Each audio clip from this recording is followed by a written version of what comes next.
teacher's job sounds simple enough, protecting and guiding the next generation. At least, that's what the textbooks say. But in reality, it's mostly just dealing with rowdy kids who'd rather do anything else but listen to a lecture.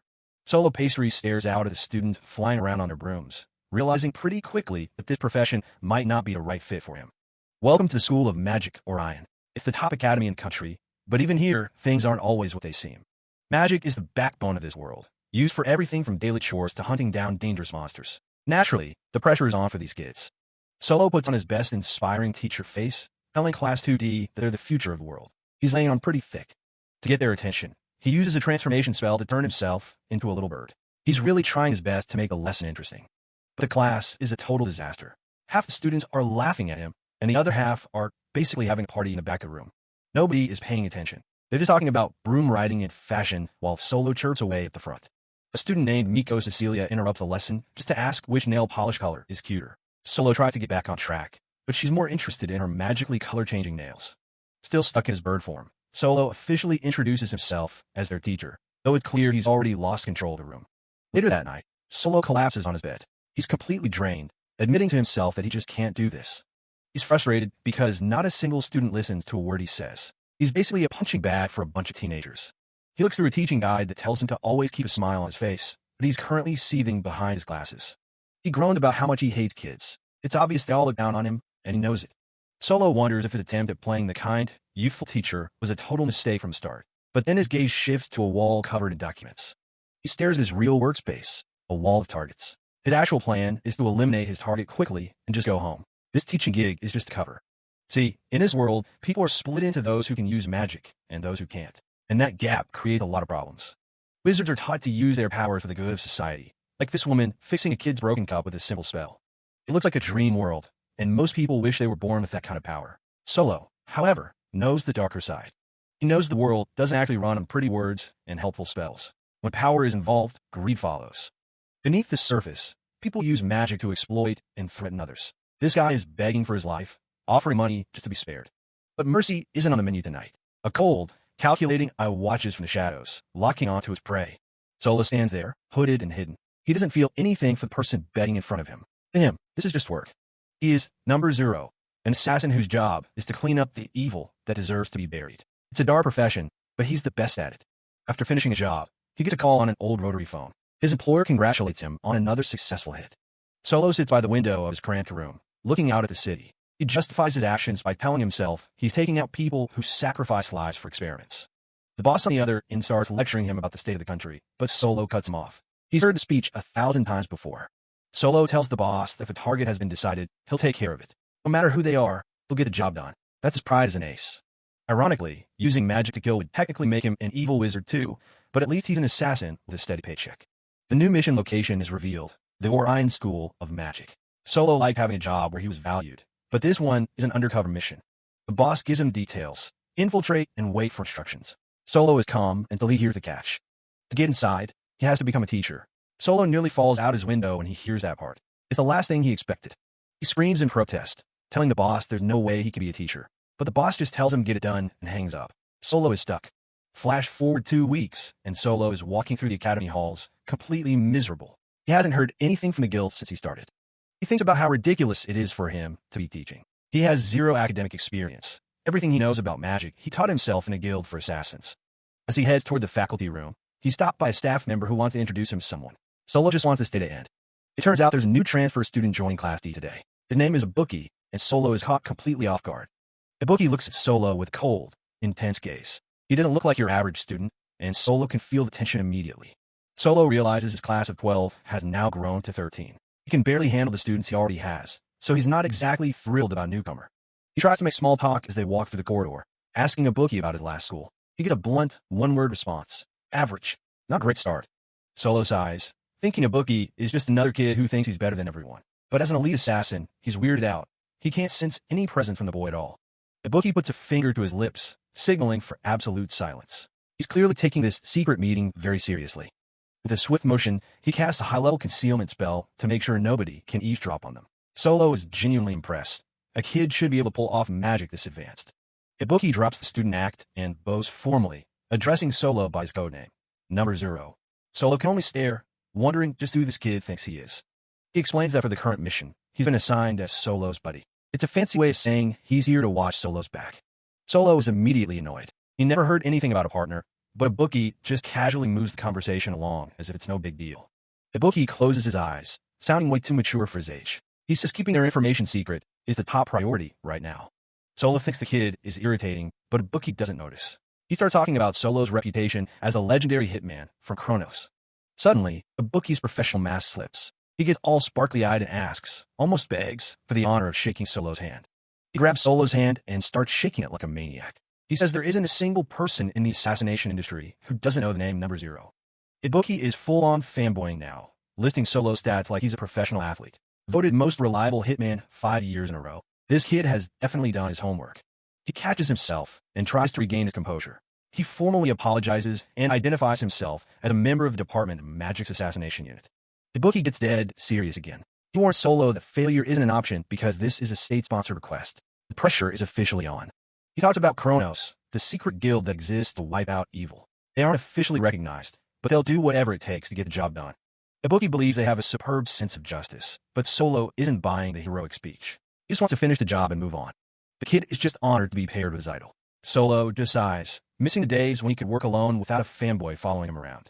Solo puts his teacher mask back on and tells Ibuki he hopes they work well together. Ibuki is practically glowing with excitement.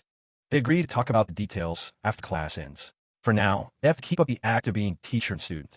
Ibuki is absolutely thrilled. He's been looking forward to this undercover mission ever since he heard Solo had already infiltrated the school.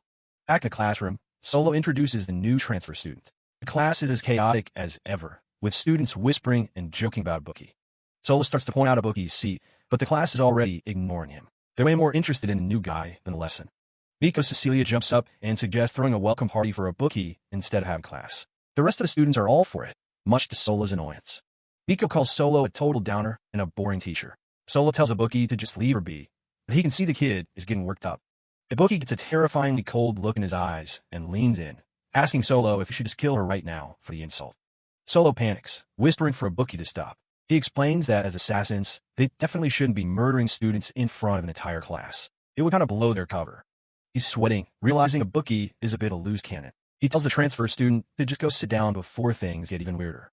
Ibuki tells the class that school is a place for studying and that the teacher is right. Miko is genuinely shocked that anyone would actually take Solo's side. Miko laughs it off, saying Ibuki is way too serious. She shows off her navy nails again, telling him that their class doesn't have good grades because they just want to have fun. Ibuki stares at the low-ranking wizard eggs. Miko is offended by the term, but it's clear she's used to being looked down on. The school divides classes by grades, and Class D is at the very bottom. They're basically the dropout class that nobody expects anything from. Solo leans back, listening as Miko says he's just a replacement teacher who's only here because it's his job. She doesn't think he actually cares about them. She mentions that the last teacher quit because they couldn't even bother to remember the students' names. Ibuki just watches the exchange, silent and watchful. Miko gives a final shrug, telling Ibuki that if he's looking for a teacher who's actually looking out for them, he's in the wrong place. Solo doesn't argue. Night falls over the academy, and the scene shifts to the quiet woods outside the school walls. Solo is out on patrol, lantern in hand. Solo is exhausted after another tiring day. He's especially drained because of Ibuki's constant intensity. The kid asks why they have to patrol the woods at night. Ibuki asks Solo if he truly hates the role of teacher. Solo doesn't even hesitate before answering. He goes on a full rant about how much he hates early mornings, grading papers, and those stuffy teacher outfits. He thinks teaching is insanely exhausting and completely impossible for him. To him, assassination is a way better gig. You just get rid of target and get praise and money. Teaching has none of those perks. Ibuki steers the conversation back to their current mission. He wonders what kind of person could be so dangerous that 2 high-level assassins were sent to an ordinary magic school. Ibuki's eyes sharpen as he delivers the truth. The target is an evil wizard. And not just any wizard, but one who is destined to be extremely dangerous. Deep in the forest at night, Solo, Pastry, and Ibuki are tailing someone. Solo recognizes the voice immediately. They peek through trees to get a better look. It's way past curfew, so Solo wonders what she's doing out here. It's Miko Cecilia. She's waving a stick around, shouting at the top of her lungs to become a dragon. The only response she gets is crickets. Miko keeps posing like a magical girl hero. Solo thinks she acts completely different here than she does in class. Ibuki thinks this is the perfect time to take her out since no one's watching. Solo is just stuck on the fact that she's a target. Solo looks at her through his glasses. This girl is really the one he's been sent to kill. Solo can't believe it. To him, Miko is just another ordinary student. Ibuki doesn't seem to share the sentiment. Miko is losing her cool, frustrated that her transformation magic isn't working. The guys just watch her have a total meltdown. Then everything shifts. A massive burst of light and magic energy explodes from her body. The shockwave nearly knocked them off their feet. Something huge is definitely happening inside that smoke. A massive dragon head snakes out of the clouds. This isn't some low-level illusion. Solo's jaw hits the floor. She actually did it. She turned into a real dragon. The dragon lets out a roar, and a massive explosion rocks the entire area. Solo is caught right in the blast zone. Ibuki jumps in front of Solo, throwing up a magical shield just in time to save him. Solo thanks him for the save. Ibuki plays it cool, reminding him that they're partners and he shouldn't let his guard down. But even Ibuki is sweating now. That military-grade barrier he brought for emergencies just shattered in a single hit. The dragon is rampaging, and Ibuki says Miko has completely lost herself. Solo still doesn't understand why she has to die. Ibuki explains the policy known as egg smashing. It's a government policy where they use precognition to find future threats and kill them before they can hatch into villains. Solo's never heard of this. Ibuki tells him it's a top-secret mission to protect the safety of the nation. In a predicted future, Miko is destined to become an evil wizard and murder a massive number of people. Ibuki doesn't care why it happens. He just sees the threat she'll eventually become. He looks Solo dead in the eye and says he'll kill her for the sake of the country's future. It's just his job. Solo looks at the destruction. He can tell she's tapped into a talent way beyond her current limits. Ibuki's already got the cover story ready. They can just say she was attacked by monsters in the middle of the night. The dragon towers over them like a mountain. Ibuki asks Solo if he's ready to finish this here and now. Solo gives him the most deadpan look ever. Nah, I'll pass. Before Ibuki can process that, Solo lunges forward with insane speed. Ibuki can barely track his movement. Ibuki tries to argue that she's evil. Solo points out that right now, she hasn't actually done anything wrong. He looks at his student. To him, she's just a blameless child who worked a little too hard on her own. Solo isn't an executioner. Killing kids is where he draws the line. Ibuki starts screaming about government policy and protecting the future. Solo just brushes him off. Solo puts a hand to his chin. He wonders if they could just teach her better so she never turns evil in the first place. Ibuki is losing his mind. He can't believe Solo is talking about being a teacher at a time like this. And a giant, slitted eye opens up in the darkness. They've finally been spotted. The dragon opens its maw and unleashes a massive blast of energy right at their feet. Ibuki is coughing, barely holding on after that last hit. Solo is still standing, completely unfazed. The dragon hovers above them, looking like a literal god of destruction. Ibuki is pinned to the rocks.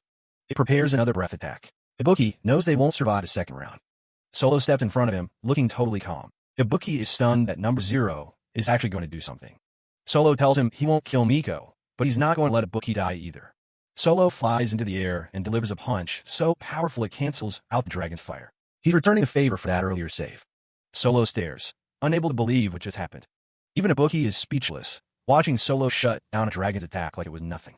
Solo faces the massive dark silhouette of the dragon. He begins to recite Miko Cecilia's name and every detail of her appearance. Her indigo eyes, her sky blue hair, telling her to remember who she really is. He even mentions her navy nails, reminding her of a lesson from class about how to undo a transformation by focusing on your original self. The light fades, and Miko returns to human form, looking up at her teacher in total shock. She looks at her hand, touched that he actually remembered her nails. Solo just tells her to close her eyes and forget, treating the whole thing like a bad dream. Miko drifts off, her eyes closing as the last of her magic drains away. Solo looks pretty shaken up by the whole ordeal, wondering if he's actually cut out for this teaching gig. He catches her before she hits the ground. She's completely wiped out from overusing her magic. Ibuki just stands there, giving Solo a look like he's grown a second head. He asks Solo if he has any idea what he's just done by letting a target live. Ibuki starts yelling about breach of contract and their job to eliminate the target. Solo just sighs, saying he can't force himself to do something that feels wrong. The kid is furious, asking if Solo is really just walking away from mission. Solo admits he's never had to cancel a request before, so he's figuring it out as he goes. Ibuki warns him that he's going straight to the higher-ups with this. Solo starts stressing out, realizing that if his guild fires him for this, he's basically finished. Morning breaks over the mountains, and school is about to start. Back in the office, Solo is staring at his notebook, officially panicking about the mess he's made of his career. He's convinced his reputation with the boss is in the trash. You don't just ditch a government-sanctioned job and expect to walk away. He's already imagining his own execution when he hears the door click open.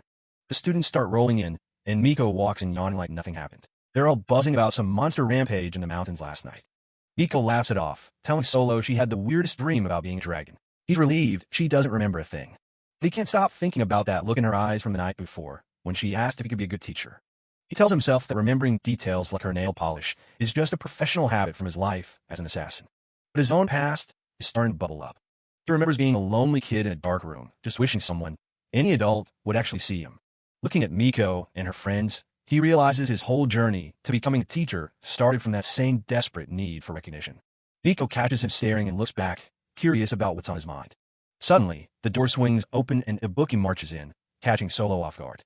The kid walks right up to his desk with a dead serious expression. Ibuki drops a bombshell. Miko Cecilia's future has officially changed. According to the latest readings, she's no longer destined to become an evil wizard. Solo is stunned, but Ibuki says he doesn't have details. That's just what the bosses told him this morning. It turns out Solo's act of teaching last night actually managed to rewrite the path of the future. Solo thinks he's off the hook, but Ibuki tells him the real work is just beginning. The goal has shifted from killing one girl to changing the futures of the other 11 targets in the class. Ibuki looks around the room, noting that beside him, there are 12 students in Class D who are all under watch. Solo looks at the rest of his rowdy students, realizing they're all potential world destroyers. In the original timeline, these 12 kids were supposed to become the legendary wizards that bring the country to its knees. Ibuki delivers the new orders. Solo isn't supposed to kill them anymore. Instead, he has to teach them well enough to change their destinies. Solo stares blankly, realizing his simple undercover mission just turned into the hardest teaching job in history. Solo's checking out some documents in the faculty room, looking like your average, tired teacher. Then, this other teacher starts cracking up, saying he totally forgot to give Solo the old exam results when he took over the class. He tells Solo not to sweat it though, since Class D is a lost cause anyway, so he should just do whatever he wants. At his desk, Solo's flipping through the papers, reminding himself that his actual job is being a legendary assassin. Then he sees the scores, 2 points, 7 points, 16 points, out of 100. It's a complete disaster. He starts sweating as the weight of it hits him. If these kids really are the future villains who destroy the world, he's got his work cut out for him. He puts on his best fake smile and heads to Class 2D, trying to act like the enthusiastic new guy while announcing they're reviewing the results. The classroom is pure chaos immediately, with students yelling about why they're getting tests back now or laughing at someone's pathetic score. Solo's eyes twitching behind his glasses. He's already over this and realizing he's definitely not a kid person. Looking around, he sees one kid reading a cookbook and another girl casually mixing a suspicious-looking potion right at her desk. He's about to snap his pen in half, thinking there's no way he can actually guide these kids when they're all just goofing off. That's when Ibuki steps up, trying to play the responsible student by telling everyone to pipe down since they're actually in class. One of the guys tells Ibuki to relax, saying they already know they're the bottom of the barrel leftovers of school. The whole class starts cheering, calling Ibuki, Ibobi, and saying they just want to enjoy their school life instead of studying. Solo watches them with a blank stare, thinking they're definitely idiots, but they also seem like just regular, happy teenagers. He catches a glimpse of Miko Cecilia, who's just staring off into space looking completely bored with the whole situation. Later at the boys' dormitory, Ibuki is already at his limit, sighing about how he can't handle the disrespect from the other students. Solo is just chilling on his bed while Ibuki asks him if kids like that could seriously become a national-level threat in the future. Ibuki is getting genuinely heated now, saying he can never forgive the way they look down on Solo. He's practically begging Solo to just use his actual power to shut them up once and for all. Solo stays calm and keeps pouring tea, reminding Ibuki that being a teacher is just an act for the job and that their client is waiting. He explains that the government itself ordered the hit on Class D, and he's actually pretty nervous about meeting his superior. He's hoping if this meeting goes well, he can finally negotiate a way to leave this teaching gig and get back to the guild. They arrive at the meeting spot, where a fancy tea set is already waiting, and a voice thanks them for coming. Suddenly, the room fills with a strange magical glow right over the tea table. Before Solo can even react, a massive, terrifying horde of shadowy monsters erupts out of nowhere, surrounding him completely. He's caught off guard for a second, wondering what the hell is going on. The monsters lunge at him from every side, but Solo's instincts kick in and he starts dodging the first wave of attacks. He quickly realizes there's a never-ending swarm of these things, and he's starting to get the picture of what this is. He pulls up his assassin's hood, deciding he's dealt with plenty of difficult clients like this before. He figures this is just a little test to see if he's actually as good as his reputation says he is. He activates Unbreaking Dawn, and suddenly the space behind him is filled with dozens of magical swords. And he calls out Witch's Arsenal, ready to end this little game in a single move. A massive slash tears through the room, obliterating the monsters while Solo just stands there, making sure he doesn't get dirty. In a blink of an eye, the entire horde is shredded to pieces, and Solo casually notes that he got every single one of them. The dark, monster-filled void vanishes, replaced by a beautiful, sunny field of white roses. Solo looks toward the tea table, where a mysterious figure is waiting for him. A woman with her face hidden by a magical shadow welcomes him, addressing him by his codename, Number 0. She introduces herself as Rose, the one from the Department of Magic who personally requested this mission. Solo takes his seat, noticing that she's using some high-level magic to keep her identity secret. Ibuki shows up to serve more tea, and Rose commends Solo for passing her skill test so flawlessly. She's genuinely impressed, Most wizards can only make a few weapons at a time, but Solo wiped out her entire army in one shot. Solo tries to cut through the small talk, telling her he didn't show up just to be buttered up with praise. Rose, her face still hidden by that magical shadow, gets straight to the point. She wants him to kill the worst possible future. He looks completely baffled. He's a professional killer, not a miracle worker, and playing teacher doesn't seem like part of the job. Rose just brushes off his confusion, telling him he's doing excellent work so far. Solo is sweating, feeling like he's being pushed into something way bigger than he expected. She gestures toward a wall filled with different paintings, and things are about to get a lot more serious. She starts pointing out familiar places, the school, the capital where she lives. Everything looks peaceful and normal in these precognition paintings. But then the mood shifts as she shows him a painting of the country falling into total ruin a few years from now. Solo's eyes go wide when he sees the source of the destruction, a group called the 12 Evil Wizards. Rose explains that the wizard who draws these paintings can see the future as clearly as a photograph. In one of the frames, Solo recognizes a familiar face. It's Maiko Cecilia, but she's all grown up and looks like she's just walked through hell. It turns out every single one of those 12 legendary villains are the current students of his very own Class 2D. Rose admits the magic isn't perfect. They can only see fragments of what's coming, not the whole story. She explains that for years, the government has used these visions to quietly eliminate threats before they ever become a problem. They call it egg smashing, killing potential villains while they're still harmless kids so the country stays safe. Solo finally understands the dark truth. His original mission to assassinate Class D was just another round of egg smashing. But then Rose reveals something impossible. There's been a major glitch in the prophecy. She shows him a new painting where the destruction has vanished, and Maiko is nowhere to be found among the villains. She points right at Solo and tells him that he's the one who single-handedly changed her destiny. Solo's stunned, thinking back to the moment he decided to save her instead of taking her out. Rose then shows him another painting of a classroom labeled 3D, representing school 1 year into the future. The room is completely empty, and Solo asks the obvious question. Does that mean everyone is gone? Rose confirms it. In the original timeline, every single student in Class D was destined to drop out and disappear. And in that timeline, it would go on to become the monsters that destroy everything. But in the new future Solo created, Maiko didn't drop out. She's still there a year later, sitting in her seat with a smile. Rose's theory is simple. If the students stay in school, they'll never turn into the evil wizards. Because Solo stepped in during Maiko's dragon rampage, she didn't lose hope and drop out, which effectively saved the future. She tells him she's never seen anything like this before. He changed the world without having to kill a single person. So her new request is this. Stop the rest of the students from dropping out, and you'll kill the villains of the future before they're even born. Solo thinks the whole thing is absolutely absurd. He's a legendary assassin being asked to act like a guidance counselor. Rose just laughs, pointing out that as their teacher, he's in the best possible spot to keep them from falling off the deep end. She tells him he can constantly monitor and manage their lives, but Solo's just looking at her like she's lost her mind. The bookie finally pipes up, asking if there's really no other way to handle the situation. Rose admits they could just go back to the old way. There are too many variables this time, and egg smashing might not be the best move. And she lets her guard down for a second, admitting that she actually doesn't want to kill those kids if she can avoid it. Both Solo and Ibuki look surprised to hear a high-ranking official sound so human.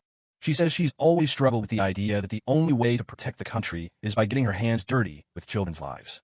She wants to try this new path, protecting both the kids and country's future at the same time. She mentions how Solo's own report said he couldn't kill a blameless child, and it seems she shares that sentiment. But she leaves him with a chilling warning. The survival of Class D is now entirely his responsibility. If he can't stop them from dropping out, she'll be forced to go back to the original plan and wipe every single one of them off the face of the earth. Rose breaks the news. The order to take out Class D is officially on ice. Solo can't wrap his head around it. The higher-ups are actually pausing the hit. Before he can ask any follow-up questions, Rose vanishes into a cloud of smoke. She'll leave him stuck with Ibuki, who's supposed to be his new partner in this mess.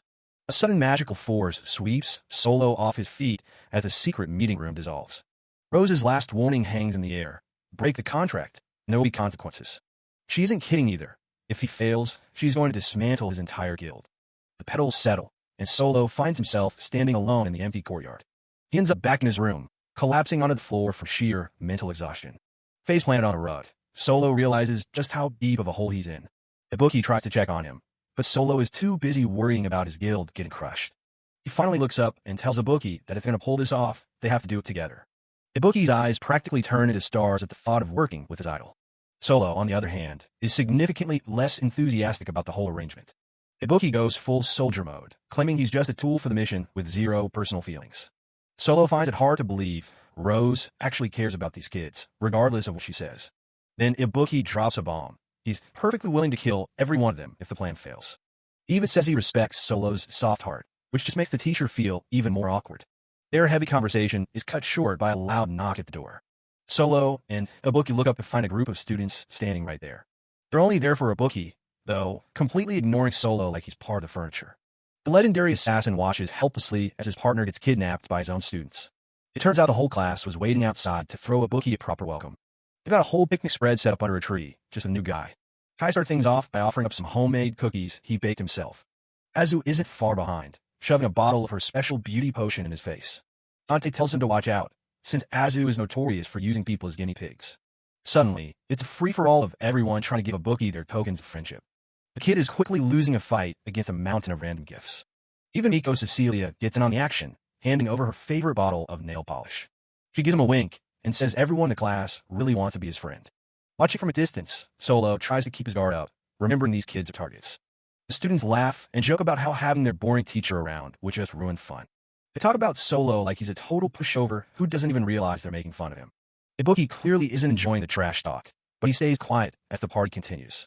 Solo sits on the balcony above them, listening to the very people he might have to kill. He stares at his hand, the weight of the mission starting to feel much heavier than any blade. He tells himself he's only doing this for his own survival, not for the sake of the kids. As far as he's concerned, they're just a bunch of annoying brats he has to manage. But then he looks at the pile of gifts, the cookies, the potion, even the nail polish. He realizes they must have spent the whole morning getting everything ready for Ibuki. His thoughts are interrupted when the class speak teacher shows up to ruin the mood. Solo meets with the vice principal, who thanks him for being such a great buffer. After all, having failing students around makes everyone else look better. Solo tries to keep his cool, but it's clear the school just sees his class as a dumping ground for losers. The guy's twisted logic makes Solo sick. He actually thinks looking down on others brings peace of mind. Later, Toturi brings over her token of friendship, a special fire poppy she's been trying to grow. She explains that it's a rare flower that only blooms with magic, and she's determined to make it work. The other students whisper that it's an impossible task for someone Class D. The Class B teacher laughs, mocking them for even trying such an advanced magic assignment. Solo watches as Toturi prepares to cast her spell, her face full of determination. A bright light suddenly erupts from the flower as Toturi swings her wand. The plant begins to shake and glow, far beyond what anyone expected. The flower explodes into a massive, shimmering display of light that fills the entire area. The Class B teacher is left speechless, unable to believe a dropout could produce such powerful magic. The students celebrate their first real victory, cheering for Toturi's incredible success. Toturi is over the moon, her hard work finally paying off in front of everyone. Later that night, Ibuki is struggling to carry the mountain of gifts the students gave him. He complains about the extra junk, but Solo can tell he's secretly touched by the gesture. Ibuki confronts Solo, asking if that spectacular flower display was actually his doing. Solo tries to play it off, claiming he just wanted to shut the annoying teacher up for a bit. Ibuki is impressed, realizing Solo used a high-level stealth technique to cast a magic through the student.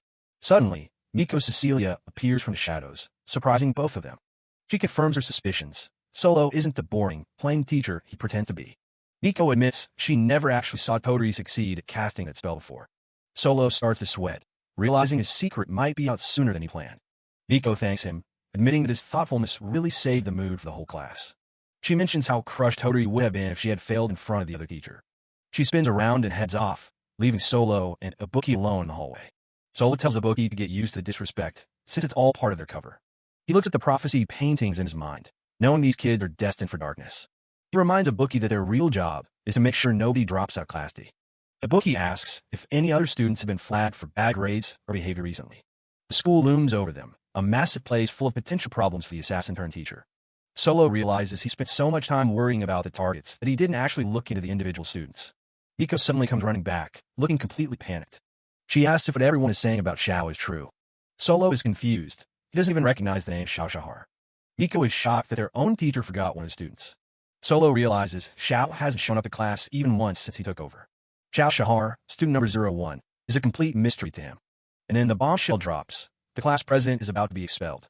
Solo and Ibuki are left stunned, facing their first major crisis in the mission. The school bell rings through the quiet grounds of Orion. Someone is busy scratching a cat behind the ears, and a little guy seems to be loving every second of it. It's Xiao Shahar, the class president who never actually makes it to class. He looks pretty bored for someone currently playing truant.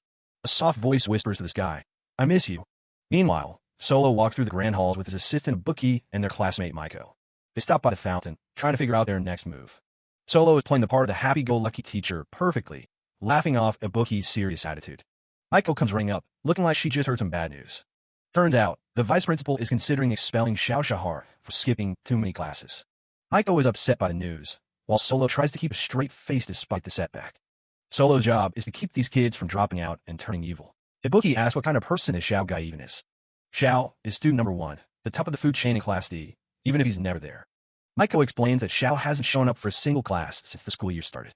Solo and Ibuki exchange a private look. Ibuki uses magic to keep their conversation hidden from Maiko. Solo decides they need to find Xiao and talk some sense into him. Maiko is all for it, her eyes lighting up at the idea. Solo wonders if he's taking this teacher gig a bit too seriously for a world-class assassin. Maiko jumps in, insisting she wants to help for Xiao's sake. Ibuki asks why a transfer student like her cares so much. Maiko gets flustered and says it's her duty as a classmate. Ibuki puts on a smug grin and claims his dream is to become a teacher himself, so he wants to watch Solo work. Maiko buys the lie, while Solo just smiles through the cringe. He tells Maiko they'd really appreciate her help since they don't know Xiao. The second Maiko turns back, Solo's smile drops. He thinks Ibuki is a brat, and Ibuki asks how long he's going to keep up the kind teacher act. Solo tells him it's better for the cover if he stays in character, especially since people already look down on them. He tells Ibuki to try and fit in with the rest of Class D instead of acting like he's above everyone. Ibuki isn't a fan of the idea. He'd rather just complete the mission than make friends with the targets. He admits, a bit awkwardly, that he's never actually had a friend before. Since he was trained as an assassin from a young age, the concept of hanging out is completely foreign to him. Solo is a bit surprised by the honesty. They catch up to Maiko, who is ready to give it her all. Solo just hopes they can find the kid before the future goes off the rails. The search begins, as they weave through the crowds of students in the main halls. They check the library and a garden, asking everyone to see if they've spotted the class president. But after hours of searching, there's no sign of him. The mood starts to get a little gloomy. Maiko points out that students aren't even allowed to leave campus on weekdays, so he has to be around here somewhere. She's seen him wandering the grounds before, acting like he owns the place. It's a big school, though Orion has been standing for 300 years, and it's full of hiding spots. Maiko explains how the ranking system works. Your student number tells everyone exactly how good your grades are. Xiao is number 1 because he had the best scores in the entire year, despite his attitude. Ibuki likes the sound of a system based entirely on merit. Then Maiko realizes Ibuki is number 13, the very bottom of the list. Ibuki quickly blames it on being a transfer student. It's weird. A genius like Xiao should be in class, and not stuck with the failures in Class D. Solo had tried asking the other teachers about him, but nobody seems to know anything about the kid's personal life. Suddenly, Maiko stops and points. She's finally spotted him. They see Xiao in the distance, but he's not alone. It looks like he's caught in the middle of a fight. A group of third-year students has him cornered, claiming he bumped into them and got their uniforms dirty. Xiao gives a half-hearted apology, but the upperclassmen aren't interested in making peace. They pull out a wand, ready to teach him a lesson. Earth snakes. The ground erupts, and massive stone serpents lash out at the bullies. Solo watches from the sidelines, sweating bullets. He knows that if this fight continues, Xiao will get expelled before he can even start his mission. Maiko doesn't seem surprised at all. She points out that Xiao is the top-ranked student in their class, regardless of his behavior. Xiao just smirks at the upperclassmen. Did you really think I meant I was only number 1 in Class D? He leaps in the air, his cape fluttering as he prepares his next spell, Lull of Venus. It turned out he was the top student in the entire school during his first year. A massive explosion of rock and debris follows, completely overwhelming the third years. Maiko explains that some ordinary upperclassmen never stood a chance. Xiao only ended up in Class D after some major incident back then. As the dust settles, Xiao lands gracefully. Solo and Maiko can only watch in silence as the kid stands over the defeated bullies. Solo realizes that a genius ending up in a failure class usually means the kid is a real problem child. Xiao spots Maiko and breaks into a huge grin. Jo, Miiko. It's been a while. The cheerful greeting is such a contrast to his previous coldness that Solo and Ibuki are left completely confused. Solo clears his throat and steps forward to introduce himself as the new homeroom teacher. Xiao looks him up and down, clearly unimpressed. The kid suddenly panics, realizing he completely forgot to introduce himself in all the excitement. My name is Xiao. Nice to meet you, Mr. Solo. He's surprisingly polite, though he still can't believe Solo is actually a teacher. Solo whispers to himself, wondering if the kid might actually be a nice guy after all.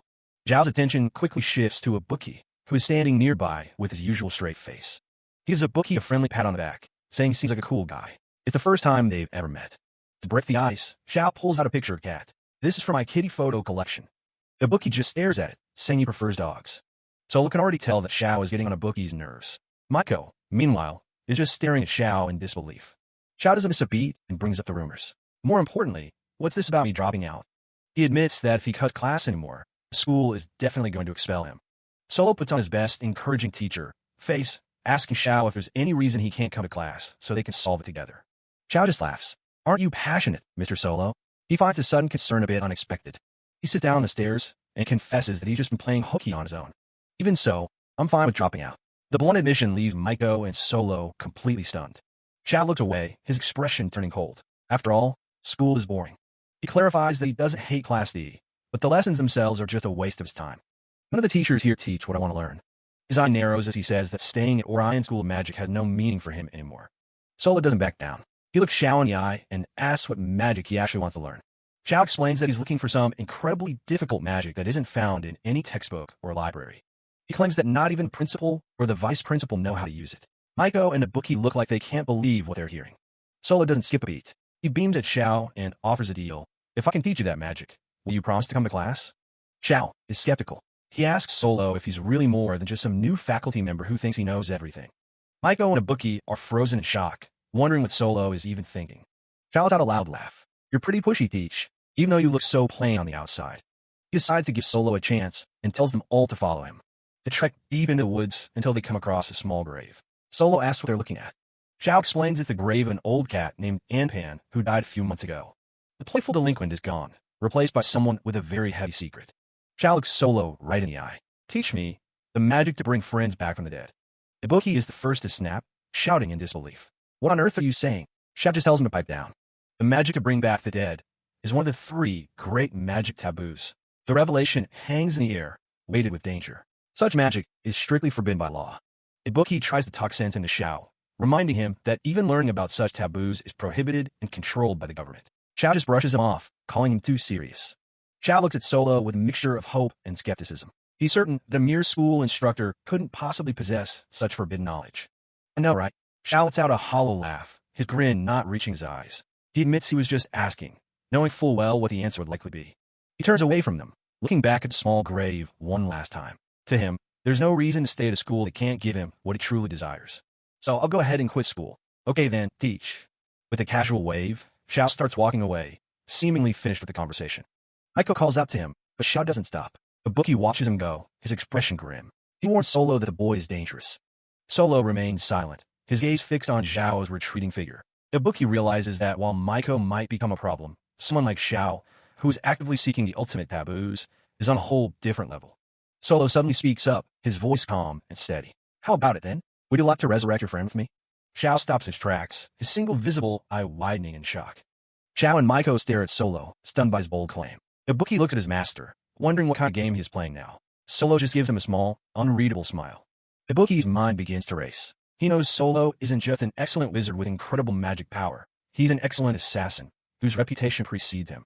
He recalls the witch's arsenal magic Solo showed them earlier. While it's a common offensive type, Ibuki is certain that Solo is hiding far more power than he lets on. He is a man of deep, dangerous secrets. Ibuki's mind is racing. Even if this guy is a legendary assassin, how could he possibly know about the forbidden magic taboos? Solo just flashes a grin. He tells Xiao that teaching this kind of thing is exactly what a teacher is supposed to do. The group heads out to a place called Torial 2. It's the closest major town to the school, making it the go-to spot for the students. Maiko is having the time of her life, practically skipping through the streets while Xiao and Ibuki follow behind. Ibuki, on the other hand, is still on edge about this whole extracurricular lesson. The town is packed and full of energy, exactly what you'd expect from a place like this. Solo puts on his best fake happy teacher face and reminds them they're not just here to play around. But the students immediately get distracted, with Xiao playing with cats and Maiko eyeing some new jewelry. Ibuki looks like he's already over the day. He pulls Solo aside, asking if he's seriously going to teach a taboo to a kid who's destined to become a major villain. He's terrified that giving Xiao this kind of knowledge is just asking for disaster. Solo drops the act for a second, coldly stating that he doesn't care about the nation's future since he lives in a world where he could die any day. Her response leaves Ibuki completely speechless.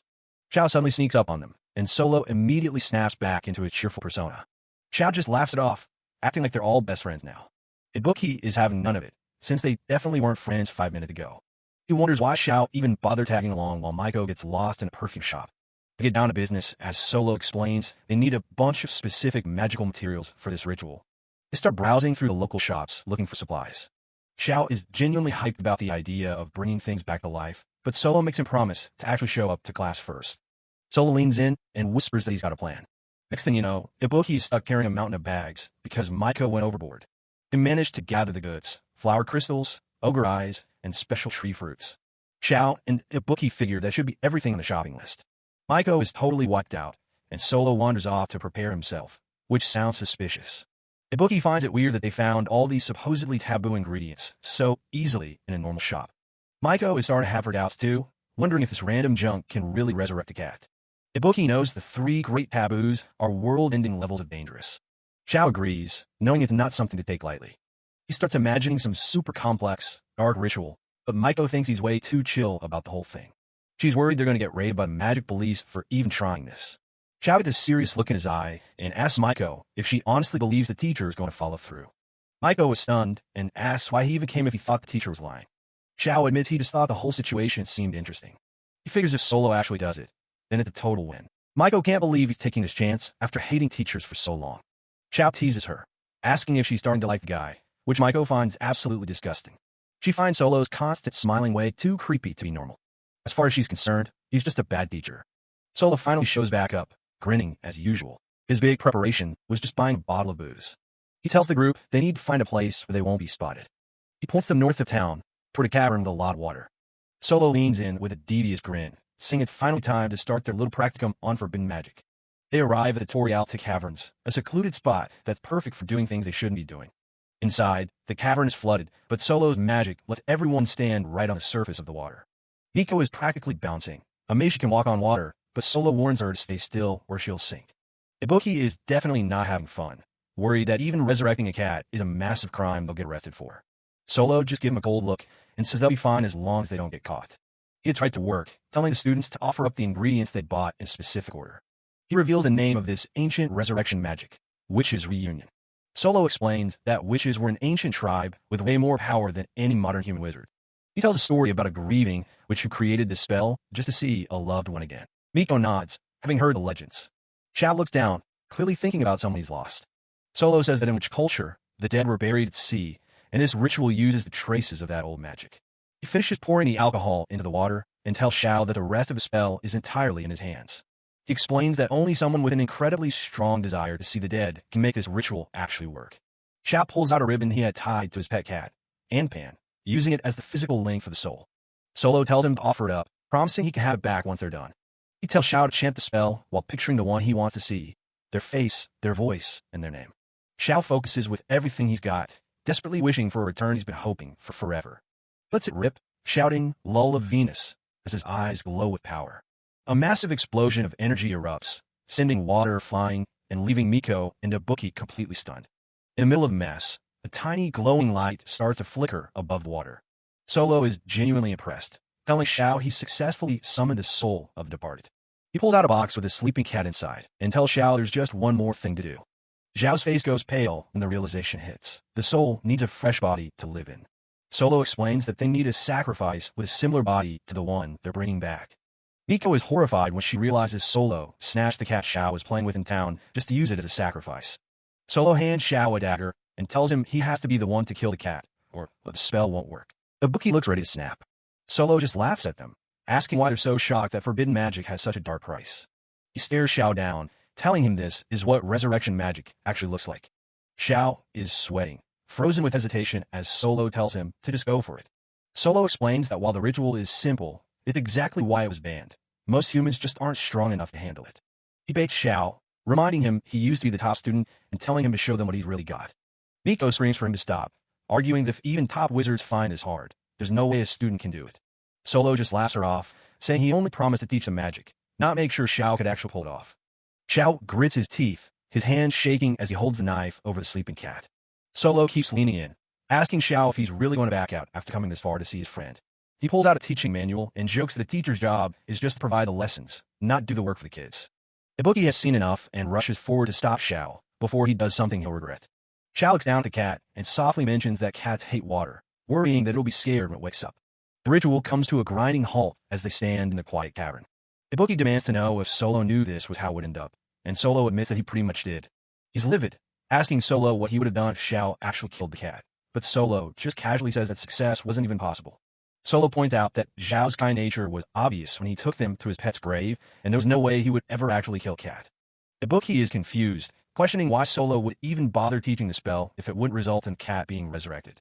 Solo shrugged it off, arguing that the deal was simply to teach them magic, so his part of the bargain is already fulfilled. He smiles, thinking the request is much simpler than expected since the actual result of the magic doesn't even matter to him. Ibuki has a bad feeling that Xiao isn't going to show up to class after being pushed this far. Solo is genuinely shocked by the thought. Solo starts yelling about how this is a professional job and that he's completed his side of the contract, so he expects his payment. As they walk back towards the cave entrance, Solo starts to realize that dealing with a child isn't as straightforward as a business contract.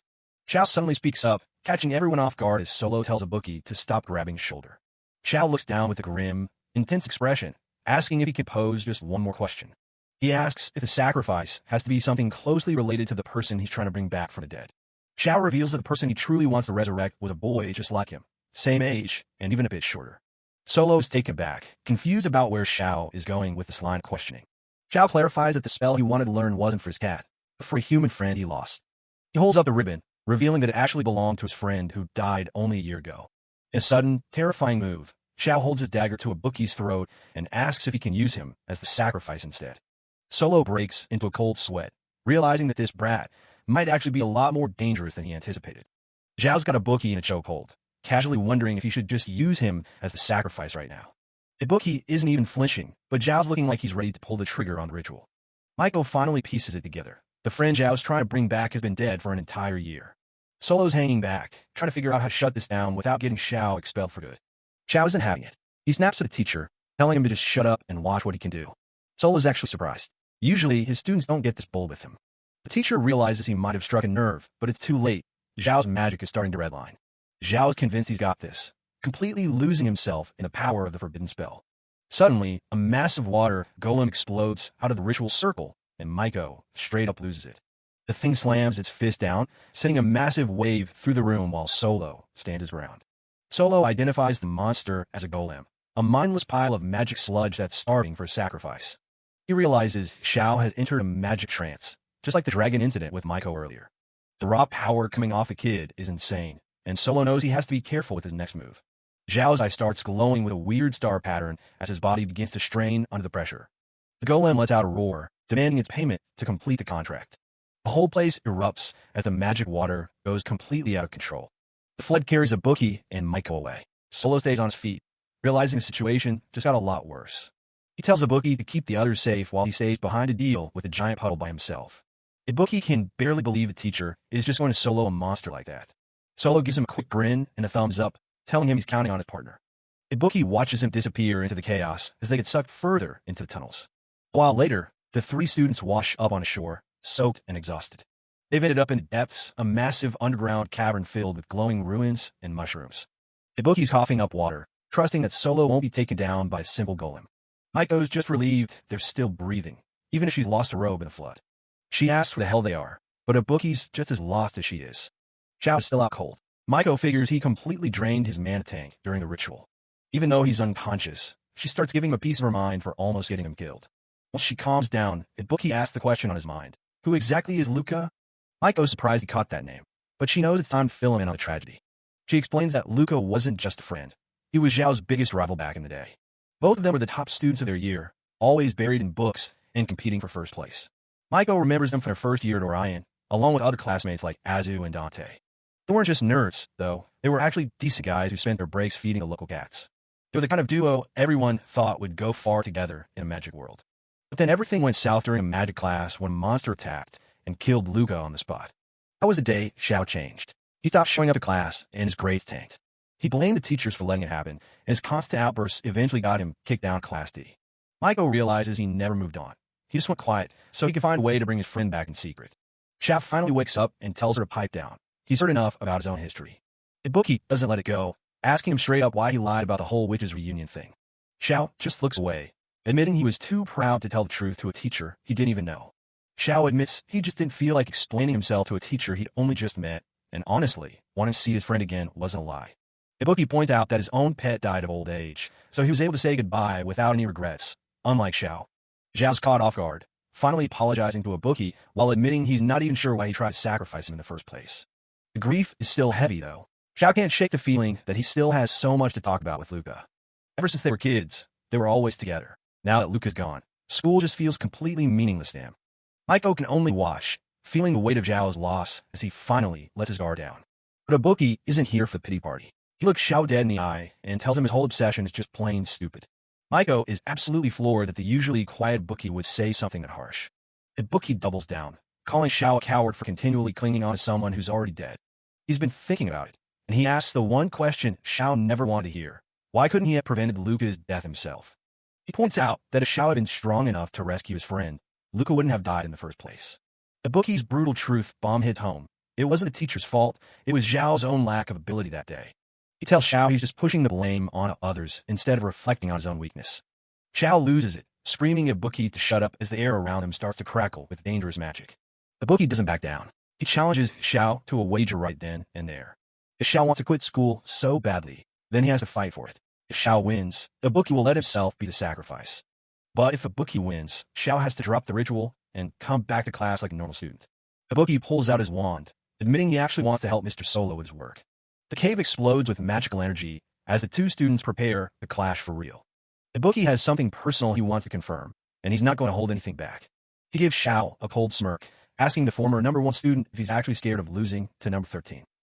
Maiko is losing her mind in the background, wondering why on earth these two idiots are actually trying to kill each other now. Maiko Cecilia introduces herself as student number 9 in class 2D. She's just a normal girl who mostly cares about doing her nails. She explains that they're currently in one of Mr. Solo's extracurricular lessons. The topic is the Witch's Reunion, a legendary spell meant to bring the dead back to life. But things went south fast. Xiao used that forbidden magic to summon a massive water golem, and now their teacher is nowhere to be found. Maiko runs for her life as the cavern explodes around her. She's definitely not getting paid enough for this.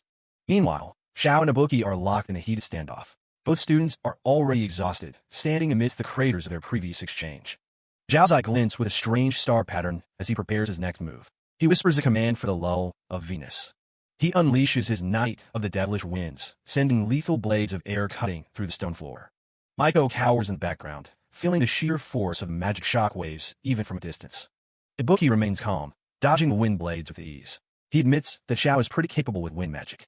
Xiao looks down on him, calling Ibuki's efforts nothing more than light breeze magic. Ibuki counters instantly with a massive electrical beam, blasting the ground where Xiao was standing.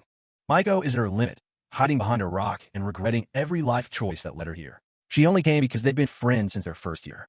She thinks back to Solo Pastry, wondering what their teacher is actually up to while everything falls apart. She remembers a weird dream where he saved her after she'd somehow turned into a dragon. It felt strangely real. Another explosion shakes the cave, snapping her back to reality. She's worried about what to do with these two while Solo is missing in action. The duel continues, and Maiko is shocked that Ibuki can go toe-to-toe with someone as naturally talented as Xiao. Ibuki levels his wand with a cold expression. Xiao starts to realize that this guy isn't just some random transfer student. Xiao notices the way Ibuki moves. It's the posture of someone who survived real combat, not just classroom duels. Xiao grits his teeth, realizing he might actually lose this. Ibuki's electricity magic is a total nightmare to deal with. It reminds him of his old friend Luca, who also struggled against lightning. Luca was always better at earth and stone magic. He slips into a memory of them as kids, when Luca used to ask him what his dream for the future was. Back at the orphanage, Luca wanted to join the Wizard Knights just to have fun and finally get out of that place.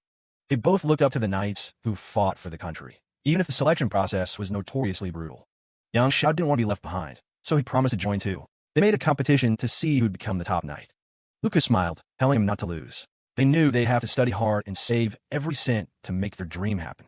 Back in the present, Xiao reflects on how Luca was his greatest rival and best friend. He just wants to see that smile one more time. He knows the ritual he's performing is evil, but he doesn't care anymore. He just wants his friend back. Ibuki watches him closely, acknowledging that Zhao's raw magical power is likely even higher than his own. But something is off. Usually, a wizard's eyes sparkle like stars when they cast, but Zhao's look different. He remembers that peculiar star pattern in Zhao's eye from before. He wonders if that's the mark of a burgeoning evil wizard. Ibuki needs to be sure. He wonders if he just misjudged what he saw for a split second. He gets lost in thought about magic trances, realizing he needs to adjust his own output so he doesn't accidentally kill his classmate. Xiao doesn't give him any time to think, launching a massive boulder straight at his head. Xiao taunts him, telling Ibuki to use his electricity for Real. He's fully prepared to turn Ibuki into a sacrifice for the ritual. Ibuki just smirks at the threat. He asks if Xiao is referring to his static shock magic. The insult lands. Electricity begins to crackle violently around Ibuki as his temper flares. Xiao is taken aback by the sudden shift in pressure. Ibuki starts listing his credentials, mentioning his past in assassination unit called the Rose Garden.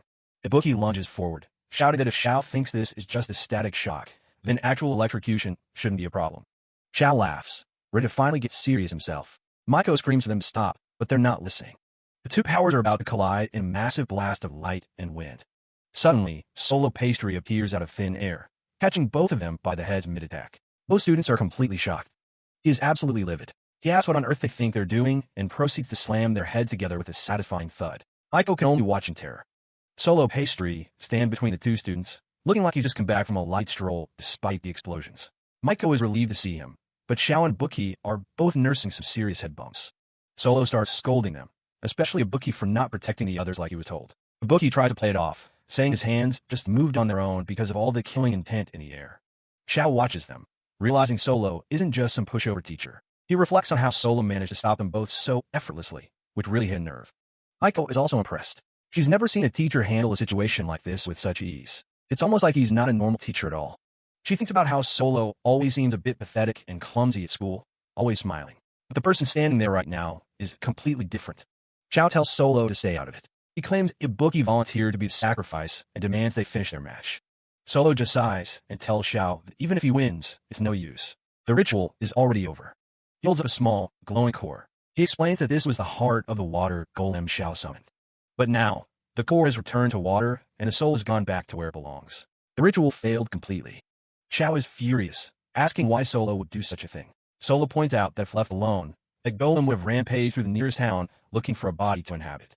Solo explains that he sabotaged the ritual from the start. He swapped the alcohol Xiao bought, which he shouldn't have anyway since he's underage, with a completely different liquid using sleight of hand. Ibuki is stunned by the teacher's trickery. Solo hands Xiao back his ribbon, apologizing for not getting it to him sooner, though Xiao is hardly in the mood for apologies. Xiao realizes that Solo never had any intention of letting him succeed. He feels betrayed by the one person he thought might actually help him. He begs Solo to teach him the real magic to bring the dead back to life, desperate to see Luca again no matter what. Solo tells him it's impossible. He cites the 3 great magic taboos, wizarding rules that strictly forbid touching the realm of death. Xiao argues that the school only cares about apologies and covering things up. He's tired of hearing the same empty words from every adult he meets. He remembers how everyone told him to just embrace death and move on, like losing his best friend was something he should just grow out of. They told him it was a curse to the dead to try and bring them back, and that he needed to grow up and accept the tragedy. Xiao screams that he's heard all before. He thinks Solo is just another teacher trying to show him that his wish is impossible because he's too weak. He waits for the lecture about how bringing back the dead is wrong and bad, bracing himself for the usual teacher-like argument. But Solo just looks at him and says nah. He tells Xiao that bringing back the dead isn't really the issue here. Xiao is completely caught off guard. Even Ibuki and Maiko look like their brains just short-circuited. Solo just casually shrugs, like it's no big deal. Solo ponders for a moment, admitting that while it might be ethically wrong according to standard values, he personally thinks it's fine. He points out that humans die so easily, often for the most trivial reasons. He's seen it happen way too many times in his previous life. So, in his mind, shouldn't it be just as easy to bring them back? He looks at Xiao and says he knows all he really wants is to see his friend again. Maiko and Ibuki are speechless. This is definitely not the kind of thing a teacher is supposed to say. It's a pretty dangerous mindset for someone in his position. Solo clarifies that the witches' reunion is only bad because it requires a sacrifice. That's the part that makes it forbidden. Xiao doesn't care about being a good person. He's willing to become an evil wizard if it means he can see Luca one more time. Solo just sighs, seeing there's no helping his stubbornness. So Solo decides to make a deal. He tells Xiao that if Ibuki is okay with being a sacrifice, then he'll allow the ritual to proceed. There's a catch. Xiao only gets the final secret ingredient from Solo if he can win a fair duel against Ibuki. Solo even gives Ibuki a wink, clearly up to something. Ibuki is thrilled, feeling like the teacher is finally relying on his strength. He agrees instantly, shouting an enthusiastic, "Yes, sir." Xiao, skeptical, accepts. He figures he won't lose to someone who isn't even attending classes properly. Ibuki tells him not to underestimate him, just because he's a transfer. Solo adds that even with a sacrifice, the ritual isn't guaranteed to work if the caster is immature. He tells Xiao he needs to grow as a wizard first. And to do that, Solo tells him he should come to class and study. He even manages to trick Ibuki in hyping up his superb lessons, much to Maiko's confusion. Solo admits his lessons might not be that amazing, but it's the only path he can offer. He tells Xiao that if he ever tries to hurt an innocent person, the deal is off. Xiao's expression darkens as Solo warns him that the moment he crosses that line, he'll truly be an evil wizard. And if that happens, Solo says he'll have no choice but to kill him. Solo's gaze becomes incredibly sharp for a second, his killing intent filling the air. He asks Xiao if he really has a reason to kill, something that can justify taking a life. And just as quickly, the tension vanishes. Solo laughs it off, saying he was just kidding and that his duty as a teacher is to guide them, not kill them. Xiao is left completely shaken. Solo points out that if Xiao wants the ritual for real next time, he has to beat Ibuki. The two boys lock eyes, the rivalry officially reignited, but this time within a structured deal. Solo adds that if Xiao shows up to class, he'd really appreciate it. He starts walking away, leaving the students to process everything that just happened. Xiao remembers the teachers from the past who told him to just grow up. He looks at Solo's back, realizing this man is the first person to ever actually acknowledge his pain. A small, sad smile finally touches Xiao's lips. He lets out a soft laugh, feeling like maybe, just maybe, he can find a way forward after all. Tears stream down Xiao's face as he realizes he's never had a teacher actually say something like that to him before. It's a moment of profound realization that he's no longer alone in his grief. He looks at Solo with a mixture of awe and confusion. In reality, he understood what the other teachers were saying all along, that his wish was impossible and could never be validated. A flashback shows a young Xiao standing alone in a rainy cemetery, surrounded by silent headstones. The weight of his loneliness and world's indifference was almost too much to bear. He remembers burying his face in his hands, wishing for someone, anyone, to just listen to him and acknowledge his pain instead of telling him to move on. Back in the present, a sudden meow breaks the silence. Everyone looks over to see a large, round cat sitting in the path. Maiko and Ibuki are surprised to see it there. Solo is holding the cat, explaining that it got caught up in all the chaos from the ritual. He looks as calm as ever, while the others are still trying to process the day's events. Xiao looks thoughtful as he ponders the idea of school. He wonders what it'll be like if there'll be more people there as strong and strange as Solo and Ibuki.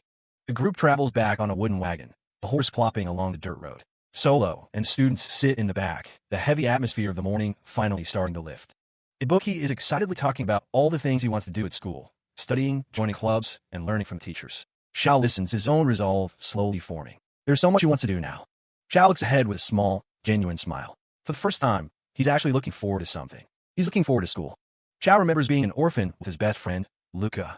All they had was each other, and they dreamed of making plenty of new friends together. Back in the present, Solo stands under the starry night, reflecting on the situation. Xiao calls out to him, breaking the silence. The next morning at school, the news of the recent events is already spreading among the students. To everyone's shock, Xiao actually shows up for class. His classmates can't believe he finally decided to grace them with his presence. He brushes off, telling them they're making too big of a deal out of it. He seems more relaxed now that the weight of the ritual is gone. Solo watches him from a distance, looking completely drained. Maiko Cecilia notices his exhaustion and wonders if he's okay. Solo admits to himself that he really thought things would be settled once he taught Xiao that ritual. But he's realized there are still 10 more students he has to worry about. Ibuki warns Xiao not to get cocky, reminding him that losing could mean a messy end. Xiao just laughs it off, confident he won't lose to anyone. Watching them, Solo recognizes that Xiao definitely has the talent to become a powerful wizard. Xiao shouts a loud good morning to everyone, acting like his usual self again. Meanwhile, Solo is still trying to figure out the deal with Xiao's strange eyes. Xiao throws an arm around Ibuki's shoulder, acting all buddy-buddy. Ibuki isn't having it and tells him to back off. Solo's attention shifts to Ibuki. You get the feeling that this transfer student is hiding something much bigger than he let on. He pulls Ibuki aside to ask about his background and why his grades were so bad before. Ibuki tries to play it cool, but the sweat on his face tells a different story. Solo just flashes a bright, fake smile and tells him that adults have their secrets. It's clear he's not pushing for answers yet, but he's watching. As he walks away, Solo reminds himself to be more careful about what he reveals. He knows he's already gone a bit too far with his display of power. Xiao catches up to him, wearing a genuine smile. He thanks Solo for bringing him back to Class D. Eva tries to thank Ibuki, who just looks incredibly confused by the sudden change in attitude.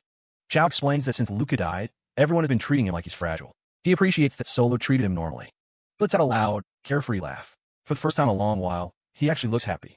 The school bell rings, and Miko stops by to remind Xiao about their upcoming training session during the break. Xiao apologizes for all the trouble he caused.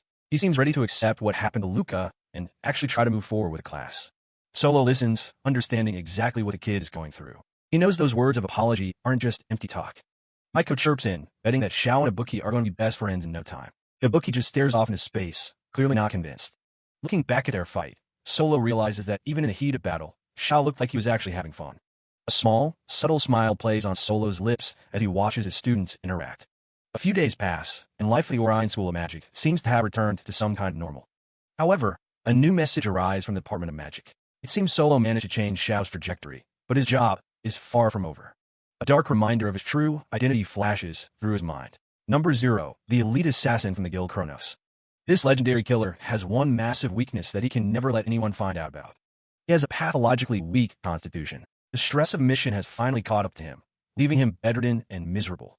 Solo lies in his messy dorm room, looking like death warmed over. Beside him sits a book on how to be an instructor, highlighting how much of a struggle this teaching gig really is. He's got a legit fever and can barely keep his eyes open. The transition from assassin to teacher is clearly taking its toll. He groans, frustrated that he can't even use magic to help himself when he's this sick. At least it's his day off. He thinks back on the past month since he infiltrated the school. The fatigue from dealing with all these problematic kids has been piling up. He just wants to be left alone to rot his room today. No students, no magic, just peace. He stares at the Class 2D file. His actual mission is to stop every single one of these 12 students from dropping out and becoming evil wizards. He views each student as a lock, and he needs to find the specific keys to their hearts to keep them on the right path. His head starts spinning, just thinking about the work ahead. If it was just about grades, it would be easy, but these kids have real baggage. He knows that if he fails this mission, the Kronos Guild will be the first ones to come for his head. He doesn't really have a choice but to succeed. Memories of his childhood in the guild start to resurface. He was just a kid when he started this life of killing. In a flashback, a young Solo reports his latest successful hit over the phone. Even back then, he was a cold, efficient tool for the organization. His boss informs him that he's been promoted to number 19. The young boy looks out at the night sky, already trapped in a cycle of violence he never asked for. Back in his guild days as a kid, Solo, then known as number 24, stops by a bakery. The baker hands him his usual treat, noting he seems to be in a particularly good mood. With a smug grin, he corrects the man, announcing he's no longer number 24, but has been promoted to number 19. He even takes a playful jab at number 21, apologizing for overtaking him so quickly. The baker warns him not to get too cocky, but Solo is too busy enjoying his success. It's hard to believe it's already been almost 10 years since he joined. The old man remembers when Solo first arrived at the guild, a time when things were very different for the young boy. Solo reflects on how long he's been in this life. He's been around since he was only 6 or 7, an age when most kids are just starting school. He remembers being abandoned by his parents and left for dead. If the guild hadn't recognized his talent as a wizard and picked him up, he wouldn't be here today. That's the simple reason he joined the guild. He liked the work, and for a kid with nothing, it gave him a sense of purpose. The sound of the telephone was his favorite thing because it meant the boss valued his work. For the first time in his life, he felt seen. To him, the guild wasn't just a job. It was the only place he felt he truly belonged. His elders were always there to remind him that they were just chess pieces to the boss. He was free to work for whatever reason he wanted, but he was still just a tool. His life wasn't all assassinations and glory, though. Even as a top-tier kid killer, he was constantly coming down with colds due to his fragile body. Back in the present, Solo groans as he lies in bed, feeling another fever coming on. His body really hasn't changed much since he was a kid. He wakes up from the dream of his past, wondering if he really used to be such a cocky brat. The room's quiet, but his mind is racing. He thinks about Kronos, the guild founded to do away with evil by any means necessary. It's a dark legacy he's still tied to. He tells himself that stopping a kid from Class D from dropping out is strictly for his own sake. He's pretending to be a teacher for the sake of the guild. His train of thought is interrupted by a sound at the door. He isn't expecting visitors, especially not while he's sick. Outside, a group of students is trying to figure out if they found the right room. They're being anything but quiet. The door slams open, and Xiao, Maiko, and a bookie burst in with way too much energy. They come to check on their sick teacher. Solo is less than thrilled to have his quiet day off ruined. Maiko is impressed that he has a private room, but she's quickly horrified by the absolute mess he lives in. Solo tries to shoo them away so they don't catch his cold, but they're not listening. Xiao presents a get-well gift while a bookie judges Solo's all-black wardrobe. The bookie runs a finger over a shelf and is disgusted by the layer of dust. He can't believe Solo hasn't cleaned for at least a month. He decides to take matters into his own hands, declaring that he'll erase every last speck of grime from the room. He's like an old-fashioned mother-in-law on mission. Solo is practically begging him to leave, but Maiko just thinks he's being mean. They came all this way to worry about him, after all. Seeing their genuine concern, Solo finds himself slipping back into his kind teacher role, even if it's just an act. They set out the gifts they brought, a delicious-looking assortment of sweets and treats.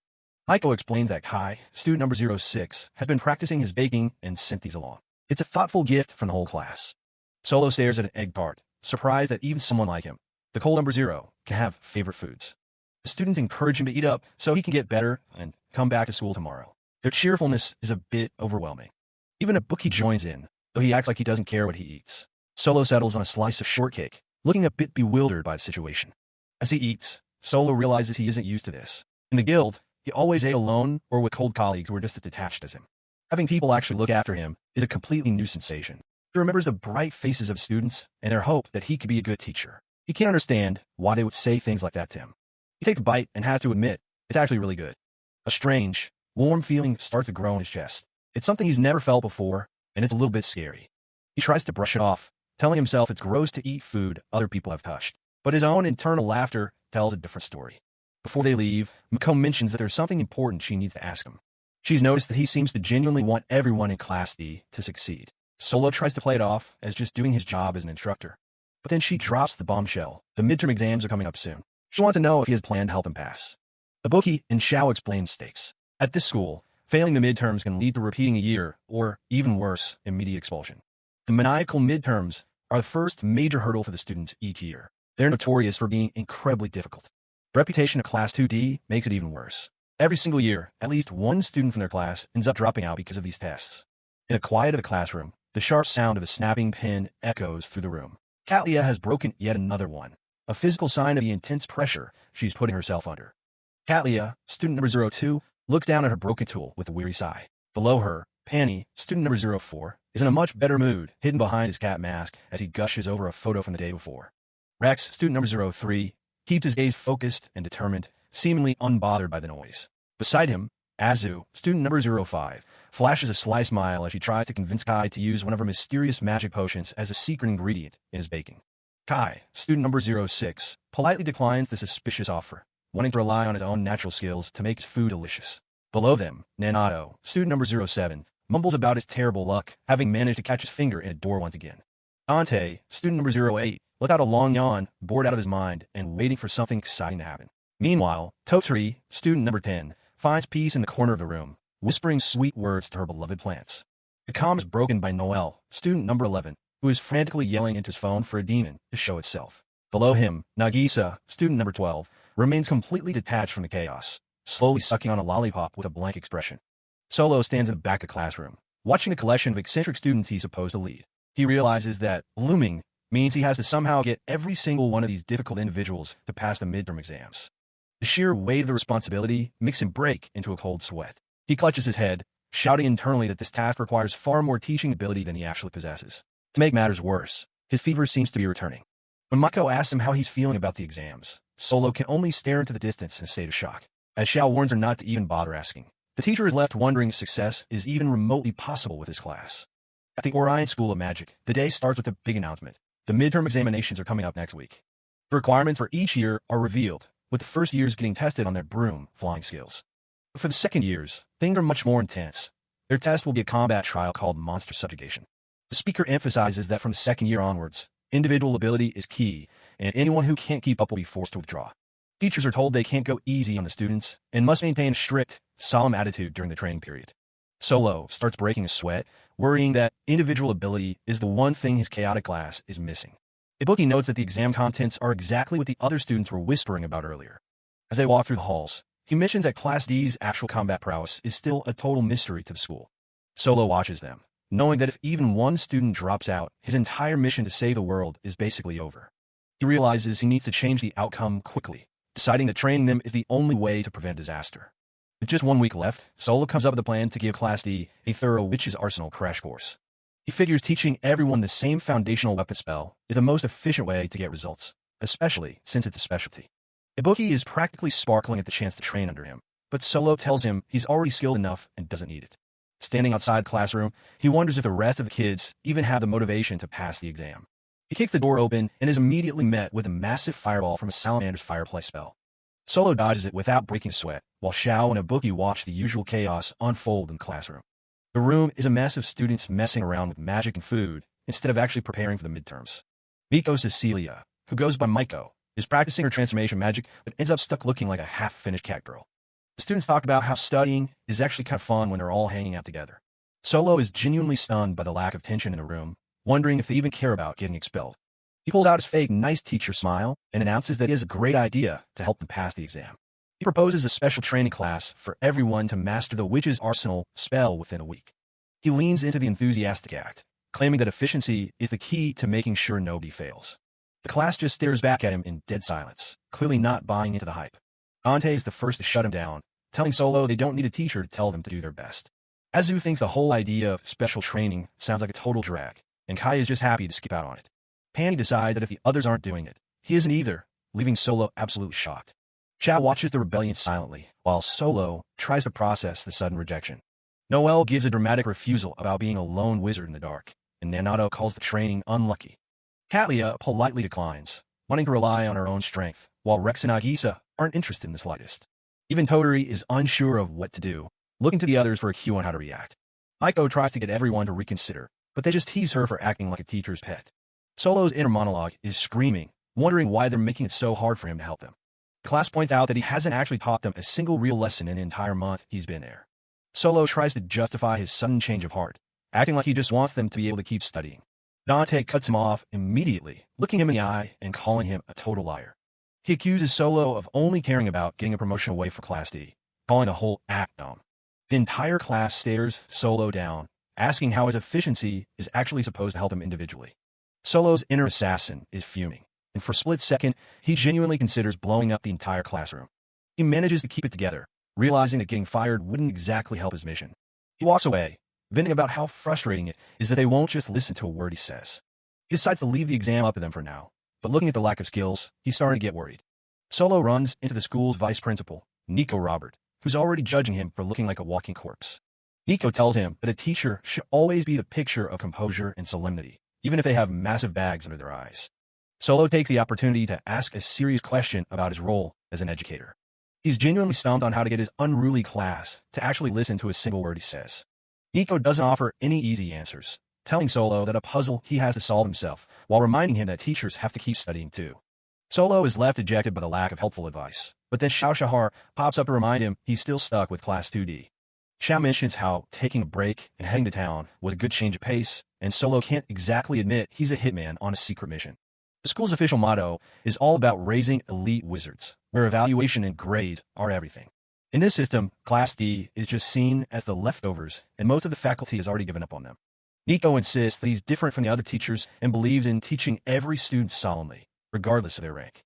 He actually acknowledges the effort Solo is putting into reaching out to his class, which hits Solo harder than expected. Solo feels like a complete fraud, knowing his serious attitude is just a cover for his ulterior assassin motives. Nico leaves him with one last piece of wisdom. Teachers aren't taught by their peers, but by their own students. Solo stands there reflecting on that, while Xiao waits for him to snap out of it. He's still stuck on the problem of getting them to listen, while Miko, Cecilia, and Ibuki hang out in the background. Suddenly motivated, Solo decides he absolutely has to give them special training, so they don't fail the exam. Xiao points out the obvious flaw in that plan. The students of Class D naturally hate every teacher they've ever had. Miko, Cecilia chimes in, explaining that it's no wonder they're hostile given how poorly they've been treated by the staff. Xiao laughs off the idea that's just about bad grades or being treated offhandedly. He explains that Class D is a melting pot of troublemakers, fun seekers, and kids with complicated circumstances. He gives Solo a friendly tap on the shoulder and delivers the cold truth. The students simply don't trust him. Solo is hit by the irony. He was voted the most reliable hitman for 5 years straight, yet he can't gain the trust of a bunch of kids. Xiao argues that the real issue is a total lack of communication between the teacher and the class. Looking out at students, Solo realizes he doesn't actually know anything about them.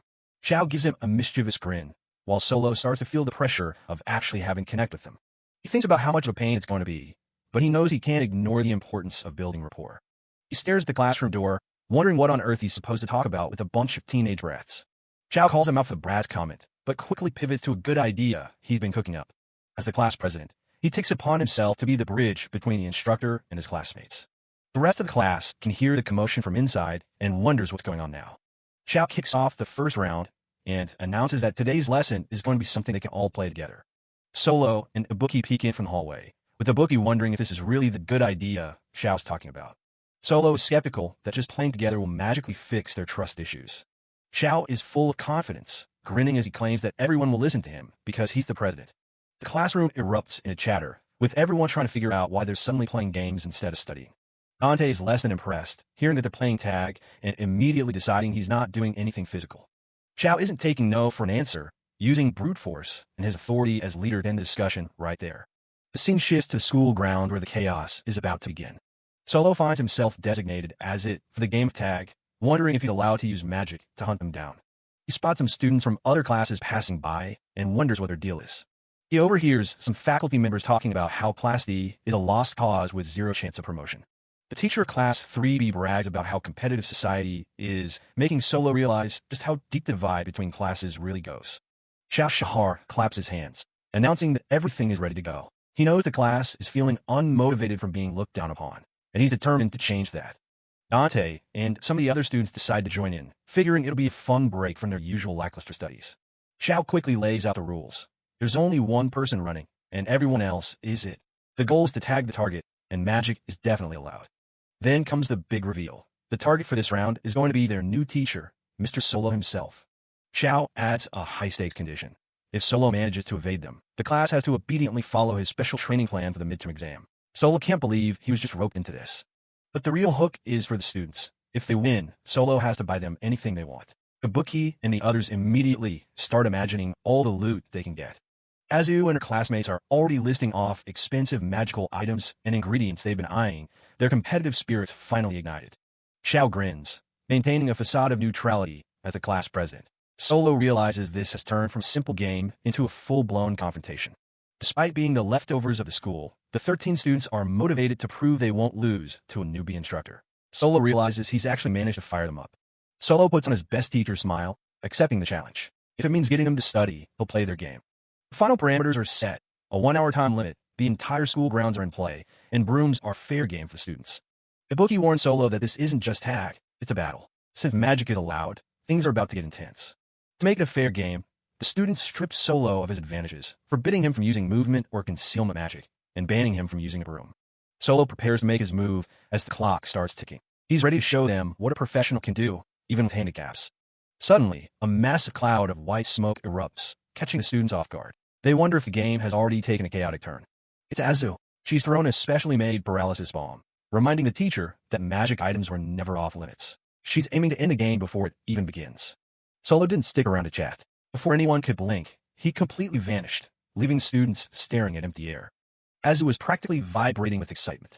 Her experiment actually worked, and seeing Dante and the others twitching on the floor like fish out of water was just the icing on cake. Xiao stood back, watching the chaos with a smirk. To him, this whole match was a joke. There was no way the class stood a chance against a guy like Solo. Inside the central hall, the chase was in full swing, but Solo was hitting a wall. He was gasping for air, his body feeling like lead because he relied way too much on magic instead of actually walking. He leaned against the pillar, lungs burning. This trial of strength was turning out to be a pathetic display of how out of shape he really was. Solo started flipping through the student files to get a better handle on who he was dealing with. First up was student number 5, Azumare C. She was a weird case. Her combat skills were bottom of the barrel, but when it came to making potions and magic items, she was top tier, a total genius in a lab. Suddenly, a kid in a horned hood named Noel Campbell blocked his path, striking a dramatic pose and declaring checkmate. Beside him stood Nanato Mikazuki, who looked like he'd rather be anywhere else. Noel didn't waste any time. He triggered a high-level darkness spell called Beloved Child's Retainer, designed to freeze his target's body in place. The kid was really leaning into the whole mastermind of the night bit. Solo just stood there, wondering if the kid realized how much he was overacting. Solo checked Noel's file, ranking second to last with grades that were basically a disaster. It was hard to take the Chinibu act seriously when his report card looked like that. And there was Nanato, the kid in the mask. He was a complete enigma. His grades were all over the place, making it impossible for Solo to figure out where his true talent actually lay. As Solo was pondering, a voice boomed from above. Dante Dalton had found him, and he looked ready to tear the place apart. Dante came barreling in like a freight train, launching a massive attack with a shout that echoed through the hall. He wasn't holding back one bit. He unleashed a witch's arsenal spell, surprising even Solo with how much raw power he was putting behind it. The strike was aimed right at Solo's head. The impact was massive. The air shrieked as the magic collided, sending debris flying everywhere and nearly leveling the corridor. Solo stared at the destruction, a bit stunned. For a class that was supposedly worthless, the gap in power between their raw magic and their refined skills was actually pretty terrifying. Dante tried to play it cool, acting like it was just a lucky hit, but he was clearly rattled that Solo had managed to walk away from it without scratch. He started shouting that he didn't need any stupid training, claiming he was already a pro at Witch's Arsenal. It was the typical bravado of a kid who didn't want to admit he was outclassed. Suddenly, another student stepped up. Kai Alvin took a deep breath, focusing his energy for a fire spell while the others yelled at him to actually do something. Kai unleashed a massive wave of fire, the Salamander's fire play. The hallway turned into an absolute furnace in an instant. Solo reappeared behind them, completely unfazed, and scolded them for starting a fire in the hallway. He looked more annoyed about the safety hazard than the actual attack. Before they could respond, Solo vanished again, leaving them yelling at the empty hallway. He was done playing games for now. Solo kept running, his mind racing as fast as his feet. He realized Kai's power was huge, but his control was non-existent. If they could just fix that, the kid would be a beast in the exams. He checked Kai's file next. The kid had a natural gift for fire magic, but without discipline, all that power was just a disaster waiting to happen. Eventually, Solo found himself in the school's quiet greenhouse, a lush oasis away from the chaos of the chase. It was the perfect place to hide and catch his breath. He was absolutely spent, wheezing and sweating like he just run a marathon. He desperately needed a break before his body just gave up on him entirely. As he moved deeper into the greenery, he spotted a girl with long hair, humming to herself. She seemed completely oblivious to the game of tag happening outside. It was Totally Leander, and she just finished repotting a whole batch of flowers. She looked incredibly proud of her handiwork as she stood among the blossoms. The flowers were dance fleurs, and they were literally swaying and humming as if they were celebrating their new pots. It was a weirdly peaceful scene. Totally nearly jumped out of her skin when she realized Solo was standing there. Solo, on the other hand, was too tired to even stand up straight, let alone act like a teacher. She quickly stammered that she wasn't trying to catch him. She just really wanted to talk to him about something important. Solo was too exhausted to do anything but listen. Totally took a deep breath and blurted out that she actually wanted to take his special training because she was terrified of failing the midterm exam. But there was a catch. She didn't want to learn Witch's Arsenal. She wanted to focus on what she really loved, plant magic. Solo was caught off guard by the request. She started explaining that while she wasn't good at combat magic, she could control branches and make plants grow with ease. Her eyes lit up as she talked about her hobby. She admitted she wasn't great at experimenting or making potions like Azu, but her true passion was simply looking after flowers and understanding how they worked. She even confessed that she'd struggled with the basics as a first year, which made her want to get better at the one thing she actually felt an affinity for. Solo listened, genuinely intrigued. Solo realized that every wizard has their own preference, a specific type of magic they're naturally wired to be better at. For Totally, it was plants, and forcing her into a generic mold was just a waste of time. He started thinking about the rest of the class, Xiao with his wind, Ibuki with electricity, even Mika with her transformation magic. They all already knew where their strengths were. The realization hit him like a ton of bricks. His plan to teach everyone the same foundation was efficient for him, but absolutely terrible for the students. It was the wrong way to build a real team. Solo's face paled as he thought about the workload ahead. To do this right, he'd have to personally oversee the individual training for all 12 students. That's 12 completely different styles he'd have to master and teach. Totally looked at him, worried that she was asking for too much special treatment. Solo just sighed, realizing that being a teacher was going to be way more work than he ever signed up for. Totally just gave him this sad little smile, saying she wasn't worth the effort. It was a pretty depressing thing for a kid to say, and it clearly didn't sit right with Solo. Solo just stood there, staring at her. He didn't say anything, but you could tell he was starting to realize just how much these kids have been beaten down by everyone else. The quiet moment was shattered when this guy in fancy robes strutted in, demanding to know where his dance fleurs went. This was the Class B teacher, and he looked like a real piece of work. He looked at the freshly potted plants and completely lost his cool. Apparently, those were supposed to be for hands-on practice for his superior Class B, and Totally had just ruined his plan.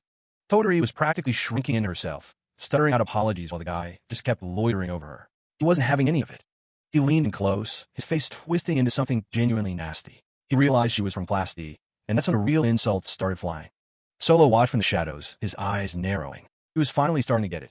Why these kids were so defensive, and why they didn't trust anyone wearing a teacher's badge. Outside, Dante and Kai were still frantically searching for Solo, having no idea that their teacher was currently having a crisis of conscience in a greenhouse. Pretty much the entire class had gathered now, including Azu and Noel. They were all wondering where their target had disappeared to. They started zeroing in on the greenhouse, wondering if Solo was actually trying or just messing with them. Time was almost up, and the tension was building. They were all surprised by Solo's sudden interest in training them. Usually, he just gave them the bare minimum effort and never got mad when they didn't pay attention. Ibuki and Nanato shared a look. They suspected he was only doing this to get a promotion, but something about the way he'd been acting today felt different. They remembered how Solo had talked about Witch's Arsenal being the most efficient way to teach. It was all about what was easier for him, not what was best for them. To them, he was just another teacher who didn't actually see them for who they were. They were just the problem class to be dealt with as quickly as possible. They figured if they could just coast through the exam, they'd be fine. They'd been treated like leftovers for so long that they'd just started believing it. But back in the greenhouse, the Class B teacher was really laying into Totally, and his words were getting nastier by the second. He called them leftovers and accused Totally of trying to sabotage the real students. He was literally towering over her, trying to make her feel as small as possible. Totally was on the verge of tears as he called her a scrap. Dante and the others arrived just in time to hear the insult, and you could see the shock on their faces. Just when it seemed like the guy wouldn't stop, Solo finally spoke up. He told him to shut up, his voice cold enough to drop the temperature in the room. Everyone froze. The Class B teacher looked like he'd just been slapped, and Totally was staring at Solo like he'd grown a second head. Solo stepped forward, his eyes locked on the arrogant teacher. He told the guy to quit nagging her, and the look on his face meant he wasn't asking. The Class B teacher was sputtering, demanding to know who this newbie teacher thought he was. He was clearly used to being the biggest bully on campus. Solo didn't even acknowledge him. He was too busy thinking about why these kids lacked motivation. It wasn't because they were lazy. It was because of people like this guy. Solo admitted to himself that he wasn't much better. He'd only seen them as targets to be managed, not as actual students with their own potential. He knew he was a fake teacher, but even a fake had a job to do. If he did become a real teacher to Class D, it would get in the way of his real job as an assassin. His eyes took on a sharp, dangerous light behind his glasses. It was time to show this guy what a real lesson looked like. Solo raised his hand and channeled his magic. In an instant, a massive vine-covered fist manifested in the air. He was using Toturi's own specialty, plant magic. He looked at Toturi and asked if she still wanted him to teach her plant magic. The look on his face was a mix of a teacher's smirk and an assassin's focus. He told her to pay close attention to his example. He was about to perform a high-level spell called Unbreaking Dawn, and he wanted her to see every detail. The plant fist lunged forward with a roar. It was a massive display of power, controlled with the kind of precision that only someone like Solo could pull off. The arrogant teacher barely had time to scream before the vine fist slammed into him. The impact was deafening, sending a shockwave through the entire greenhouse. The students were absolutely floored. Seeing their worthless class being defended with such overwhelming power was something they'd never even dreamed of. Solo gave her this dark, satisfied smile and told her she'd done a good job watching. He was finally starting to look like a real teacher, even if he was a bit of a scary one. The greenhouse was a total wreck, and the Class B teacher was out cold on the floor. The other students were still trying to process the fact that Solo had just one-shot another teacher. Solo walked away like it was no big deal, but Totori was just standing there in awe. She realized that he had actually stood up for her. Solo started sweating a bit, wondering if he'd overdone it. He really didn't want to get fired on his first week, especially not for beating up a colleague. Suddenly, the bells rang out across the school grounds. The game of tag was officially over, and Solo had managed to evade everyone until the very last second. Dante was fuming that they hadn't been able to catch him, while Solo was just trying to look like he hadn't just committed a minor assault in a greenhouse. True to their word, the whole class agreed to take his special training. They were still suspicious, but they were also a lot more curious about what else he could do. Totori was beaming, asking if this meant she'd finally get her plant magic lessons. She was practically sparkling with excitement now. The other students were confused. They thought they were all supposed to be learning Witch's Arsenal together as part of some efficient plan. But Solo just turned his back on them and announced that he'd changed his mind. They weren't going to be doing that generic training anymore. He was going to teach them for real. Solo looked around at his students. If they wanted to learn magic that actually fit them, instead of that generic Witch's Arsenal, then he was going to give it to them. He was ready to stop taking the easy way out. With a look of determination, he announced that he would provide special, individual training for every single person in the class. He was taking full responsibility for their progress from here on out. The students were stunned, but they couldn't exactly argue. They had made a promise to follow his training if they lost the game of tag, and Solo had clearly won that bet. Maiko, student number 9, squinted at him. She noted that this sudden burst of passion was totally out of character for him. Solo started to sweat, realizing he'd let his polite teacher mask slip. Xiao let out a laugh, teasing Solo for pretending to be a cool cat earlier. He'd seen right through the act, and it seemed like the rest of the class had too.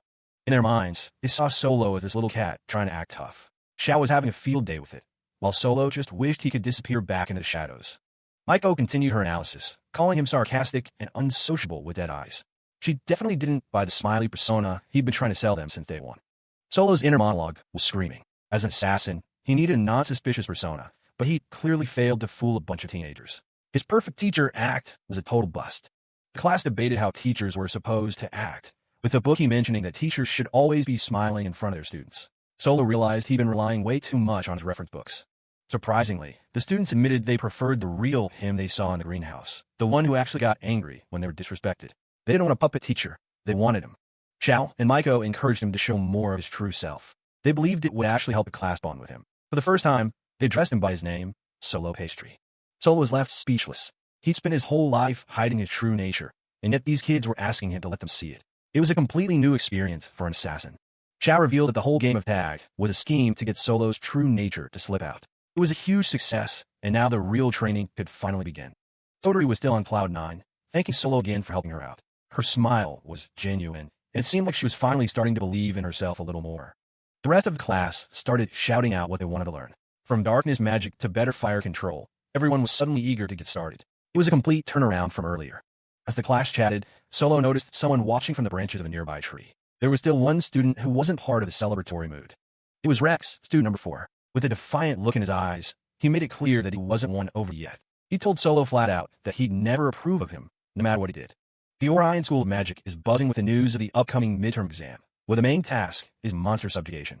Failing means more than just a bad grade. It means getting kicked out. Solo, the teacher of Class 2D, knows exactly what's on the line. If the students drop out, they're destined to become the world-ending villains he's trying to stop. While he's stressing about the future, his students seem way more relaxed, completely unaware of the dark fate their teacher is trying to steer them away from. Ever since that tag game, the class has done a total 180 and started treating Solo like a buddy instead of a terrifying assassin. He can feel his authority slipping away as they constantly laugh and mock the scary character he was trying to play before. Solo is fuming because they've clearly mistaken his attempt to be a good teacher for him being a total softie. As the school gears up for midterm, even top-ranked students from other classes are starting to feel the pressure of the upcoming test. Out on the school grounds, Solo gathers his group to officially explain the rules for their monster hunting mission. He breaks it down. They're heading into a monster habitat, but the catch is they won't know their specific targets until the very last second. To get them ready, Solo drops a massive rock golem in front of the class and tells his top student, Xiao, to take it out. Xiao doesn't even break a sweat, absolutely pulverizing the giant monster into a pile of pebbles with a single move. Without missing a beat, Solo calls up the next two students, Katlia and Panny. Katlia looks cool and collected, while Panny is practically vibrating with excitement for his turn to show off. The two of them launch a perfectly coordinated magical assault on a next-trained golem. Between Katlia's combat magic and Panny's summoning, the poor monster doesn't stand a chance and gets absolutely wrecked. Solo is genuinely impressed. Based on pure talent alone, these kids would easily be in the elite class A or B. But he remembers why they're in his class. One is a disaster in the classroom, and the other just treats everything like a playground. Next up is Rex Red, the student who looks like he'd rather be anywhere else but in a training session. Rex straight up tells Solo he doesn't need any special training and asks to be Lego right then and there. Solo is already losing his cool, but the girls in class chime in that Rex is basically a ghost who never talks to anyone. He's the ultimate lone wolf, keeping a wall between himself and the rest of the class at all times. Solo starts putting the pieces together, realizing Rex has been turning down everyone's attempts to be friendly, from sweets to magic potions. He's clearly strong enough for the exam, but his antisocial attitude is going to be a total headache for a teacher. Rex throws a terrifying glare at anyone who stares too long, leaving poor Toturi shivering in her boots. With the initial tests over, Solo announces that he's splitting the class into 3 distinct groups. The goal-cleared group is his elite squad, Xiao, Katlia, Panny, Ibuki, and the runaway Rex. Then there's the almost there group, including Kai, who just need a little more work to hit the passing mark. Finally, there's the hopeless squad, where the girls are already making excuses for why they're terrible at combat magic.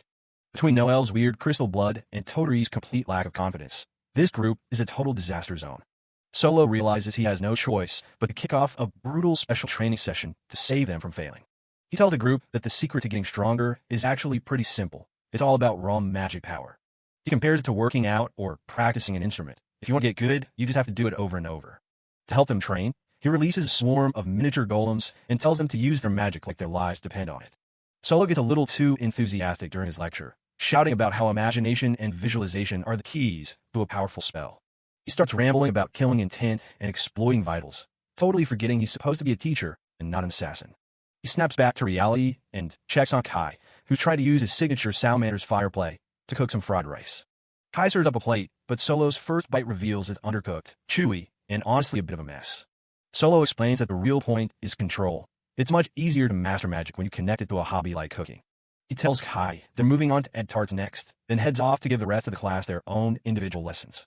A few days pass, and Toturi is out in the yard trying to summon every bit of power she has for a plant fist spell. But instead of powerful attack, she only manages to sprout a few tiny, sad weeds while feeling like a total failure. Solo watches from the sidelines, seeing that while she's got plenty of motivation, her actual magical results are still non-existent. Toturi is finally starting to enjoy the lessons, shouting about how much fun she's having. Solo watches her, knowing he has to keep this positive momentum going so she doesn't slip back into depression. She's practically glowing as she practices, and Solo can't help but notice how genuine her excitement is. But despite the progress, Solo's own expression is totally dead as he stares off into space in silence. Toturi starts opening up about why she was so unmotivated before, admitting that she's been struggling since her first year. She explains that as she fell behind, her teachers eventually just gave up on her, which made her even more scared to even try. Solo listens as she confesses that she eventually got so fed up that she just wanted to be done with class entirely. She reveals that despite giving up on class, she was actually doing independent study the whole time. She proudly shows off that she managed to make a fire poppy bloom, something she couldn't even dream of doing back in her first year. Solo remembers the scene vividly. Toturi's eyes sparkle as she shares her real dream. She wants to become a great wizard so she can go back and take over her family's homestead.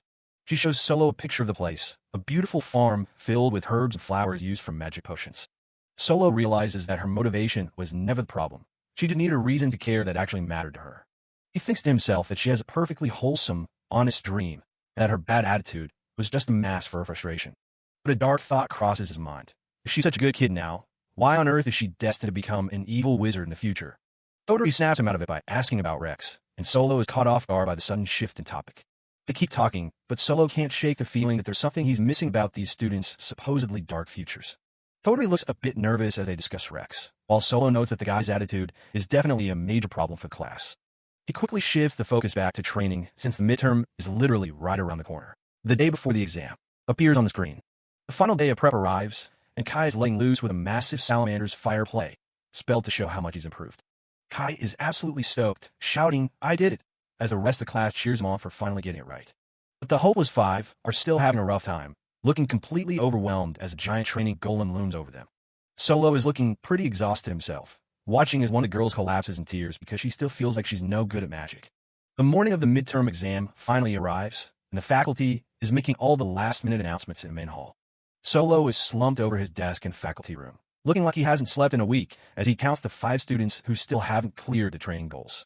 He lets out a heavy sigh, realizing that being a teacher is way more exhausting than being a world-class assassin ever was. Ibuki is standing nearby, looking as cool and mysterious as ever, and he asks Solo what he really thinks of the bad students. As they walk down hall together, Solo admits he's starting to have some major regrets about how he handled things at the start. Ibuki brings up the fact that Toturi and Miko actually have a natural aptitude for specific types of magic, even if they haven't mastered them yet. He reminds Solo about the time he predicted Miko would eventually become a master of transformation magic. Solo asks if that was just a lucky guess, or if it actually came from one of Ibuki's precognition fragments. Ibuki confirms it, adding that he also saw a vision of Toturi becoming a powerful plant magic user in the future. And it doesn't stop there. He mentions that Pani was also destined to be a great summoner, which he's already starting to show. Solo nearly loses his mind, demanding to know why Ibuki didn't just tell him all of this from the very beginning. He starts pacing, realizing that if Ibuki knows this much about their potential, then the evil wizard prophecy might be a lot more complicated than it seems. Ibuki explains that precognition isn't a movie, it's just fragments, and they also saw that one of the 12 will be a master fire magic user. Solo's mind immediately jumps to Kai, and he starts putting the pieces together. He looks at the group of students, realizing that while they have the potential for greatness, the path to becoming evil is still a mystery. Ibuki notes that there are even some students who are total overachievers, excelling at everything they touch. Solo looks at him, wondering how such ordinary-seeming kids could possibly end up as the monsters described in the prophecy. He thinks it's absurd because, after actually getting to know them, they just seem like a bunch of regular, rowdy teenagers. As they keep walking, Ibuki starts talking about the bigger picture, the school, the country, and the darkness that might be creeping in. He explains that the school's hands are tied because if the truth about the Department of Magic leaked out, it would be a total scandal. Then he drops the darkest bombshell yet, the government's secret egg-smashing policy, where they kill off children who are destined for evil while they're still young. Ibuki and Solo walk through the stone corridors, Ibuki explaining that the public never learns of the egg-smashing because the country keeps it strictly confidential. He reflects on the complex nature of evil, how some are born to it while others are driven by circumstance, and asks if they should be targeting the sources of corruption rather than just the individuals. Stopping by a large arched window, Ibuki warns Solo that his growing attachment to the students will soon turn into a dangerous sympathy. Solo remains silent, his expression unreadable behind his glasses as Ibuki reminds him that as assassins, sympathy is the one thing they cannot afford to have. Ibuki coldly reiterates their mission. Any student they can't keep from dropping out must be eliminated, and Solo must improve his teaching skills to better monitor them. Ibuki looks down at the rowdy Class D students below, noting that while Solo might feel friendly toward them, his own interest is purely superficial. Solo responds with a flat, weary gaze, assuring Ibuki that he understands the gravity of their situation perfectly well. He recalls his promise to kill them the moment they turn evil, wondering if a professional like himself is even capable of feeling sympathy Ibuki fears. Shaking off the heavy mood, Ibuki brings up the upcoming midterm exam, worried that the problem 5 might fail and be forced out of school. He mentions that he has one particular idea to help him pass, though he admits it might be cheating a little. The scene shifts to the Orion School of Magic's transportation door room, where the second-year students are gathering in their mandated athletic wear for the test.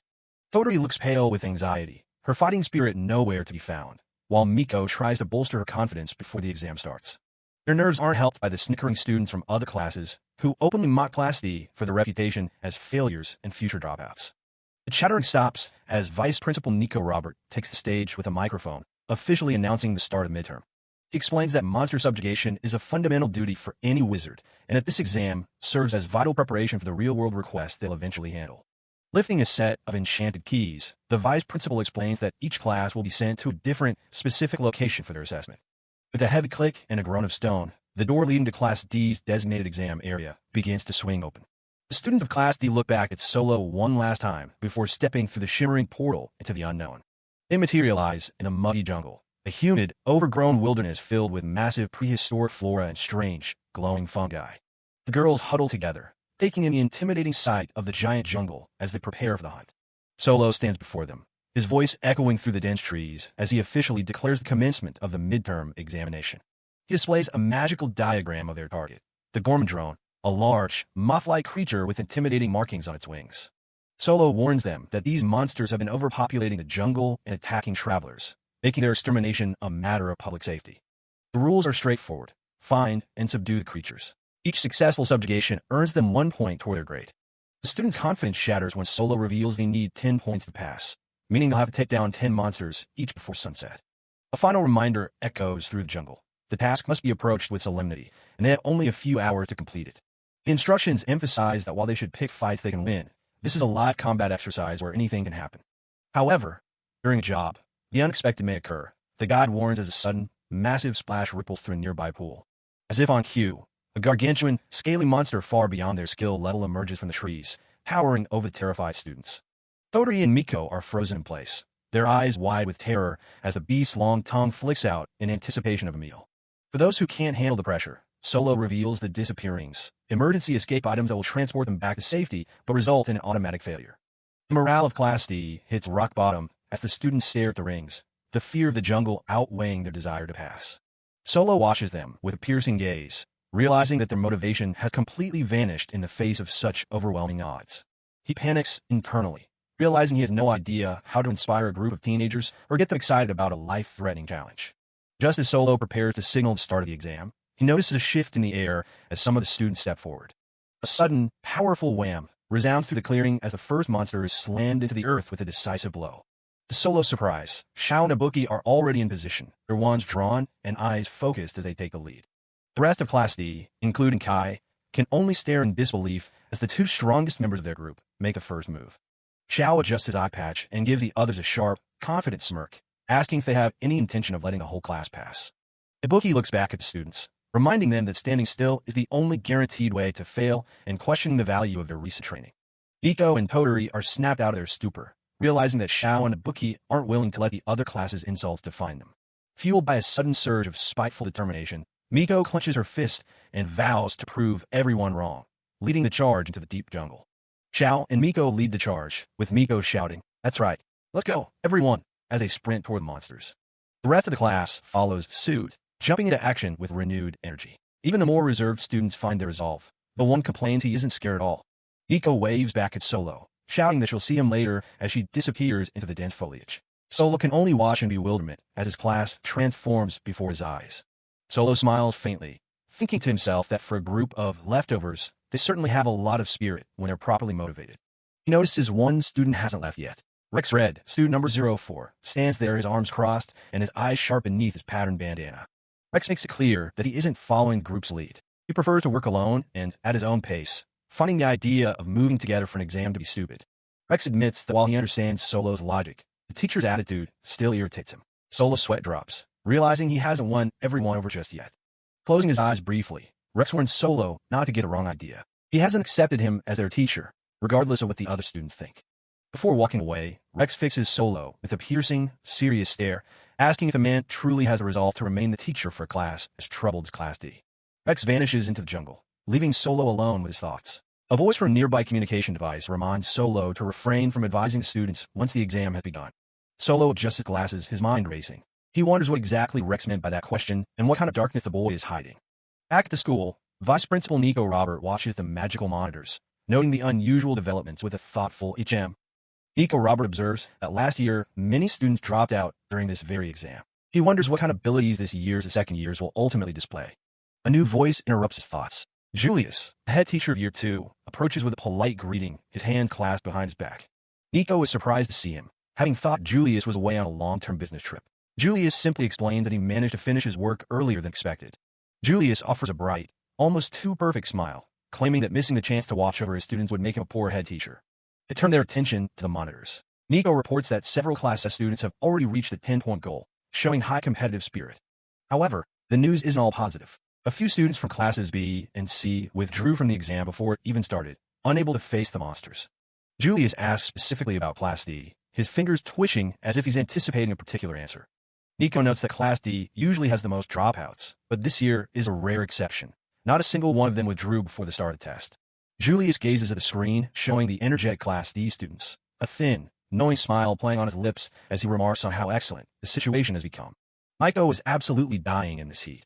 Between the humidity and the bugs, she's completely over it. The rest of the class isn't doing much better as they trek through the muggy forest. Azu decides now's a great time to start teasing Maiko about how much time she's been spending with Xiao and Ibuki lately. She even offers to help Maiko out with a special love potion she's been cooking up. Maiko isn't buying it, even if Azu claims the boys are probably thinking about how cute she is. Ibuki tells them to pipe down since they're in the middle of an exam, but Xiao just thinks their energy is funny. Maiko snaps at Azu to stop with the slander, but the girl just keeps laughing.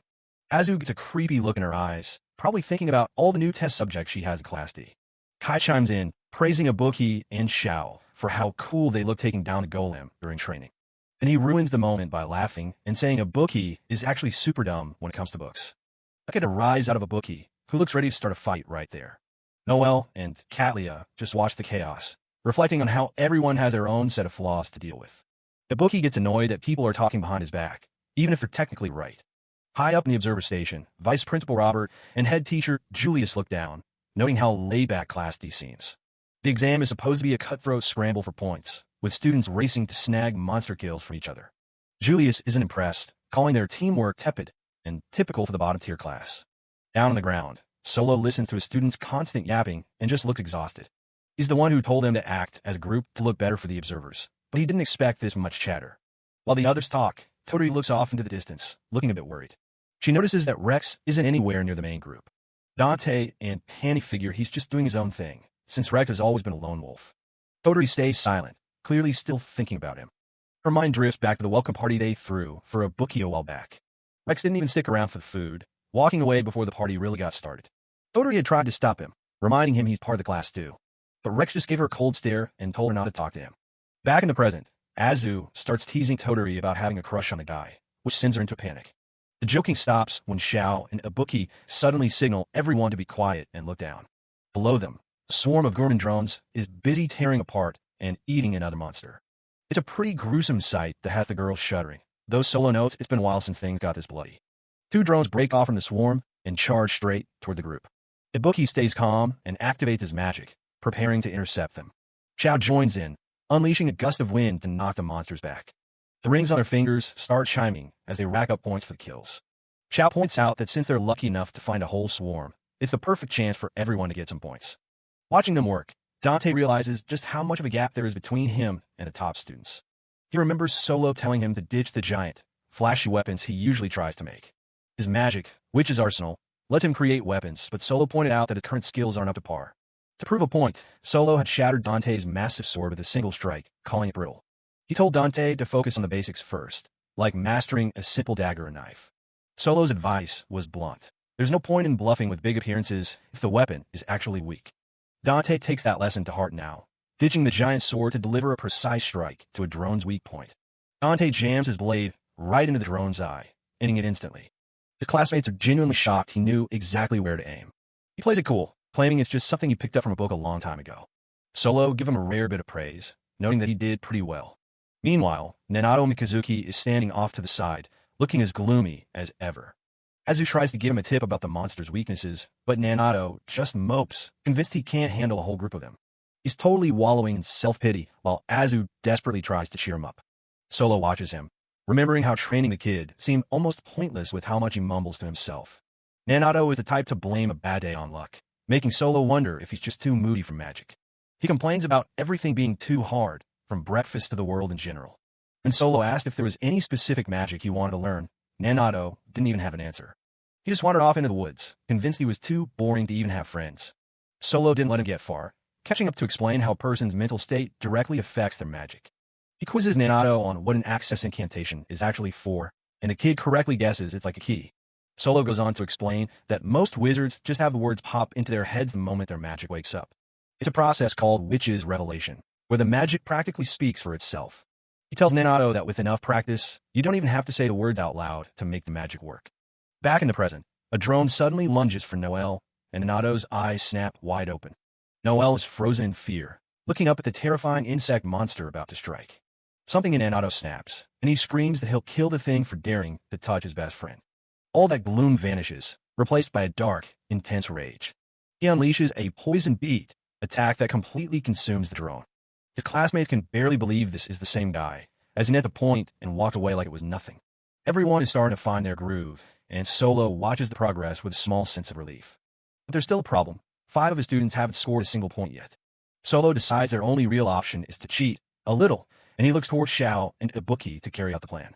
The 5 struggling students find themselves surrounded by a whole swarm of drones. Nagisa is practically in tears, terrified of failing and being kicked out of school. She manages to pull herself together and unleashes a sharp, icicle blade engraving. The attack lands perfectly, leaving the others impressed by her ice magic, while another student just naps nearby. Another student follows up with a plant fist that knocks the drones back. One student gets a bit too aggressive with the drones, shouting at them to stay still. Azu uses her own arsenal of weapons to keep the pressure on while the group laughs through the chaos. Xiao and Ibuki are working in sync, weakening the monsters so the others can land the final blows. They're sticking exactly to the plan Solo gave them, making sure everyone gets a piece of the action. Up in control room, head teacher Julius watches the monitors, noting that this cheating is very much Class D style. He watches as they cycle through their abilities, wondering if they'll actually manage to avoid any dropouts. Xiao whips up a Sylph Whirlwind, while Ibuki follows up with an electric drop to paralyze the targets. Julius has to admit that Xiao is quite the talent, and the new transfer student isn't bad either.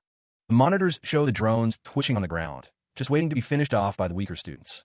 Solo can't help but tease his star pupils, laughing that they're being a little too soft with their classmates. Toturi stares at the monsters, her eyes filled with a new kind of determination. Maiko Cecilia lands a heavy blow, stealing the kill and securing a much-needed point. She is ecstatic, realizing that she actually has a chance to clear the exam at this rate.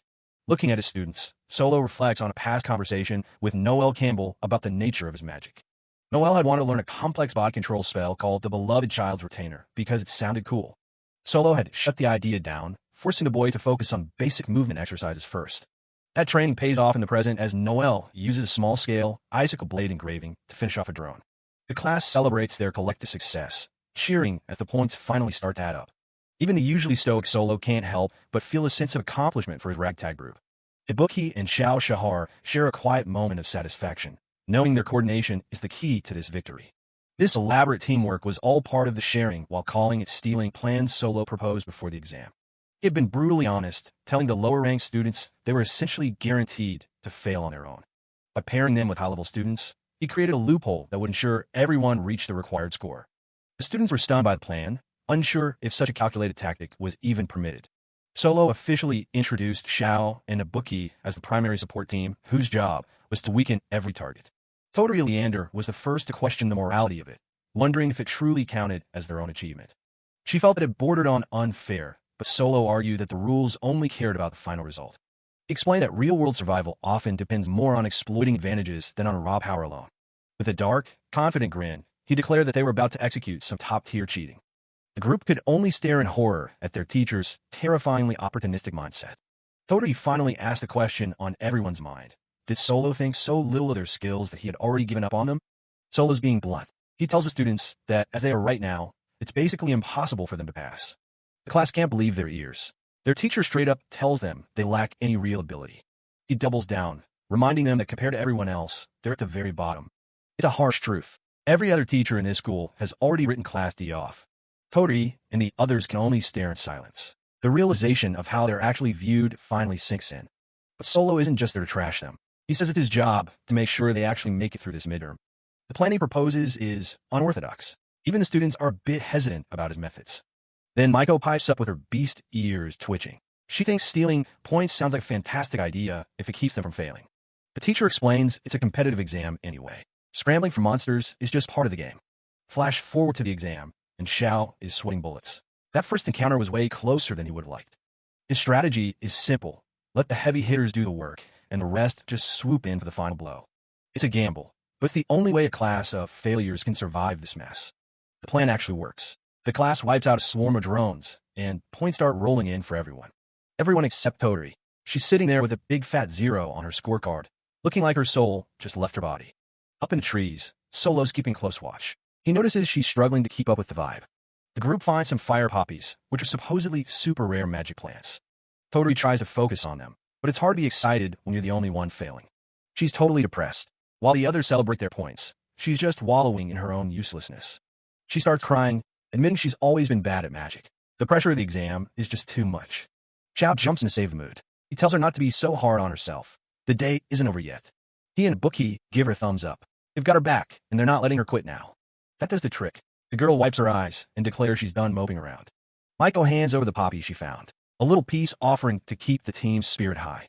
Everyone's back on track, chatting and moving forward. Even Ibuki and Xiao are acting like actual partners for once. In a flashback, Solo asks the two of them to play support. It's a bit of a dishonest request coming from a teacher. Xiao just grins. He actually likes this interesting side of their instructor. Even the serious Ibuki agrees to the plan. They all want the class to pass, whatever it takes. Solo reflects on how he's had to pull strings from the shadows before to make things look like a student's achievement. He tells Ibuki he's counting on him. The success of this whole group depends on this partnership. The class president takes it very seriously. He yells out a "yes, sir" that probably echoes through the whole forest. Zhao's eye catches his attention again. There's something strange hidden in there. Ibuki tries to get a closer look, but Xiao isn't exactly making it easy. The teacher is just glad he chose someone who can pull the class together emotionally. It's a big help. Everything seems to be going smoothly. If they keep this up, everyone might actually make a cut. But things are never that easy. They find themselves on some giant vines, realizing one wrong step is a long way down. The boy laughs it off, telling them it'll be fine as long as they stay focused. Suddenly, something splashes from above. It's acid, and it's melting the landscape around them. A massive, nightmare fuel flower monster drops in. This definitely wasn't on the low-level exam menu. The students are absolutely terrified. This thing is way beyond anything they've faced so far. Zhao's face goes completely pale. He recognizes this thing immediately. It's a flesh-eating feeler flower, a pro-level threat that has no business being in a beginner exam. He stands there paralyzed. This is the exact same species of monster that killed his childhood friend, Luca, right in front of him. Ibuki tries to fight back, but the monster's fluids are just too much. It's at acidic spray again, and it's melting everything it touches. He manages to fire off an electric drop right in the monster's face. The beast lets out a deafening shriek as the lightning crackles across its tentacles.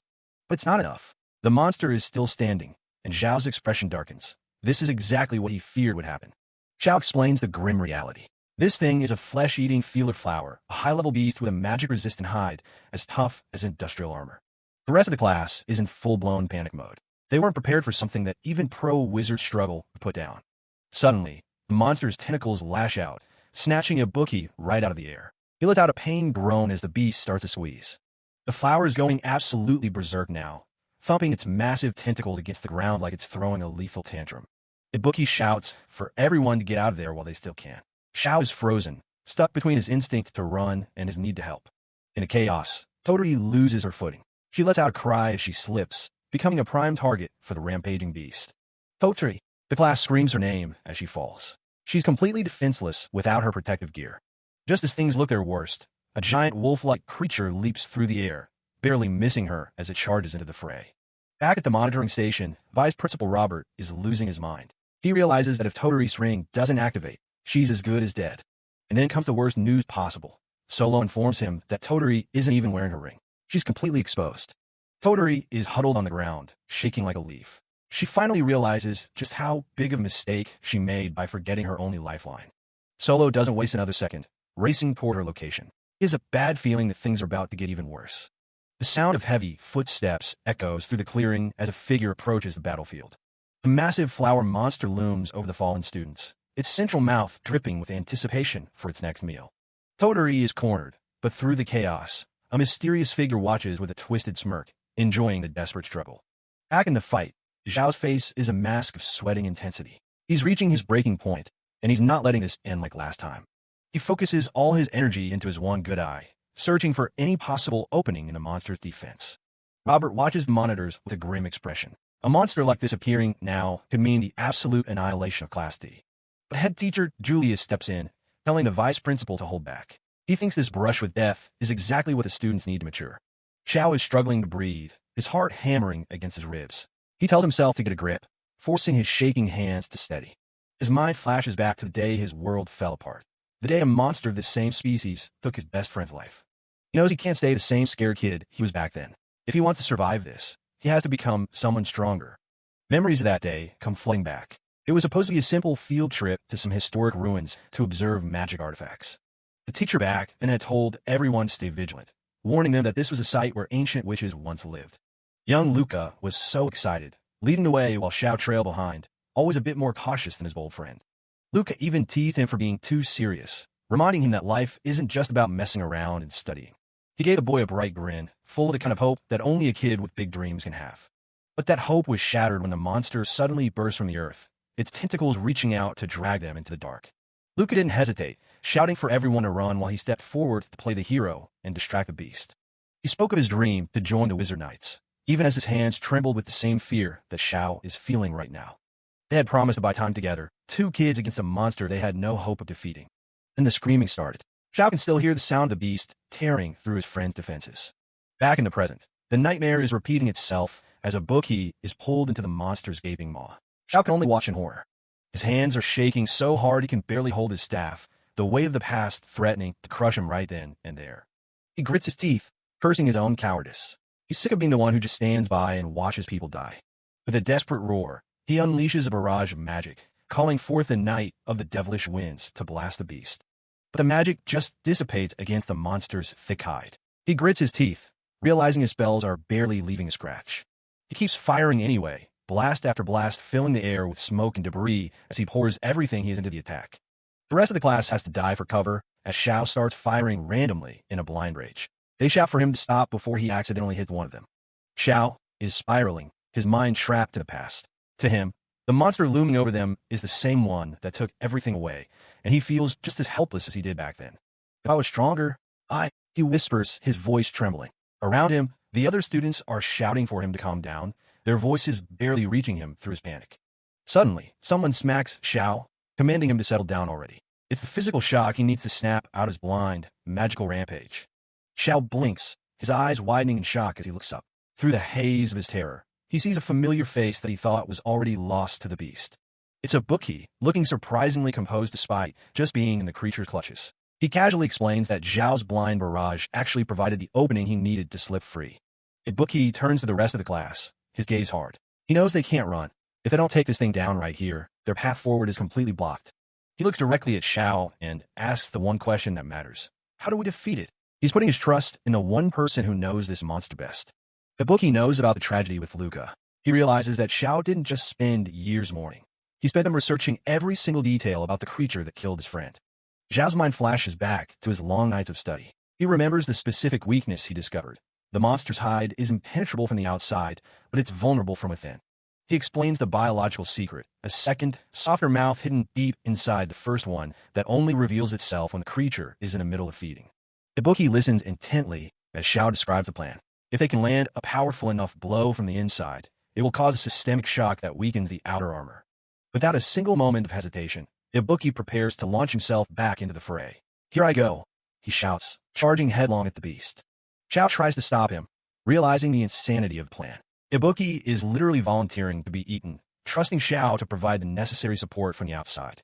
But Ibuki is confident. He's not planning on dying. He knows that if things go south, his emergency ring will simply warp him out of the exam. He throws himself into the monster's gaping maw, determined to stay in the fight.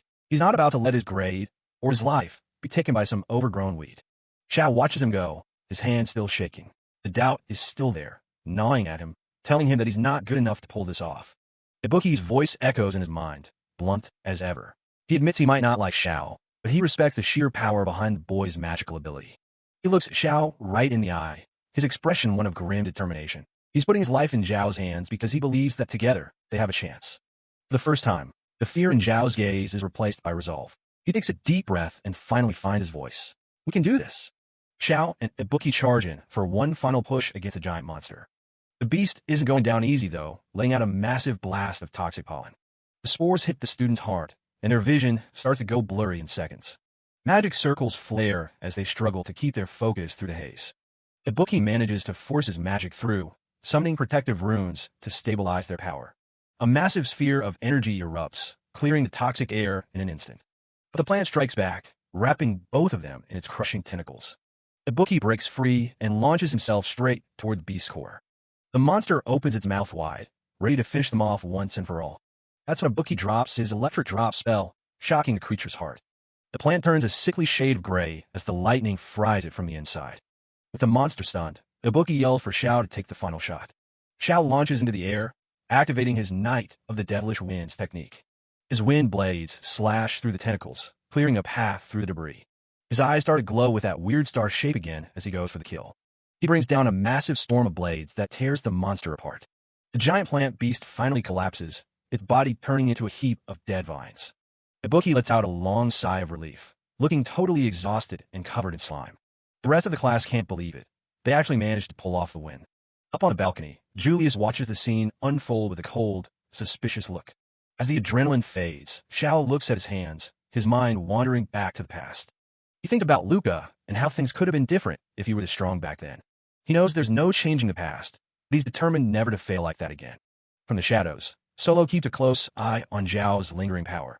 The other students swarm the two heroes, cheering for the class's new power duo. Nanato and the others are impressed by how well they worked as a team. Maiko comes over to nag them, though she's clearly relieved they made it out okay. Ibuki just smiles and tells her it was easy because they're all friends. Zhao's brain completely short-circuits at the word friends, and he turns bright red. He tries to walk it off, but he's still struggling with Solo's dark teachings. He watches Ibuki and realizes the guy is actually a lot like Luca was. He briefly imagines a casket, thinking about how easy it would be to use Ibuki as a sacrifice. He quickly snaps out of it, clutching his head in horror that he even had the thought. He remembers Luca's kind smile and knows that's the kind of person he wants to be. Xiao looks back at Solo, wondering why his teacher is pushing such a cold, brutal path. He finally admits to himself that even though they're a mess, these guys are actually fun. He watches his classmate walk away, feeling like he's finally found a place to belong. Deep down, he begs the universe not to let him turn into an evil wizard. Solo is busy taking notes, his assassin's mind constantly analyzing the situation. He's seen that star-shaped eye before, and he knows it's a sign of a dark transformation. He worries that the very things that make them good could also lead them to ruin. He looks at the evil wizard, warning in his mind, wondering if he can actually change their fate. Solo starts walking off, already dreading the formal report he has to file about Zhao's eye. He can't stop thinking about the word friends. His students keep using it like it actually means something. He mutters that he doesn't need connections like that, preferring to stick to his own business.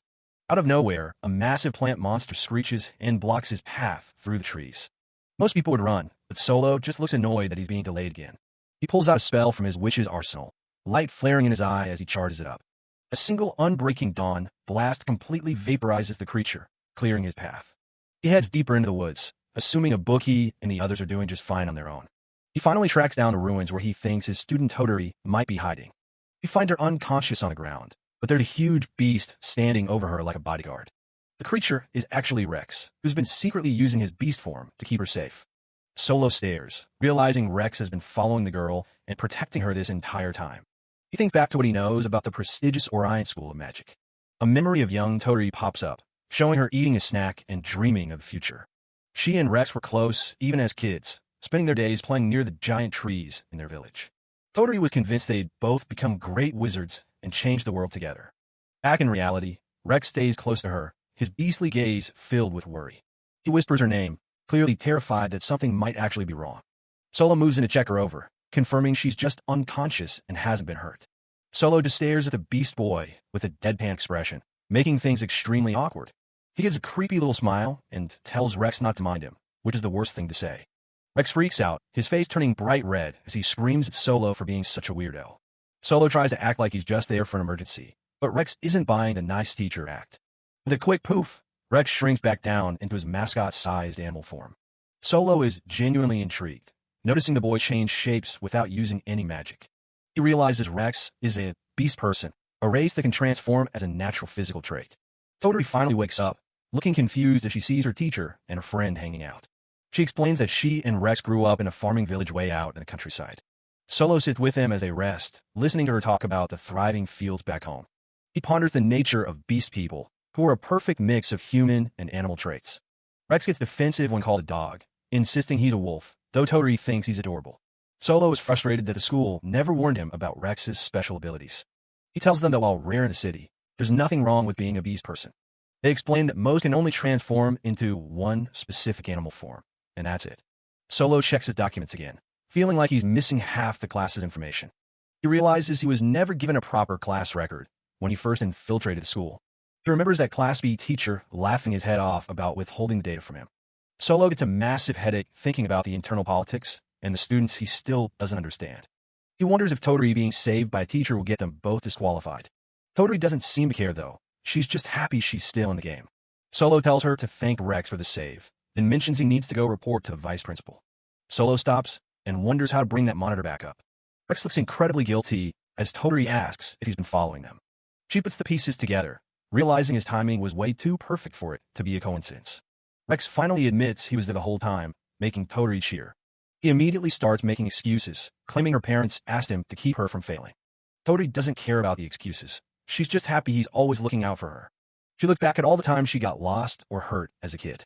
She takes his paw, pointing out how he always ends up getting hurt to save her. Toturi gives him a huge smile and tells him he's the one she likes best. Rex gets super flustered and tells her to stop talking like a little kid. Solo watches the whole scene play out with a blank expression. He's actually sweating, wondering if this is what people mean by youth. Solo tells them to take the romance elsewhere, doubting these kids will ever become evil wizards. The two of them just keep being adorable while Rex tries to act tough. Solo sighs, just relieved they're safer now. Rex flips the script and starts getting heated again. He demands to know why she wasn't wearing her emergency ring. He realizes she took it off on purpose so she wouldn't be forced out of the exam. Solo looks down at the ring in his hand. Rex goes off on her for being reckless and ignoring the rules. He gets in her face, asking if the exam is more important than her actual life. Toturi breaks down in tears, calling herself an idiot. Solo watches the drama, suspecting Rex might have ditched his own ring too. Rex doesn't let up, yelling at her to be more careful. He looks away, telling her he won't always be there to bail her out. Solo just watches the heavy mood settle over them. He checks the time, 1 hour left, just as a massive impact shakes the forest. A giant creature lands right in front of them, catching everyone off guard. It's a massive moth-like monster called a Gurmadrone. Solo stays calm, while Toturi stares up in pure terror. The monster hovers over the forest, surrounded by smaller versions of itself. The ring suddenly speaks up, confirming a boss monster has appeared. A guide explains that the boss is a secret goal, way stronger than anything else in the exam. Taking it down is worth 10 points, but the students were never told it existed. The massive drone prepares to attack, while the others buzz around. The ring tells Solo that the outcome depends entirely on what he does next. Solo tells the kids they can run if they need to, but Toturi looks hesitant. Solo realizes the other teachers set him up by hiding the boss monster info. He smirks, seeing this as the perfect chance to snag those 10 points. The drone lets out a screech and lunges forward. Solo prepares to step in, but Rex stops him. Rex transforms into a humanoid beast form, telling Solo to stay back so they don't get disqualified. Solo reminds Toturi there's little time left, while Rex mentions he already has some points from guarding her. Rex's beast form looks serious as he asks her if she has anything left she wants to do. Toturi looks confused by the question, even with the boss monster looming in the distance. Rex asks her if she's really okay with failing the exam and having to leave the school. Toturi gets determined, saying she has to become a great wizard to take over her family's homestead. But then she drops the real bomb. She needs to find a husband. Solo is absolutely floored. Rex explains that with a birth rate dropping, she can't afford to go home empty-handed. He teases her about trying so hard to hide her country bumpkin accent. Toturi insists she read which accents were popular in books, while Solo is still processing the husband thing. Toturi quickly tells Solo that she and Rex are just childhood friends and nothing more. She says they're basically family, which clearly leaves Rex feeling completely friend-zoned. Solo notices Rex's ears drooping and realizes the guy definitely doesn't feel the same way about her. Toturi shouts that she won't let her family line end with her generation. A massive roar echoes through the forest, cutting the conversation short. The giant Gorman drone spreads its wings and prepares to strike from above. The monster rains down stingers, forcing Toturi and Rex to scramble for cover. Solo tells her she can't win by just running and orders her to launch a counterattack. Toturi tries to use her magic, but she only managed to sprout a tiny weed that just pokes the monster. The spell is a complete failure, leaving the monster completely unfazed. Toturi apologizes, admitting she gets so nervous she just can't make her magic work properly. Solo watches her break down, realizing her lack of confidence is keeping her stuck in a cycle of failure. Solo tells her to forget about that spell for a second and try to think of something else. He reminds her of when she supposedly made those fireworks bloom at the welcome party. Toturi thinks back to that success, not knowing Solo was the one who actually cast the spell for her. Solo gives her a big smile, telling her she has the potential to grow into anything. He immediately starts sweating, feeling like he sounded way too much like an actual teacher. Toturi remembers when she first entered the academy with Rex, full of hope and excitement. She remembers being mocked by teachers who told her she had no talent. They told her they didn't have time to waste on students bound for Class D. Back in the present, she thanks Solo for being the one person who actually believed in her. Toturi starts her chant again, her eyes glowing with a strange star-like light. This time, a massive fist made of vines and rock rises behind her, and Solo knows she did it. She slams the giant fist down on the monster with a massive explosion. Rex cheers her on from the side, while Solo watches the impact with interest. The monster is engulfed in a bright flash of light as the spell connects. But as the dust clears, the monster is totally fine. Solo realizes the power gap is just too high for her current magic. Rex steps forward with his wand, saying he's just getting warmed up and it's finally his turn. A star-shaped glow appears in his eye as he prepares to unleash his own signature magic.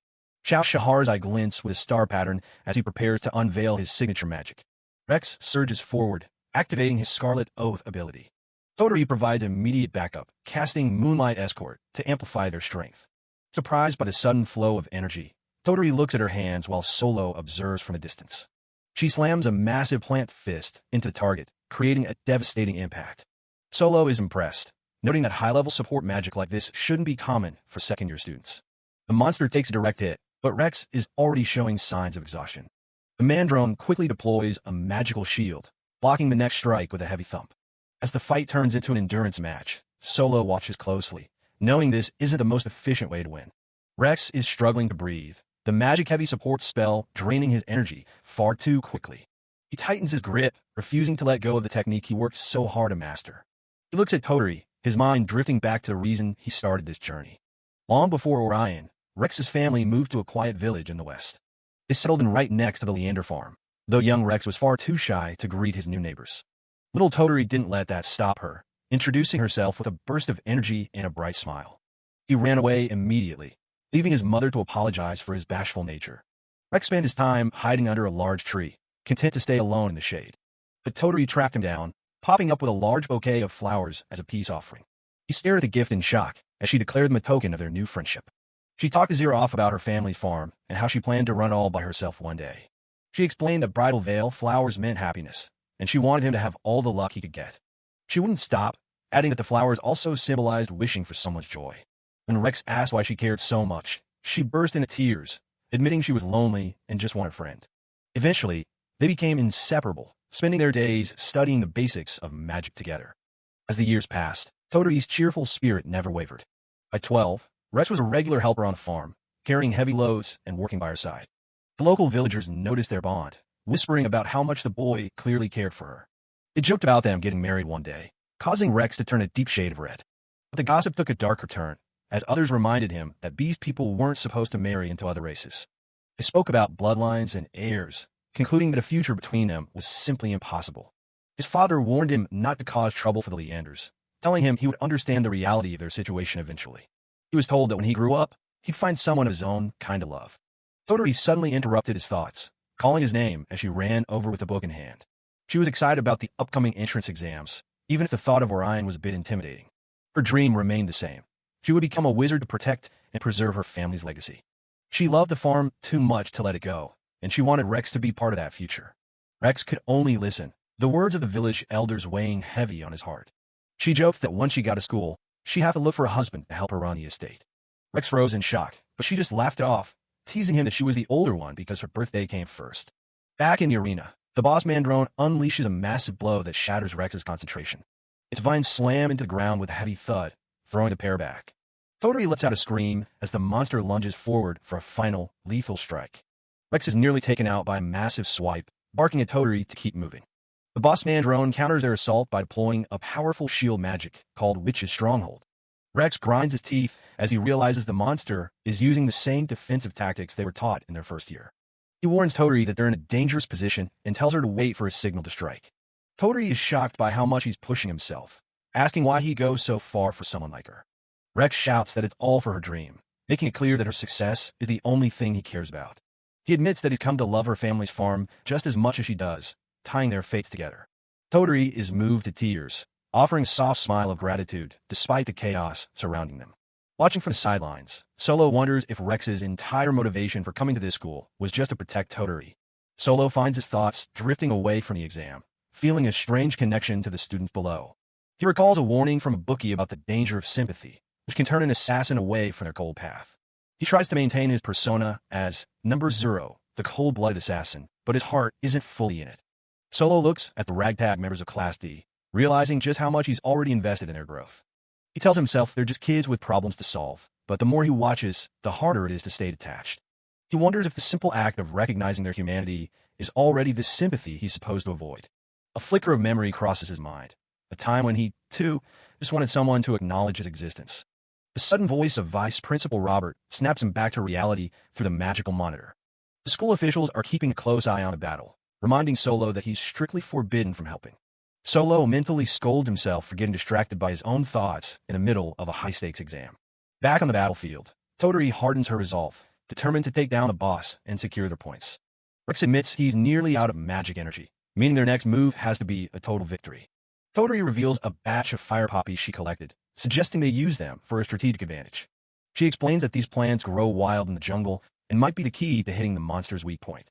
She points out that the Gourmandron's eyes are its greatest vulnerability, especially since it loves the darkness. Since the monster chose to nest on this lightless lower level, it must be extremely sensitive to harsh glares. A blinding flash from the fire poppies would be just like intense sunlight, creating the perfect distraction. If they can stun the beast with a burst of light, they'll finally have the opening they've been looking for. Rex thinks it's a long shot, but he's willing to trust her judgment and give it everything they have. He orders her to go for it, while Toturi readies her wand for the most important spell of her life. Toturi vows to make the fire poppies bloom, even as Solo watches from above with a skeptical expression. Rex is worried because she's never successfully used this magic before, but Toturi feels strangely confident. She begins the ritual, shouting for the flowers to bloom as she channels every last drop of magic.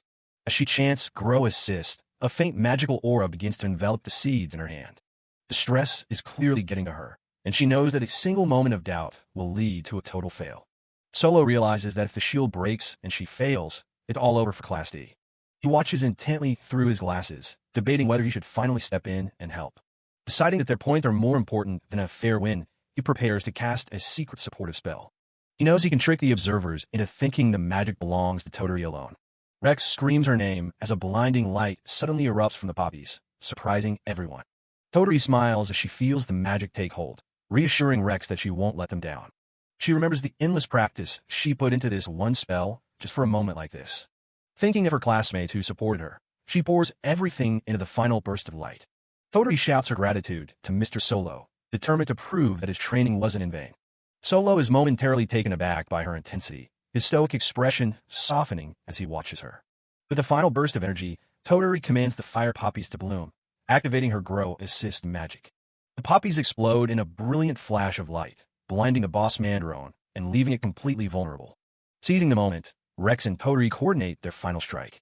They combine their magic into a devastating Moonlight Escort and Plant Fist combo, a giant wooden arm surging forward. The massive fist connect with a bone-jarring thud, finally bringing the beast down. A notification chimes as they secure the 10 points needed to pass the exam. Toturi lunges at Rex in a celebratory hug, while he blushes and thanks her for the assist. Observing the battle from the control room, Julius and Nico Robert are clearly impressed by the feat. Julius notes that Solo's unconventional training methods are already showing remarkable results. He decides that he'll need to have a proper conversation with the new teacher after the exam. Down in the jungle, Toturi and Rex run towards Solo, shouting their victory with broad smiles. Toturi is ecstatic, realizing she's finally passed her midterm exam against all odds. Solo offers a rare, genuine smile, telling them they did a good job. The exam scoreboard updates, confirming that Rex has also secured his 10 points. Solo shifts his focus, wondering how the rest of the students are holding up in their respective zones. Across the jungle, Xiao Shahar and Ibuki Brown are leading the charge against the final swarm of monsters. Every student in Class D works together, picking up points one by one as the timer counts down. A loud signal echoes through the trees, announcing that the midterm exam has officially concluded. The final results flash across the screens. Every single student in Class 2D has passed. The class erupts into wild cheers and laughter, finally letting out the tension of the last few days. During their post-exam break, Maiko Cecilia admits she was worried about her teammates, relieved they made it back. Panny Rao, student number 03, remarks on how grueling the final half of the test was, especially with their magic running low. Xiao and Ibuki thank the others for having their backs during the chaos. Maiko advises them all to learn from this and manage their energy better for future challenges. She looks ahead with determination, knowing she needs to master her transformation magic soon. Noelle Campbell is completely exhausted, prompting Minato Mikazuki to suggest they head back to the transportation gate. Nearby, a new student named Nagisa Snow, a boy with silver hair and a large scarf, is fast asleep on a giant mushroom. Nagisa wakes up with a lazy wow, seemingly unbothered by the high-stakes environment. He tells his classmates to go on ahead, claiming he just needs a little more rest. Maiko is stunned that someone so lazy could pass, while Xiao notes that Nagisa remains a complete mystery to the class. Xiao and Minato try to nudge him awake, but he remains stubborn. Unbeknownst to the group, two dangerous pitcher-like plant monsters are lurking in the shadows. The creatures lunge forward with a predatory grin, ready to strike the unsuspecting students. Suddenly, Nagisa's eyes snap open, his sleepy demeanor replaced by a cold, terrifying gaze. With a speed that defies the eye, Nagisa's pupil glints as he prepares to deal with the threat. In a blur of movement, the monsters are sliced to pieces before they can even get close. Nagisa is suddenly standing back with the group as if he never moved, while Panny tells him hurry up. He watches the remains of the monsters with a bored expression, thinking to himself that it was a good choice to end it quickly. As they walk away, the others warn him about staying alert for monsters, but he just finds the whole thing to be a pain. Everyone eventually gathers at the transportation door, where Toturi is waiting to welcome them all back. Toturi is welcomed back with open arms by her classmates, who are overjoyed to see her safe and sound. Rex finds himself the center of attention as the group teases him about his impressive wolf form, much to his embarrassment. Maiko, Cecilia, and Panny Rao can't help but poke fun at Rex's lone wolf persona, watching him turn bright red. Overwhelmed by the sudden attention, Rex snaps back that this is exactly why he prefers working alone. The atmosphere remains lighthearted as Maiko offers up one of her special love potions, while Toturi thanks her for the fire poppies.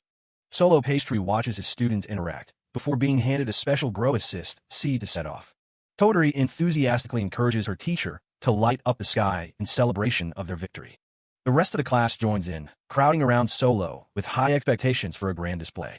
Even sleepy Nagisa Snow wakes up, his eyes sparkling at the prospect of receiving praise from their teacher. Every member of Class D gathers around, their eyes fixed on Solo as they wait for his final verdict on their performance. Internally, Solo is a nervous wreck, struggling to find the right words to compliment his energetic students. With a shaky voice, Solo manages to offer his praise and hopes for their future, activating the Grow Assist magic. A stunning, intricate floral pattern made of light blooms across the darkened sky, far more beautiful than any ordinary firework. The students are captivated by the sight, while Solo reflects on the growing bond he shares with this difficult class. They stand together in silence for a moment, mesmerized by the magical petals drifting down from the sky. Toturi points excitedly at the display, making sure Rex doesn't miss a single moment of the celebration. Smiles and laughter fill the clearing as the students of Class D finally allow themselves to relax after the grueling exam. Looking at his students, Solo feels a rare sense of pride, acknowledging that they truly did an excellent job. Nagisa lets out a soft yawn, the terrifying power he showed earlier completely hidden behind his usual lethargic mask. And so, the midterm exams concluded peacefully, with every student in Class D successfully passing without a single dropout. The following day, a mysterious message arrives for a bookie, hinting at a change in the fate of those destined for darkness. Midterms are finally over, and Solo is looking forward to a peaceful day off in his room. He's absolutely drained from the exams and everything else he's been juggling lately. But his students, like Xiao and Miko, burst in without warning and drag him out to go hang out. They head to Torialto, the closest major town to Orion, which is currently packed with newly stocked goods. The girls are way more hyped than he is, planning to splurge as a reward for passing their exams. Solo just stands there sweating, wondering how his relaxing day turned into a chaotic group outing. This town is the go-to spot for Orion students on the weekends, but it's the last place Solo wants to be. Even Rex ended up coming along, though he's clearly not happy about being stuck with a teacher on his day off. Solo asks about Ibuki and Nagisa, but apparently they decided to just sleep the day away instead. Toturi is just glad Rex actually made it, since she had pestered him over and over to join group. Rex just grumbles, claiming he only showed up so he could try and get along better with the rest of the class. Before Solo can even breathe, Miko grabs him and says he's coming shopping with girls first. He doesn't really have a choice as they start dragging him toward the clothing stores. Miko turns to him with a scary level of excitement and asks if he's ready for what's next. Solo's realization hits. Rewarding yourself means he's the one expected to pay for everything they buy. They start with a total makeover, putting him in flashy street style that totally washes out his tired face. They've got a whole catalog of outfits lined up for him because they're tired of his boring, all-black teacher look. He gets cycled through everything, noble attire, Eastern robes, and even a full cowboy getup. Solo tries to protest, but the girls are too busy browsing the store's magic catalog for more ideas. Miko and the others start trying on outfits too, from maid uniforms to elaborate traditional dresses. After Solo's fashion show, it's finally Toturi's turn to pick something out for herself. She spots a specific pattern headband that catches her eye as soon as she enters the store. Since Rex's own headband got trashed during the exams, she wants to buy this one as a present for him. The other girls start whispering, not buying the just childhood friend's excuse for even a second. Totori brings up how Rex supposedly can't marry a human, which makes Solo wonder about the laws in this world. Apparently, there's no law against it, but beast people have their own rules about preserving their kind through intermarriage. Miko and Azu start debating whether student romances really need to be that serious in the first place. Totori gets flustered, insisting they've never even looked at each other in a romantic way like that. She explains how Rex acts all tough at school because he's shy and doesn't want people getting the wrong idea. Solo listens as she reveals she was always worried he'd end up as a loner because of his attitude. She just wanted everyone to know that beneath the rough exterior, he's actually a very good person. It was frustrating for her when he'd get angry whenever she tried to stand up for him during her training. The other girls start teasing her again, asking if she's managed to find a husband for her family farm yet. Totori laughs it off, claiming she doesn't really understand that kind of stuff yet since they're only second years. They keep gushing about her needing someone kind, while Solo just sits there feeling completely ignored by his students. Then she drops a bombshell, saying the person she wants is someone just like Mr. Solo. That definitely catches everyone off guard, and Solo is left staring in complete disbelief. Right on cue, Rex shows up, looking as moody as ever despite the festive atmosphere. Totori hands him the new headband, then tells Solo to go off and hang out with the boys for the rest of the day. It's just Solo and Rex now, and the silence between them is beyond awkward as they walk together. Then Rex gets serious, asking if Solo actually has the resolve to stay on as Class D's teacher from here out. Solo is left stunned by the intensity of the question as Rex just turns around and walks away into the crowd. Solo is left stunned by Rex's sudden outburst. Apparently, the kid can't believe Totori has a crush on his teacher. Rex keeps ranting, convinced that any adult who'd be interested in a student is definitely a creep. Solo ignores the insult and focuses on what Rex said earlier about having the resolve to be a teacher. He starts to wonder if Rex misunderstood and thought he was trying to be Totori's husband instead. Getting back on track, Solo points out that Rex's entire world seems to revolve around Totori. Rex blushes furiously, insisting he's just worried about her family farm as a childhood friend. Solo doesn't buy it, noting that Rex's grades took a sharp dive during his first year. He realizes the internal conflict Rex faces, trapped between his feelings and the strict rules of his kind. Solo's internal monologue turns dark, thinking about how a broken heart could easily push someone toward villainy. He pictures himself as a meddling Cupid, realizing he needs to keep these two from dropping out. Deciding to test Rex's loyalty, Solo poses a very serious hypothetical question. He asks what Rex would do if Totori ever actually became an evil wizard. The question catches Rex off guard, since he can't imagine someone as kind as her doing anything like that. Solo pushes him to think about his responsibility as her friend if the unthinkable happened. He takes it a step further. What if Totori specifically asked Rex to join her in that darkness? Rex looks away, claiming he doesn't even want to consider a situation like that. But then he admits that if it was truly what she wanted, he wouldn't hesitate. He says he'd follow right along with her, following her wherever she went. Solo watches him walk off, confirming his theory that Totori is the key to Rex's future. Rex stops to clarify that he has no intention of actually becoming her husband, which Solo finds amusing. Needing a moment to reflect on the weight of their bond, Solo asks to be left alone for a bit. Rex watches him go, wondering if he said something wrong or if the teacher is just eccentric. He calls out one last time, thanking Solo for believing in Totori and giving her that extra training. With a respectful nod, Rex finally admits that he can accept Solo as their teacher. Solo is touched, realizing that his efforts are starting to reach these kids. His peaceful walk is interrupted by Xiao, who is currently covered in a ridiculous number of stray cats. Xiao asks if he got kicked out by the girls and invites him to go grab some food with the boys. Solo tries to act professional, but his love for egg tarts wins out over his desire for solitude. Nearby, the girls are exhausted but happy after their massive shopping spree. They relax on a bench, and Solo is just glad he managed to snag some rare magic ingredients. The girls keep teasing Totori about her love for Rex, but she just blushes. Listening in, Solo starts to truly understand the depth of the bond Rex described. Totori reflects on her ideal husband, wanting someone kind, just like her teacher or her childhood friend. Miko just laughs at her, clearly enjoying the drama of Totori's romantic confusion. Totori admits that Rex was the one who initially brought up the whole marriage topic. They walk off, just two ordinary friends with a bond that could determine the fate of the world. Later that evening, the scene shifts back to the quiet halls of the Orion School of Magic. Ibuki, or student number 13, arrives at Solo's room for their regular report meeting. As Solo enjoys some rose tea, they prepare to discuss the ongoing mission. Solo mentions a debriefing he had with Ms. Rose regarding the grim precognition of the future. Looking at the records, he knows that while everyone passed the midterms, the danger is far from over. He explains to Ibuki that if Toturi falls into darkness, Rex will inevitably follow her. Back in his room, Solo sifts through his notes, trying to wrap his head around the depth of Rex's feelings for Toturi. He wonders if such powerful emotions inevitably cloud a person's judgment, even considering if it would be simpler to just eliminate both of them. Ibuki reminds him that devotion can lead to difficult choices, though Solo is quick to warn him not to compare assassins to ordinary people. Looking at his list, Solo notes that with Rex and Toturi settled, only 8 potential evil wizards remain. Despite the progress, a nagging question remains: how exactly does preventing them from dropping out stop their transformation into villains? He considers if something tragic happens to Toturi after leaving school, prompting Rex to follow her into the darkness. A chill runs down his spine as he wonders if someone is behind the scenes, manipulating the students' hearts and minds. He knows that magic designed to control others is strictly forbidden and far beyond the skill of most wizards. Solo tries to clear his head, reminding himself that his current priority is simply keeping Class D in school. His train of thought is interrupted by Ibuki, who asks for a moment of his time to discuss something important. Before they can talk, an announcement rings out across the hallway, summoning Solo to the faculty meeting room immediately. Solo's face falls as he realizes he completely forgot about the meeting, leaving him scrambling to get there on time. He makes a quick excuse to Ibuki and dashes off, apologizing for the sudden departure.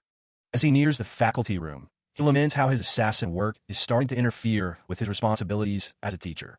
Inside, Vice Principal Nico Robert prepares to call the second-year faculty meeting to order.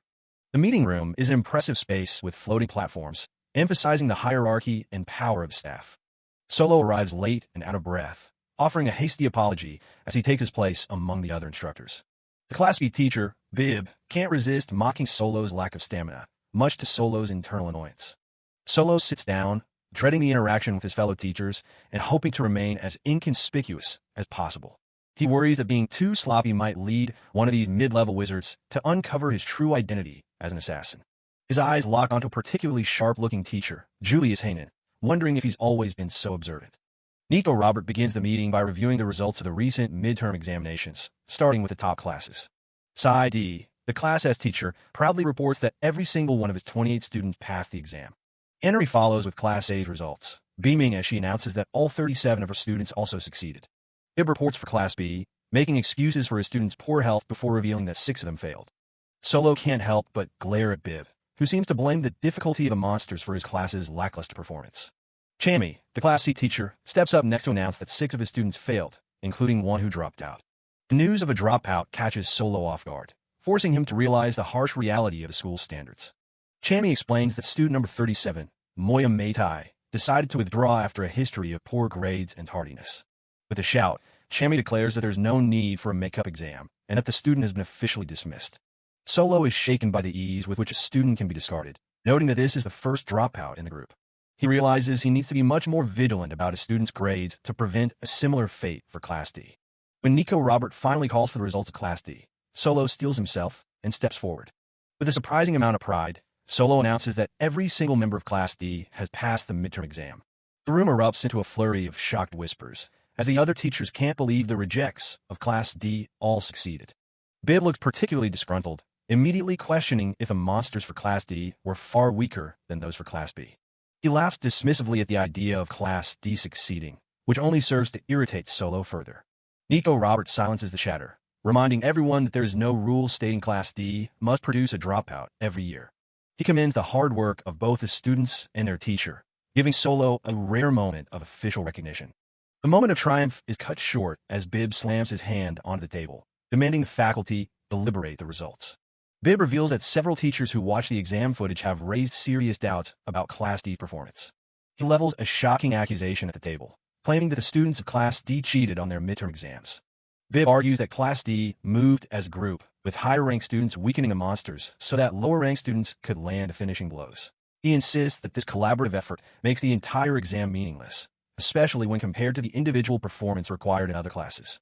Growing more heated, Bib demands that Solo take responsibility for this injustice, suggesting that the students should face expulsion rather than being allowed to pass. He scoffs at the idea of a makeup exam, insisting that their actions go against the very spirit of the academy. To everyone's absolute shock, Solo lets out a bright, cheerful laugh and tells Bib that he is entirely correct in his assessment. As the room falls into stunned silence, Solo leans in with a sharp, piercing gaze and asks Bib if he actually has any proof of his so-called unfair behavior. Solo calmly suggests a different interpretation of the exam footage. Rather than colluding, it looked like the students were simply catching their classmates off guard and stealing their monsters, a tactic that emphasizes cunning over simple collaboration. Teacher Bib isn't holding back, calling Solo out in front of everyone and claiming he's totally unfit for the job. He throws a massive tantrum, refusing to let his own class move forward unless Class D is forced to retake the exams. All eyes turn to Julius Hanan, the heavier, to see how he'll handle this mess. Solo sizes the guy up, surprised to see someone so young in such a high-ranking position. Julius starts off by siding with the older teacher, agreeing that Class D's behavior was definitely problematic. But then he drops a curveball, pointing out that technically the students didn't actually break a single school rule. With a charming smile, he blames the school's own lack of oversight for the loophole Class D exploited. To make things fair, he suggests letting the higher-ranked class take makeup exams instead of punishing the winners. Solo is genuinely impressed by the smooth political maneuvering. This guy knows exactly what he's doing. The other faculty members start grumbling, clearly unhappy with how things are being handled. Julius shuts down the noise instantly, telling everyone to quiet down and get back to business. He makes it clear that as long as the homeroom teacher believes in them, he's satisfied with the results. Julius waxes poetic about the noble path of education, leaving the rest of the teachers speechless. Solo finally exits the meeting feeling like he's aged 10 years, only to be ambushed by the vice principal. Nico Robert creeps up right behind him, giving Solo a serious fright. Robert notes how tired Solo looks, pointing out the massive dark circles under his eyes. He mentions that the situation with Class D seems to have settled for now, though he was worried earlier. He reveals that Toru was actually on the brink of being expelled due to her low performance. The administration was ready to cut her loose because of her inefficiency with magic. Solo plays it humble, pretending to be a clumsy teacher who's just trying his best to keep up. Robert explains that Class D's standing isn't just an accident, it's part of school structure. He admits the previous teacher also wanted to quit, highlighting how miserable that position really is. Solo realizes the academy is essentially a rigged game designed to keep these kids down. Robert lays out the truth. Class D is sacrificed as the bottom to keep the higher classes motivated and competitive. He proudly calls it scapegoat education, a cold-blooded policy meant to fuel elite wizards through fear. Solo clenches his fist in his pocket, fighting the urge to react to the cruelty of it all. He forces a sheepish grin, playing the part of the naive educator while plotting his next move. Solo points out that even with their issues, these students have real heart when it matters.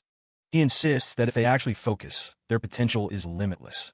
Robert just laughs it off, patronizingly telling Solo to keep up the good work. Solo reflects on how much he hates this school as he looks back at the imposing campus buildings. He finally catches up with the bookie, who greets him with a knowing smile.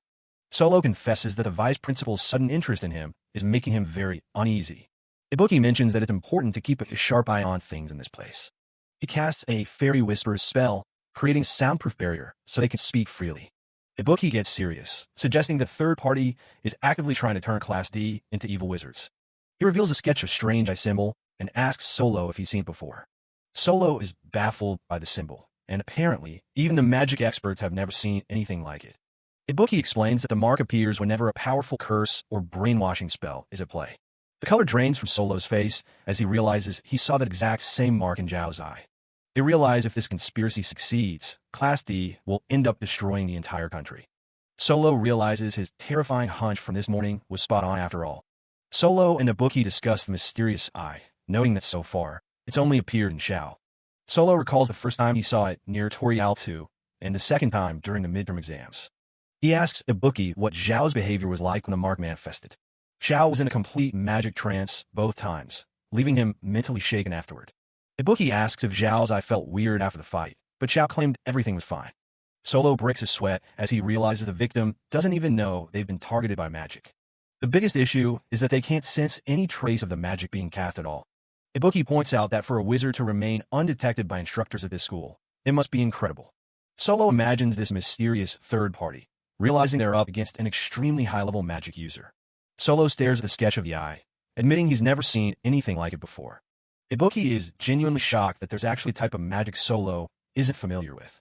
They conclude that the person who cast the spell is likely the only one who can undo it. They suspect the culprit is someone directly affiliated with the Orion School of Magic. Solo makes a face, annoyed that things just keep getting more and more complicated. The mission remains the same: keep Class D from dropping out while hunting for the mysterious third party. As they wrap up their talk, Solo realizes the weight on his shoulders just got a lot heavier.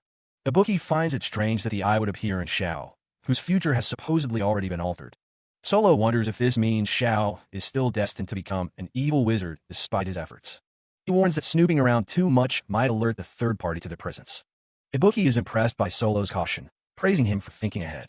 They have to deal with this person soon, or Class D is as good as gone. Solo sits back and watches the students in the courtyard, deep in thought. He looks at the group, wondering what's really going on in their heads.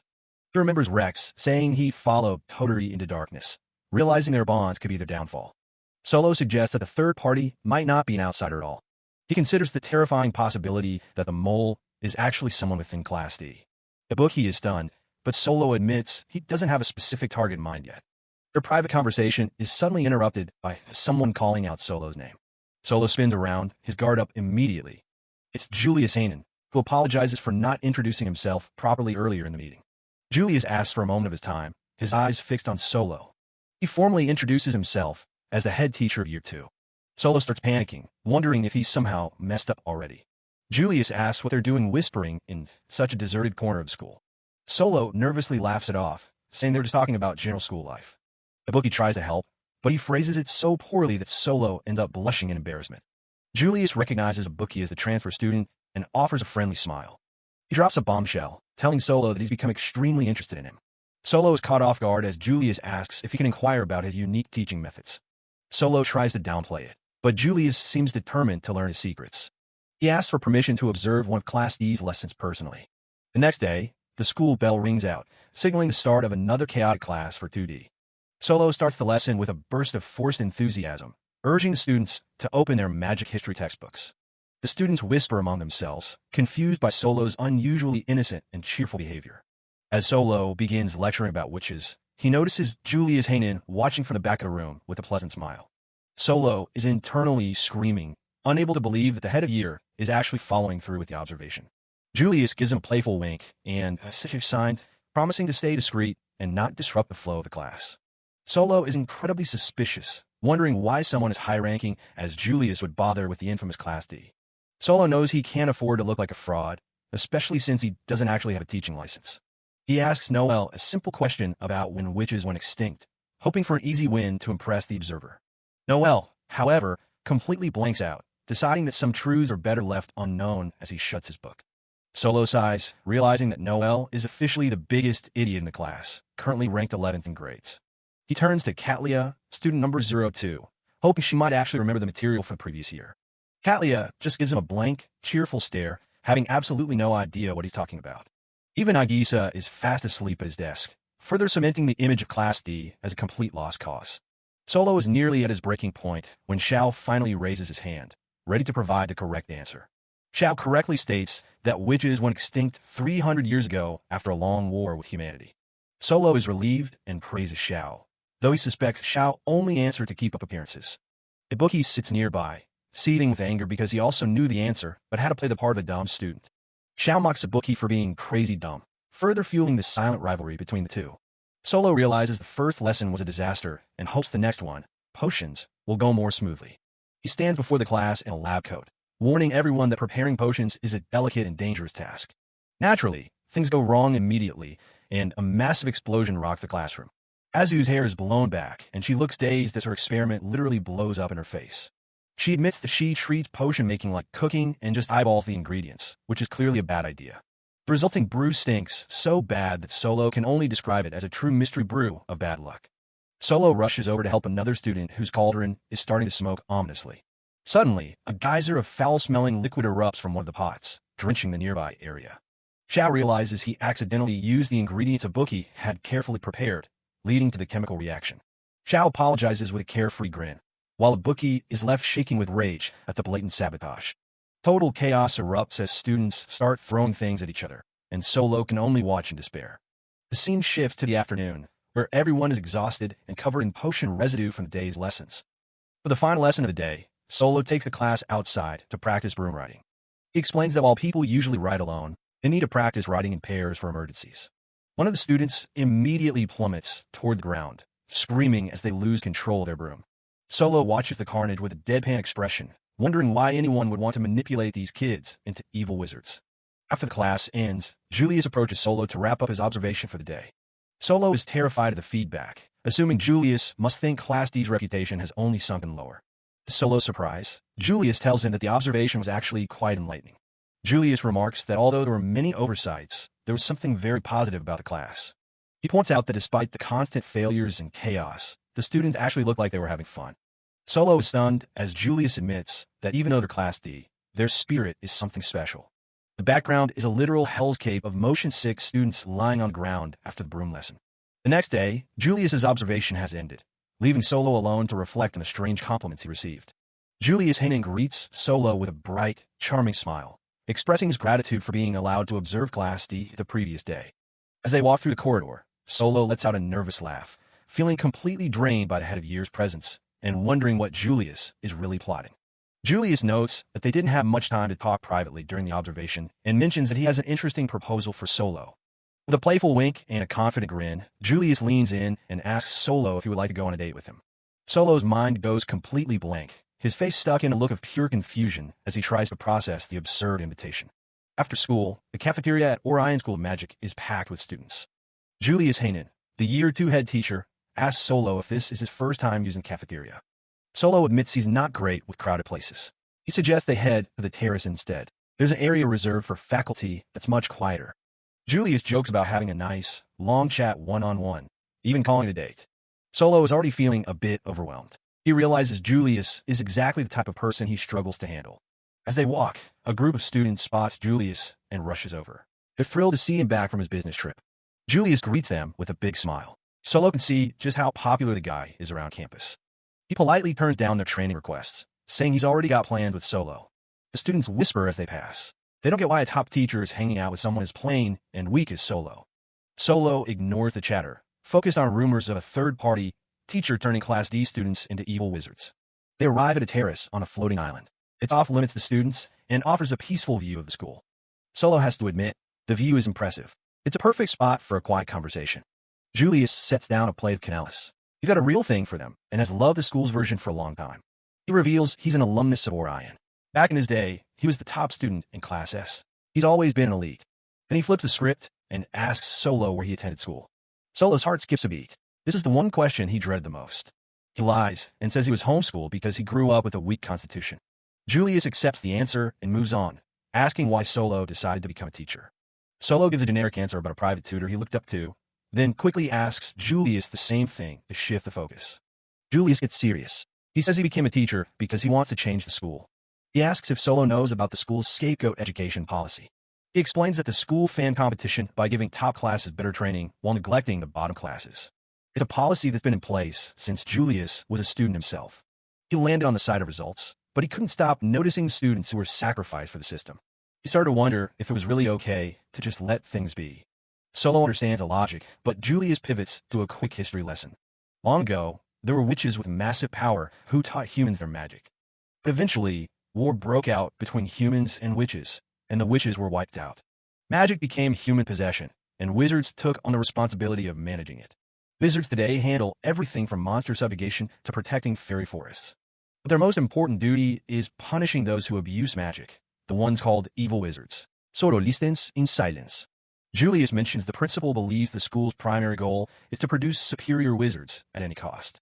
But Julius believes education should be more equal across the classes. Most teachers either agree with the principal or just focused on their own research. Solo wonders where he fits in. And Julius gets to the point. He asks Solo to start a school revolution with him. Solo is taken aback by the word. Julius explains he needs a collaborator. He needs someone with real ability who isn't already molded by the school's ideology. Solo tries to slow things down, pointing out he only just learned about the school's scapegoat policy. Julius mentions the vice principal also wants change, but is too close to the principal to act. He approached Solo instead to avoid getting the others in trouble. Plus, he just wanted a tea buddy. Julius Hanan is practically beaming, pumped up about tearing down the mistakes of the older generation. Solo watches him, thinking that behind that friendly smile, the guy is actually kind of weirdo. He admits to himself that changing the system would definitely make his life easier. But he's not about to stick his neck out and get fired just to make a point. He realizes he doesn't actually know the first thing about education anyway.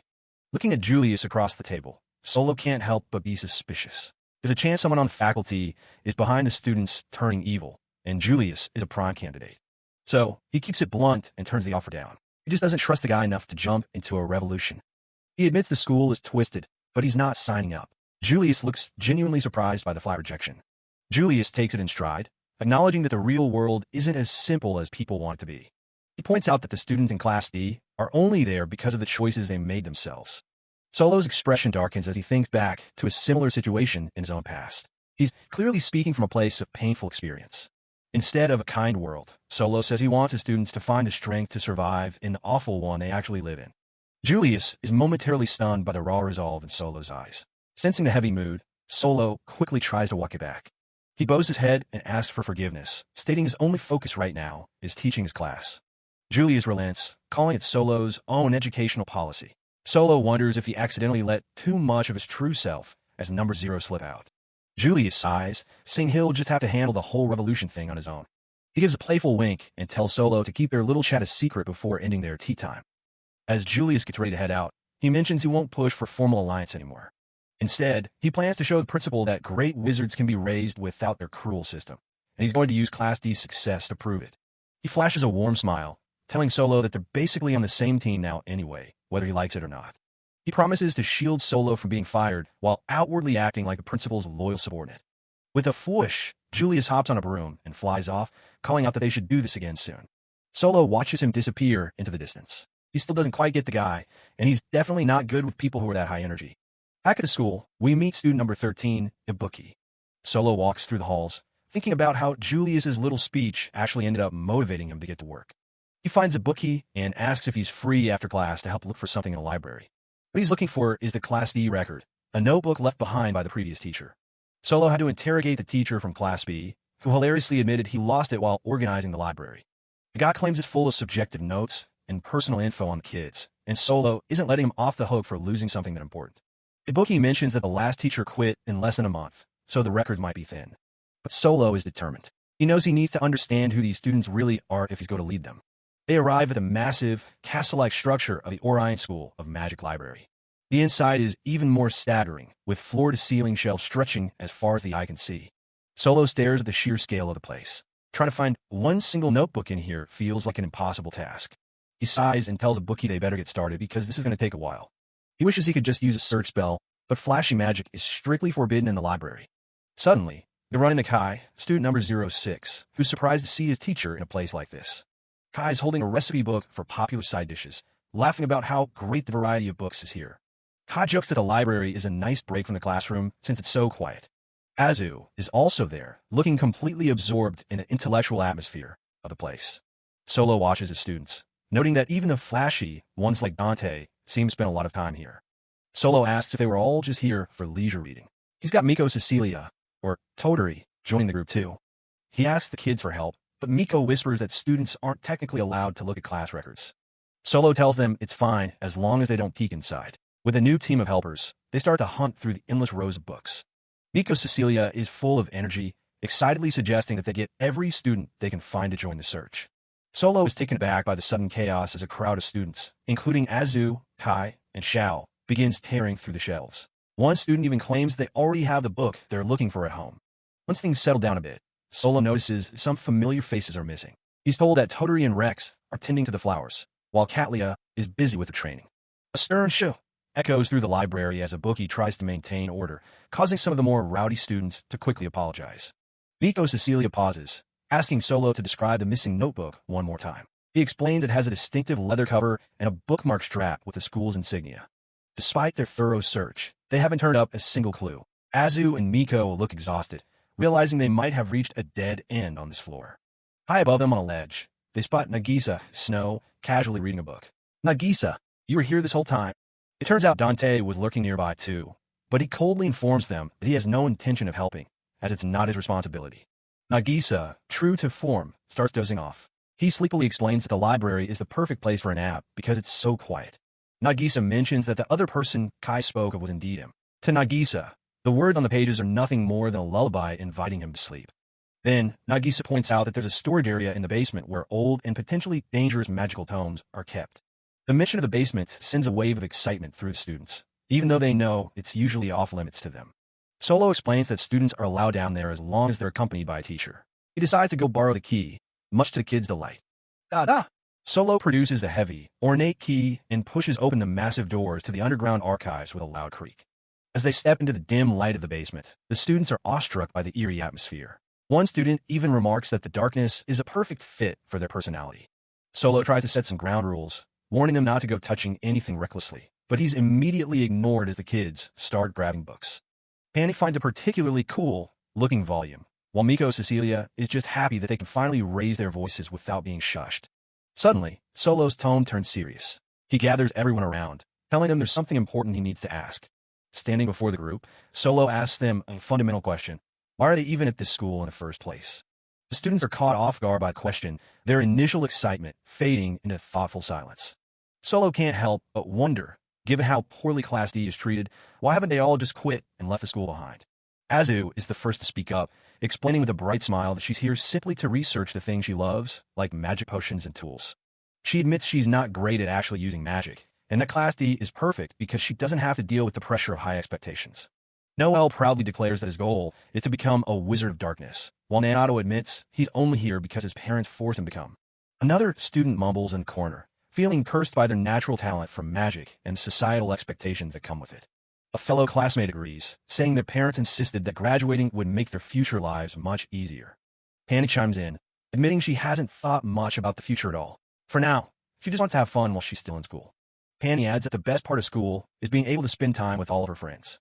Solo is surprised to realize that their motivations are much simpler than he expected. Even Xiao and Rex have their own personal, albeit less grand, reasons for staying. Then, Solo turns his gaze toward Dante, who has been keeping his distance. What about you, Dante? Why are you here? Dante doesn't take the bait, coldly stating that he doesn't feel the need to share his personal reasons with anyone. As Dante walks away, Solo reflects on how the boy remains distant, even while the rest of the class has started to bond. He still won't show me what's really inside, Solo thinks, his sharp gaze fixed on Dante's retreating back. Miko Cecilia watches her teacher, sensing the tension. Their conversation is cut short by a series of eerie whispers coming from the bookshelves. Open me! Open me! Miko Cecilia gasps in shock, looking around for the source of the voices. Miko Cecilia, Totori, find a mysterious book in a library with a sign that practically begs her to open it. As she reaches for it, the book begins to glow and float right out of the shelf. Solo Pastry realizes something's wrong, but the pages are already starting to turn on their own. A massive vortex of dark energy erupts from the book, pulling the entire class toward it. Solo tells everyone not to move, but they're already losing their footing against the suction. The darkness consumes them all as Solo gets knocked aside while trying to grab students. The magic book slams shut, and the library falls into a heavy silence. Somewhere far away, a lone eye slowly flickers open to take in new surroundings. Ibuki wakes up on a patch of grass, realizing he's been turned into a tiny chibi wearing a dwarf costume. The rest of the class is scattered nearby, all shocked to see they've shrunk and changed clothes. Everyone starts to panic as they realize their bodies are completely different. A voice from the sky suddenly announces that they've entered a story world. The students look up at the clouds, searching for the source of the mysterious voice. A shadowy figure explains that they're now characters in this world and have to defeat the villain to leave. The catch is simple. If they fail, they'll be trapped inside this book for eternity. The class isn't exactly thrilled about the book's mocking good luck message as it vanishes. Ibuki looks dejected, realizing they've stumbled into a seriously dangerous magical trap. Miko Cecilia, Totori, starts to worry about Solo, who seems to have been left behind on the outside. Back in the library, Solo is out cold with a nasty bump on his head. In the story world, the students try to stay calm and figure out their next move. Ibuki pulls out his wand, figuring they can at least use magic to protect themselves. They do a quick head count and realize Kai, Penny, and Nagisa Snow are missing. Before they can start a search, a giant monster lunges out of the shadows at them. The kids don't hesitate, blasting the creature with a barrage of magical beams. The monster vanishes instantly, leaving them confused by how easy the fight was. But just a few spells have already left the boys completely winded and gasping for air. It turns out these tiny bodies have almost no stamina or mana to spare. They realize this adventure is going to be a lot more exhausting than they thought. Miko Cecilia, Totori, is already struggling just to keep her breath. The group decides to stick together and begins trekking deeper into the forest. They keep wondering where their other classmates could have ended up. Suddenly, Miko points out something strange lying in a clearing ahead of them. They find a glass coffin sitting in the middle of the field, and Nagisa Snow is inside. Everyone freaks out, thinking Nagisa has actually died. He just sits up and yawns, admitting he only laid down because he was sleepy. Miko looks at his outfit and realizes Nagisa has been cast as Snow White. She explains the setup. The 7 of them are the dwarfs, and Nagisa is the princess. One of the guys looks completely lost, having never heard the story before. Miko decides it's time for a quick fairy tale history lesson. She tells them about the vain queen who is obsessed with her own beauty. Then comes the part where the hunter took pity on the princess and let her flee into the woods. She finishes with a poisoned apple and how the queen finally fell off a cliff to her death. Miko finishes the story with a classic happy ending, but Ibuki isn't quite sold on the whole true love's kiss thing. He thinks the idea of bringing someone back to life with a kiss is scientifically impossible. Ibuki asks Xiao if he's the type to actually fall for that romance stuff, and Xiao doesn't seem to mind it. Xiao admits he likes the power of love, though Ibuki thinks 7 kittens would have been a way better casting choice than 7 dwarfs. Nanato sits alone, gloomily comparing himself to the villain because they both use poison magic. Suddenly he snaps and starts laughing like a maniac, declaring that villains in darkness are actually pretty cool. While Dante worries about being used as a guinea pig for poison magic, Azu and Noelle are getting way too into the villain theme. Miko snaps at them to stop fooling around and focus on their actual survival. She reminds them that the queen is the villain of this world, and they have to find her to get home. Since they're in the forest from the story, Miko figures the queen's castle shouldn't be too far away. She rallies the group to head there first, and the whole class is pumped up and ready to move. But then they notice the glass coffin from earlier is just sitting there in the clearing. Before they can check on it, the coffin sprouts legs and starts sprinting away through the woods. High up in her floating castle, the evil queen is admiring her own reflection, convinced she's the fairest in the world. It's a classic fairy tale setup. To escape the book, Class D has to take down this magical narcissist. The queen asks her mirror the million-dollar question, fully expecting her usual ego boost. The magic mirror turns out to be Panny, who has no choice but to kiss up and say the queen is the most beautiful. Panny is doing her best to survive, flattering the queen's makeup and sense of style. Then there's Kai, who's been cast as the huntsman and is currently bowing and apologizing for his failures. The queen tells him to wipe that grin off his face, threatening to end him if he fails to kill Snow White again. Since the princess is still alive, the queen has already dispatched a wave of monster minions to hunt down the dwarves. She lets out a villainous laugh, obsessed with staying the fairest in the land at any cost. Kai and Panny are sweating bullets, knowing they're stuck serving a total psycho. Kai wonders why he's the only one forced to play the huntsman while his friends are probably having fun elsewhere. He's desperate for the rest of the class to show up, but Panny points out he doesn't exactly look like a hero right now. Back in the woods, the rest of the students are busy fighting off the queen's shadow monsters. The enemies just keep coming, making it a grueling battle for the tiny students to handle.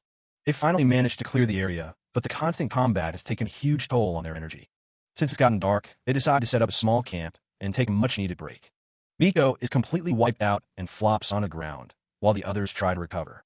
They start discussing Nagisa Snow's magic, figuring that since he didn't shrink, he should be their ace in the hole.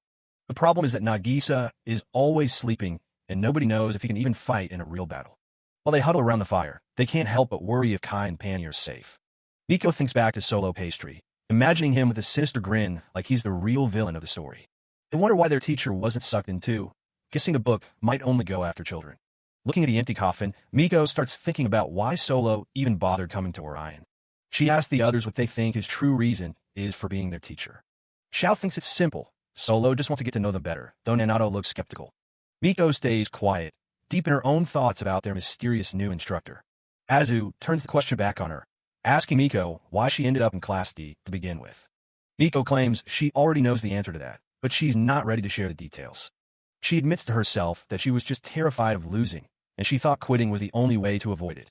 Miko sits by the fire, admitting that she came to Orion hoping to become a top-tier wizard, but soon realized she lacked talent. She recalls her time in the elite classes, where she was surrounded by geniuses and eventually ignored by both teachers and classmates. Back then, she felt naive, knowing her own shortcomings were the root of the problem, but still feeling the sting of neglect. Her voice drops as she confesses a deep-seated hatred for most adults and the teachers who gave up on her. The light of the campfire flickers across her face as she explains how she just wanted to graduate quietly, doing her best despite the lack of recognition. But everything changed when Solo Pastry arrived, bringing a weird energy that disrupted her cynical view of the world.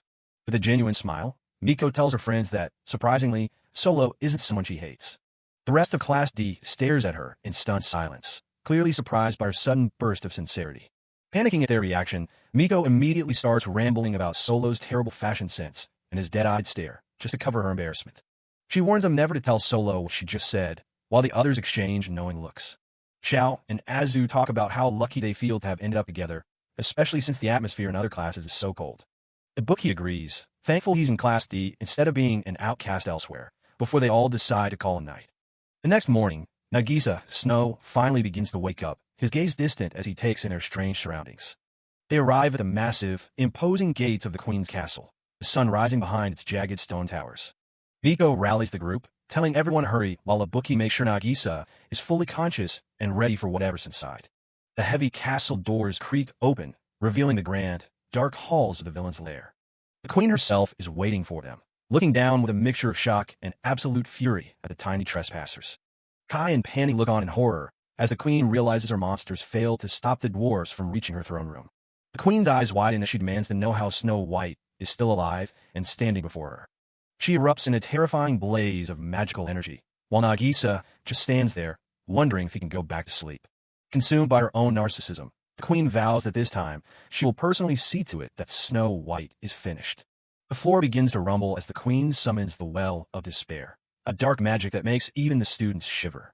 A massive, shadowy hand erupts from the ground, grabbing Nagisa before anyone can react. In an instant, Nagisa is dragged down into the darkness of the well, leaving Miko and the others screaming in terror. The Queen laughs, explaining that her most powerful minion dwells within the well and is hungry. She drops a bombshell. If Snow White dies, the story ends in tragedy, and they'll be trapped in the book forever. The students are paralyzed with fear, realizing they have to fight for their lives while also protecting their sleeping protagonist. A massive, terrifying monster begins to haul itself out of the abyss, and Ibuki desperately shouts for everyone to save Nagisa. The Queen blocks their path with a wall of monsters, telling them they won't be allowed to interfere with their pet's meal. Miko and the others look on helplessly, the situation turning from a fairy tale adventure into a literal nightmare.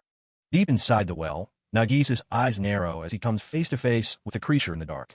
A grotesque, shapeless mass of sludge and teeth looms over him, letting out a horrific sound.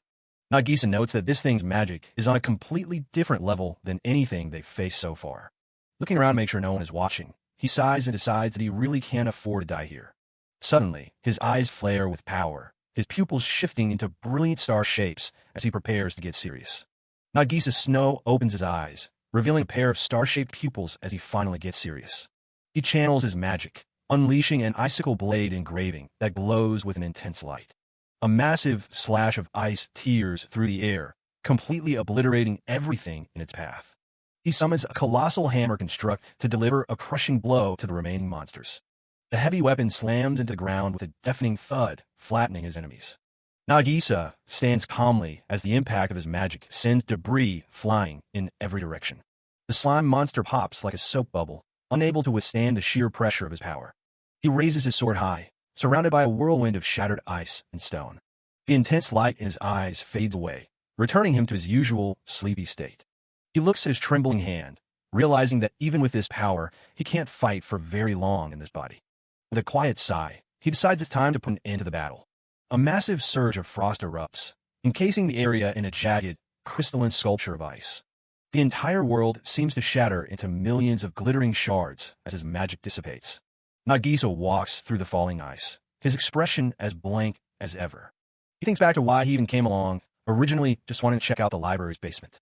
A small smirk tugs at his lips as he reflects on what he's managed to gain from this journey. Exhausted, he plops down onto the ground, decided that he's done more than enough for today.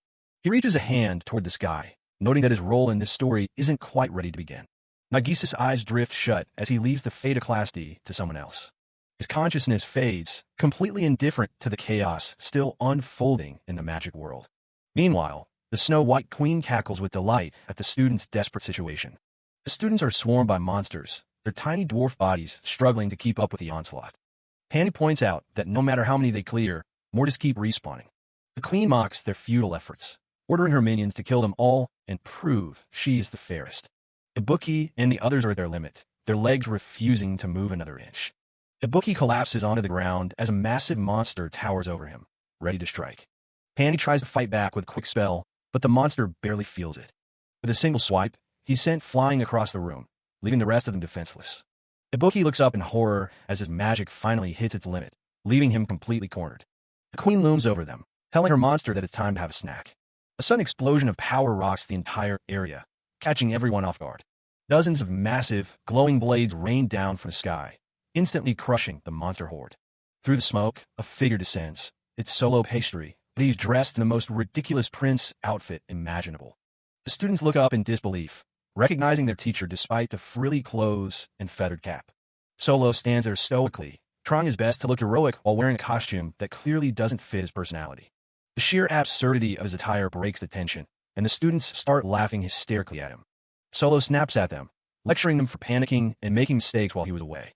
He looks completely flustered, muttering that the role of the prince was the only one left for him to take. Solo explains that since the magic kept the world shut, he had to force his way in using brute force. He points out that to return home, they just have to defeat the villain, who is already lying defeated behind him. The students are stunned, realizing that Solo took out the queen without them even noticing. They break out into cheers, thrilled that their teacher came to save them in his own weird way. Solo's expression hardens as he listens to the book's twisted logic, calling its actions unforgivable. The magic tome's voice booms through the hall, refusing to allow a happy ending brought about by an uninvited character. The students are startled by a sudden, massive surge in magical energy. The tome reveals its true form as the sentient, true villain, declaring that they must defeat it to return to their world. Solo realizes the book never had any intention of letting them go from the start. The class descends into a panic, with Panny shouting that he's completely out of mana. Solo shouts for everyone to shut up and stay where they are. He commands them to be good students and leave the rest to their teacher. The true villain claims to be the strongest being in this world, but Solo is completely unfazed. He summons a colossal sword, preparing to shatter the book's reality with raw power. A blinding flash of magic fills the room as he strikes the decisive blow. Solo's gaze is fixed and determined as he forces the story to its conclusion. Suddenly, the entire class is teleported back to the Orion School's library basement, surrounded by scattered books. The students are relieved to find Nagisa and Panny are back safe and sound as well. The group discusses their survival, while Nagisa admits he spent the whole time just running away. Nagisa smiles weakly, glad that everyone managed to defeat the villain in the end. Solo observes the magic tome as it dissolves into a dark, ink-like residue. Maiko Cecilia is surprised to see the book vanish, but Solo maintains he didn't do anything to it.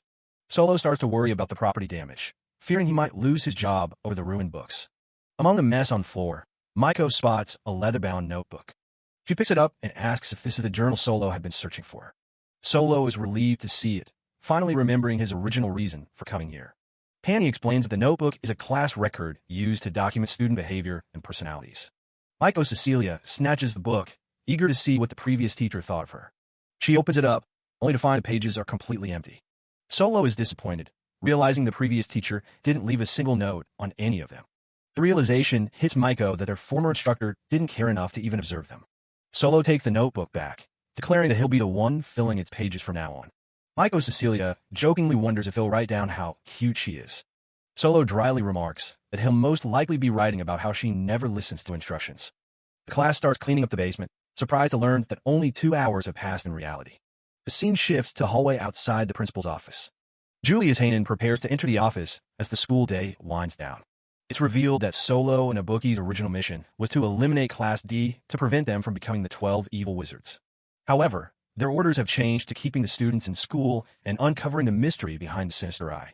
Later that evening, the focus moves to the teachers' dorms. Ibuki finishes tidying up Solo's room, looking proud of his hard work. Solo sits at his desk, grateful for the clean space even if he didn't explicitly ask for it. Ibuki asks what his master wanted to discuss so urgently. Solo reveals he wants to summarize all the information they have on Class D in the new record. He starts with Xiao Shahar, the top-level student with natural leadership skills, and Katlia Berry, a student with exceptional practical magic ability. He continues with Panny Rao, a talented summoner, and Rex Red, a wolf beast person who is fiercely loyal to his friends. Solo continues his entries with student number 05, Azu Merci, noting her top grades and potions despite her constant mischief and close friendship with Maiko. He moves through the list, describing Kai Alvern as friendly but timid, the gloomy but potentially powerful Minato Mikazuki, and a rebellious yet hard-working Dante Dalton. Next is Maiko Cecilia, whose sassiness is softening, and the airhead Toturi Leander, an only child and heir to a family farm whose magic growth is notably slow. The list concludes with Noelle Campbell, a talkative and sensitive student who shares a room with Nanato, and the perpetually sleeping, solitary Nagisa Snow. Ibuki is impressed by Solo's diligence, to which Solo admits he relies on these notes because he's prone to forgetting details. Solo believes this record will be vital if any issues arise regarding the students leaving school, maintaining his persona as a committed educator. Ibuki jokingly warns Solo not to record any secret mission details, and Solo asks for Ibuki's personal observations of the students. He reflects on a softer side of the students, remembering Maiko's surprising admission that she doesn't actually hate him. Ibuki pauses for a moment, considering Solo's question about the students' hidden traits. Ibuki notes Zhao's overfamiliarity and Maiko's constant insolence, but Solo clarifies that he's looking for deeper insights.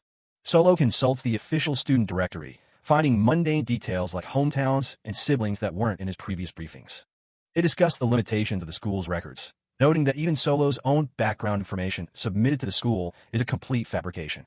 Ibuki suggests that the Department of Magic should have more extensive data on the students' families, which they should be able to access. Solo looks skeptical, doubting that such sensitive information would be handed over to them so easily. Solo and Ibuki are going over their intel. Solo realized his assassination unit doesn't get much personal info on their targets, just the bare minimum to get the job done. Ibuki drops some news. While the higher-ups want to scrap Class D, a woman named Ms. Rose is actually the one trying to save them. It turns out Ms. Rose is straight up rebelling against the department's orders. Solo is floored by the reveal. Ibuki explains that because of this, nobody is going to cooperate with them. In fact, most people would rather see the kids drop out as soon as possible. Solo thinks about maybe meeting this Ms. Rose during the break. If he fails this mission, his whole guild is toast anyway. And it hits him. Summer vacation is right around the corner. He gets way more excited about that than the actual mission. Ibuki points out a calendar in the class record. It's completely blank for everything leading up to the break. He spots a note about something called a Fairy Cup. The next day, Solo is outside, trying to figure out what this event actually is. He wonders if it's just another exam in disguise. Anri from Class A strolls up and asks if he's finally starting to use the class record. She heard it had gone missing for a while. She mentions that every teacher uses their record differently, with some writing nothing at all. Solo is just happy she's actually talking to him. She gives him a playful wink, telling him she won't bite, at least not if the students are doing their best. Anri offers to answer one question a day while he's still new. Solo immediately asks about the Fairy Cup. She explains it's an old school tradition. Every year, fairies come from their far-off homeland to visit Orion. The students have to put on magic shows to entertain them. It's basically a hospitality contest. Solo is surprised because he thought fairies were super rare. They make their way toward the faculty room. Anri compares it to a big sporting event with a crowd. The class that wins gets a special blessing from fairies. Solo's ears perk up when he hears it doesn't affect the students' grades. He figures he can just coast through the whole thing. Inside, Vice Principal Robert calls for silence. They just got official word from the fairies. A scroll unfurls, announcing that the competition will be held on July 16th. Anri tells him it's always a hassle since they never know the exact date until the last second. Just then, Shammy from Class C bursts in with a lot of energy. She's already declaring that Class C is going to take the win this year. The teachers from Class B and S are way less enthusiastic about her shouting. Anri leans in and tells Solo that even if it doesn't affect grades, Class A isn't planning on losing. She's got a confident smirk on her face. Suddenly, Julius Hayden appears and asks Solo if he can spare a minute. They step away from the other teachers, who are already starting to gossip about the upcoming cup. Solo is still laughing about the whole thing. He tells Julius there's no point in getting worked up over an event that doesn't count toward grades. Julius doesn't waste any time and gets right to the point. He tells Solo that the principal was called in, and stakes have changed. Someone from Class D is going to be expelled. Back at the school, the atmosphere is a bit different now. The Fairy Cup is a long-standing tradition where classes compete using various spells. Panny explains to the rest of the class that the winners get a blessing. Maiko Cecilia is buzzing with excitement at the thought of actually seeing real fairies. The classroom is filled with chatter. Most of them have never seen a fairy before because first years aren't allowed to participate. Xiao Shahar wonders what kind of magic showdown they're actually going to have to do. Some students are already giving up, saying there's no way they can beat elite classes like Class S or A. Panny points out that Class D is usually stuck in last place anyway, so it's nothing new. They're just relieved that coming in last doesn't come with extra lessons or anything like that. Solo suddenly slams the desk, shouting at them to stop the nonsense. He's determined to aim for a Class D victory. The students just stare at him like he's lost his mind. His sudden burst of energy is definitely not matching the room's vibe. Solo stands alone, thinking about the ultimatum. This isn't just a game anymore. It's a chance to make everyone take his class seriously. Julius explains that the principal wasn't happy about everyone in Class D passing the midterms. It ruined the narrative that they're the school's failures. Solo is stunned. He thought success would buy them some peace, but it only made the administration more desperate to get rid of them. Julius says it's preferable for the school to have a class of sacrificial scraps to look down on. The Fairy Cup is the perfect way to justify expelling someone. Solo looks at the massive gap between classes. Class S is at the top, and his kids are right at the bottom. They're at a total disadvantage. Despite the grim news, Julius gives Solo a beaming smile. He tells him to do his best. acting like he has full confidence in the assassin-turned-teacher. He warns Solo not to tell anyone else about the expulsion threat. Solo is left staring blankly, feeling the weight of the secret. Back in his own head, Solo is sweating. He never imagined that doing well on an exam would lead to another possible expulsion so quickly. The students are looking at a chart of the class rankings. Someone suggests that aiming for the win is the only way to be safe. Solo tries to rally the troops. He asks why they aren't fired up like they were for the midterms. The kids are completely realistic about it. They know passing a test is easy, but winning a magic competition against elite classes is a whole different beast. Later, Solo and Ibuki are grabbing a bite. Solo is still frustrated that his students have already given up before even trying. Ibuki suggests that Solo is relying on him too much. He thinks the class representative, Xiao Shahar, should be the one to lead the charge. Ibuki mentions that he already agreed to meet up with Xiao today. Suddenly, we're in the middle of a high-speed clash. Ibuki and Xiao are calling out spells and going in at full tilt. A massive explosion rocks the training area as their magic collides. They both come to a stop, covered in sweat and dust. Xiao laughs, noting that it's another draw between them. They sit down by the fountain to cool off. Ibuki admits that he still hasn't been able to truly defeat Xiao. Xiao sits on the edge, wiping his forehead. He knows that Ibuki is a genius who gets stronger every single time they fight. Ibuki gets to the point. He wants Class D to win the Fairy Cup, so he needs Xiao to step up and motivate everyone. Solo is watching them from behind a tree, feeling a bit left out. He realizes the kids are actually thinking about winning too. Ibuki gives a confident smirk. He says that if he's going to do something, he intends to win, and he knows Xiao feels the same way.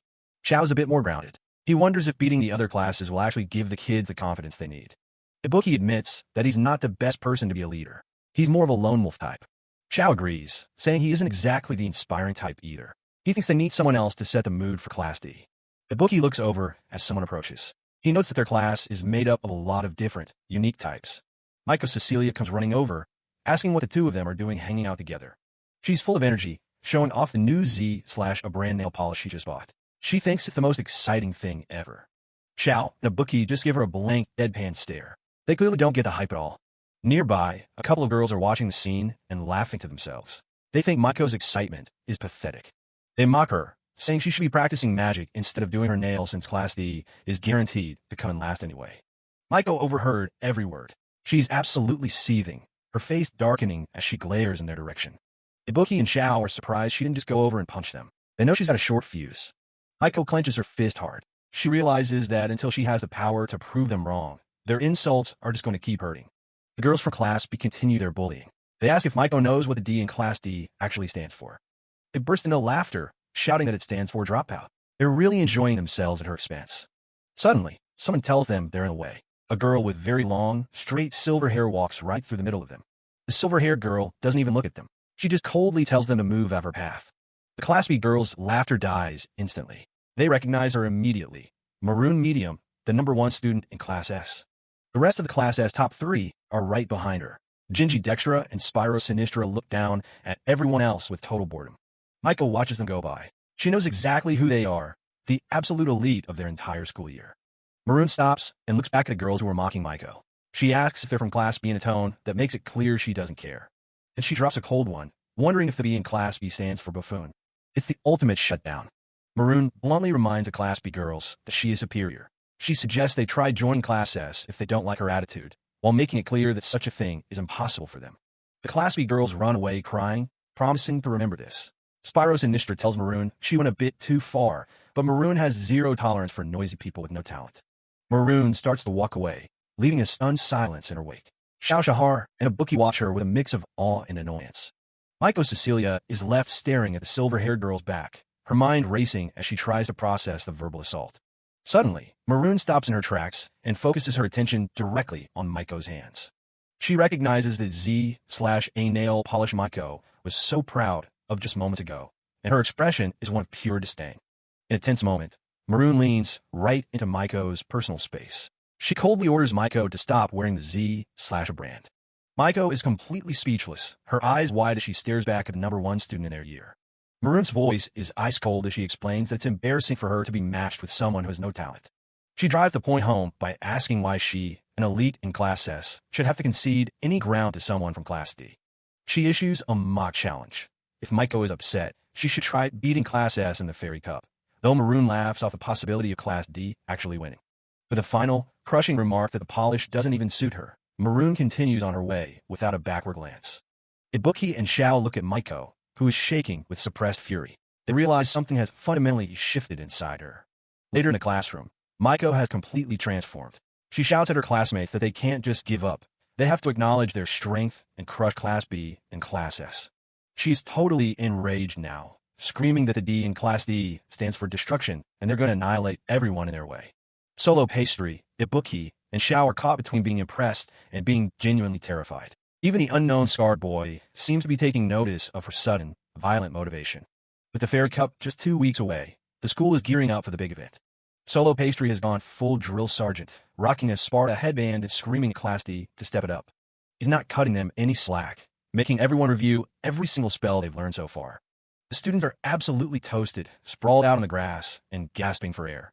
Maiko Cecilia is the only one still fired up, shouting about how they're going to take the win. Dante doesn't look convinced, and Xiao mentions how hard winning is actually going to be. Solo finally calls for a break, and the class collectively collapses like a bunch of ragdolls. Maiko runs over to Ibuki and Xiao, ready to jump back into their transformation practice from yesterday. She gives it her best shot, trying to turn into Ibuki, but the result is, well, it's something. Ibuki calls it another failure, since she basically just looks like a girl version of him. Solo steps in to explain that changing your gender or age is top-tier difficult magic. He suggests she starts with smaller, easier transformations before trying to swap her entire identity. Maiko is determined to master it, mostly because she's desperate to beat Class S in the Fairy Cup. Ibuki and Xiao whisper about her rivalry with a girl from the elite class named Maroon Medium. Maiko starts ranting about how Maroon is always picking fights with her. It all started back in their first year during a joint lesson on transformation magic. Maiko got paired up with Maroon, who already had that cold, "I'm better than you," aura going on. Maiko noticed they were both wearing the same brand of nail polish and tried to bond over it. Maroon just stares at her, clearly not interested in being polish buddies. The teacher tells everyone to start practicing, and Maiko is nervous but ready to try. While Maiko is struggling to even get started, Maroon is just standing there, looking bored. Then Maroon casts her spell, and a bright light completely envelopes her. She pulls off a perfect transformation into Maiko, even getting the clothes and voice exactly right. Maroon starts checking herself out in the mirror, joking about how she's a beauty from this angle. She leans in close to the real Maiko and asks if she's embarrassed by how bad she is at magic. Maroon says she hates being the same as others, especially someone with no talent, and tells Maiko to stop using that nail polish. The whole room is whispering while Maroon calls Maiko a wizard's egg who lacks awareness. She sticks her tongue out, telling Maiko that the polish doesn't even suit her. Maroon keeps rubbing it in, offering to teach Maiko how to do it properly while showing off her own nails. Maiko snaps, telling her she'd never want to be her friend, and Maroon happily agrees. Back in the present, Maiko is still screaming that the brand belongs to her. Solo and the guys can only watch, looking completely drained by the drama. Solo asks if she's really picking a fight over something so trivial. Maiko rants about gatekeeping shoppers while Xiao mentions Maroon is actually the top talent in their year. Xiao and Ibuki realize just how much Maiko has been working to catch up to her rival. Maiko admits she just wants to be the absolute best at the magic she loves most. The guys start teasing her about her current skill level, making her lose again.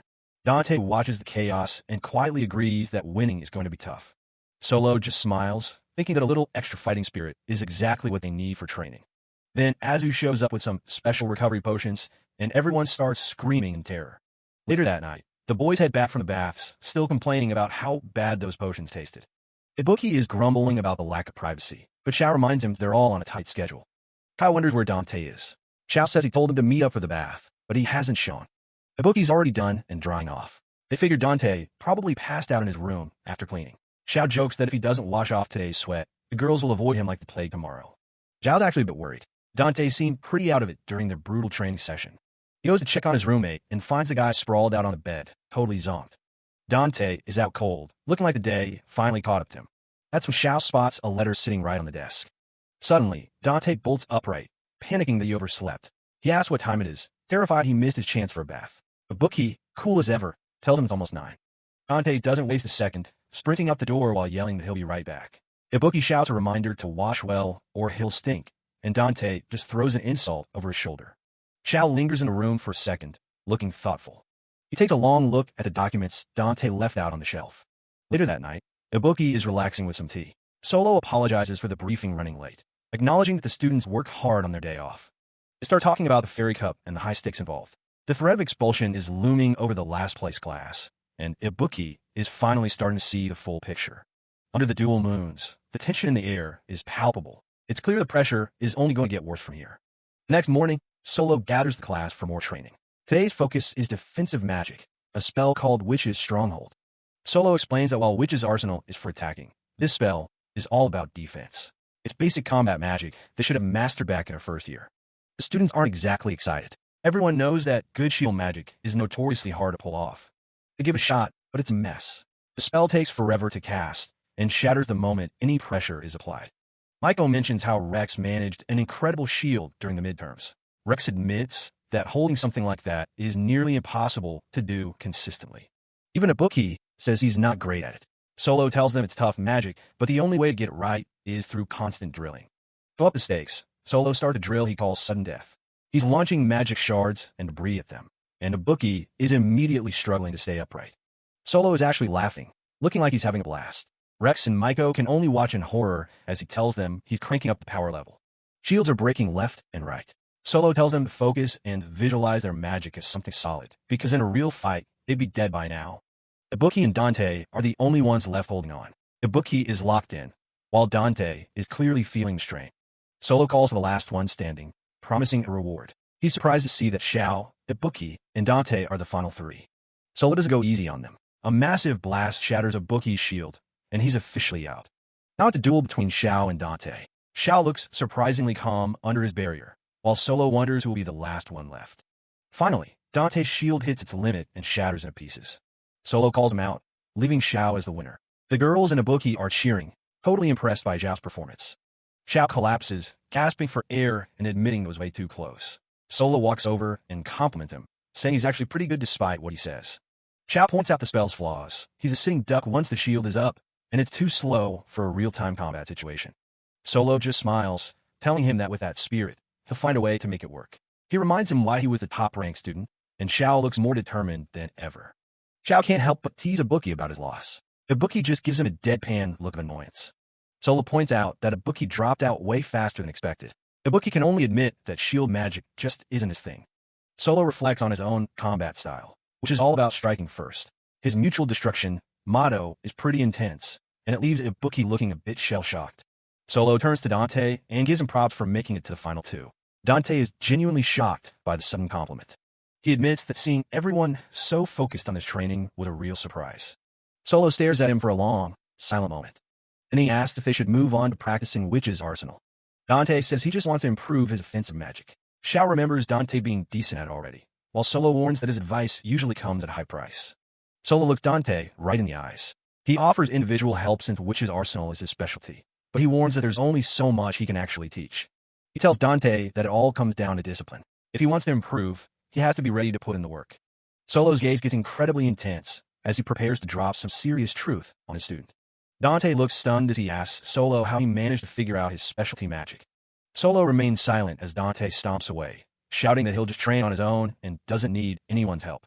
Later, Ibuki leans in and whispers to Solo, asking if he has a moment to talk privately. Solo agrees to meet up later. Back at the dorms, Solo sits on his bed, lost in thought. Outside, the night sky is illuminated by two glowing moons hanging over the Orion School of Magic. Suddenly, Solo's eyes widen in alarm as he realizes that his precognition is failing him. He discusses the situation with Ibuki, explaining that the Department of Magic had foreseen two possible futures, one where the country is destroyed and another where Class D drops out within a year. Ibuki is shocked as Solo explains that while several students were confirmed to still be in school a year from now, they've completely disappeared from the timeline where the country is ruined. Solo warns that the risk of Maiko and the others dropping out has returned, much to Ibuki's confusion. He points out that while they successfully navigated the midterms, the upcoming Fairy Cup introduces a new threat, the certain expulsion of whoever finishes in last place.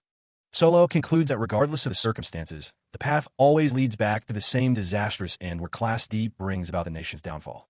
He solemnly notes that as long as the members of Class D are still around, steering history away from that dark path is an almost impossible task. Solo recalls his instructions from Ms. Rose to do whatever it takes to prevent any expulsions from happening. He looks at a symbolic frame of his 12 students, realizing he must remain completely focused on guiding every single one of them. As chibis, Solo and Ibuki acknowledge that they can't afford to take their eyes off the students they've already managed to save once. Solo rubs his temples, frustrated by the feeling that they've been pushed back to the very beginning of their mission. His hand trembles as he admits he thought he wouldn't have to worry about these students being seen as failures anymore. Ibuki tries to calm him down, offering some tea as Solo vents about the constant stress of every test potentially leading to a dropout. Ibuki wonders aloud if there are other reasons students might leave, like bad behavior or simply choosing to quit on their own. He mentions how Ms. Rose told him that back in her day, it was quite common for students to leave for personal reasons rather than failing grades. Ibuki suggests that Solo should try being a bit nicer to anyone who seems particularly worried, but Solo just sips his tea and wonders how he'd even notice. A sudden thought strikes Solo, and he pauses mid-sip, wondering if there's more to Dante's behavior than he initially thought. He recalls how unusually aggressive Dante was being and realizes that asking about specialty magic was very out of character for him. Solo explains the nature of specialty magic, noting that while some are born with a natural talent, others only discover what feels right through years of dedicated training. They discuss how external factors like upbringing can influence magic, like how Todori's love for nature makes her a perfect fit for plant magic. He compares finding one specialty to discovering a talent for art or music. It's a complex process of self-discovery that isn't always obvious. Solo thinks back to Dante claiming that Witch's Arsenal was his forte, though he still has his doubts about whether that's actually the case. Turning the conversation back to Ibuki, Solo asks if his own specialty is clearly electricity. Ibuki confirms that his time in the assassination unit felt natural to him, and Ms. Rose had even praised his natural aptitude for the work. Ibuki looks Solo in the eye and asks when exactly Number Zero figured out his own magical specialty. He admits he's curious about the legendary assassin's past and how he came to settle on Witch's Arsenal as his primary tool. Ibuki suddenly bursts into a flurry of questions, wanting to know everything from Solo's hobbies and favorite books to what kind of laundry detergent he uses. Solo dismisses the questions, telling Ibuki that his past isn't nearly as special as he thinks it is. As he stares into the distance, Solo's thoughts drift back to the core of his power, the Witch's Arsenal. A young, battered Solo reflects on the first time he ever used magic, and the first time he used it to take a life. From the peaceful city above, you'd never know the darkness hidden below. Down in the guts of the lower districts, life is a lot grimmer. This was home, a maze of crumbling stone and damp laundry hanging between sagging buildings. Young Solo spent most of his time alone in a room that looked more like a landfill. The table was a mess of empty bottles and spilled booze. It wasn't exactly a great environment for a kid. He looks rough, his face covered in bruises and fresh cuts. Solo's mother was usually around, but only to demand food or more alcohol. When she found the cupboards empty, she immediately turned her anger on him. Since his father wasn't in the picture and his mother refused to work, he grew up without enough to eat or wear. He was just another one of those unfortunate kids you see in every city, wishing he'd been born into a rich family instead. One day, while digging through the trash for scraps, he found an old animal picture book. It turned out to be a magic book. The moment he opened it, the illustrations came to life and danced in the air. He was completely mesmerized. It was the first time he'd seen real magic. His first thought was to sell it for some extra cash, but then he heard a girl's voice calling for her mom. He peeked through the shadows to see where the sound was coming from. A woman was walking by with a bag of fresh bread, praising her daughter for doing so well in school. Solo watched them, wondering what kind of place school even was. The girl was so proud to show off a book she'd borrowed from the library. They walked off together to have egg tarts, leaving the boy alone with his trash heap find. He looked back at his own book, the gap between their worlds feeling wider than ever. He knew his mother was struggling, and his father was a piece of trash for leaving them. But that didn't make the constant screaming any easier. She blamed him for everything. According to her, his birth was the only reason his father walked out. To her, he wasn't a son. He was just a burden that kept her from having a better life.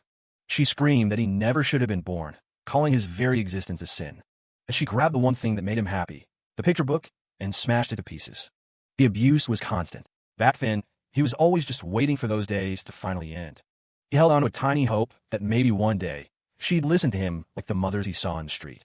He dreamed about simple things, getting handmade sweets or going to school like the other kids. Even in his dark, cramped world, some part of him was still wishing for the dawn to come.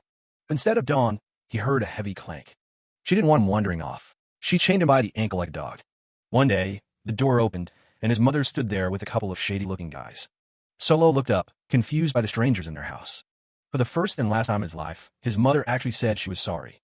The men just laughed, looking at the pitiful brat tied up on the floor. The truth hit him like a physical blow. His own mother had sold him to experimenters.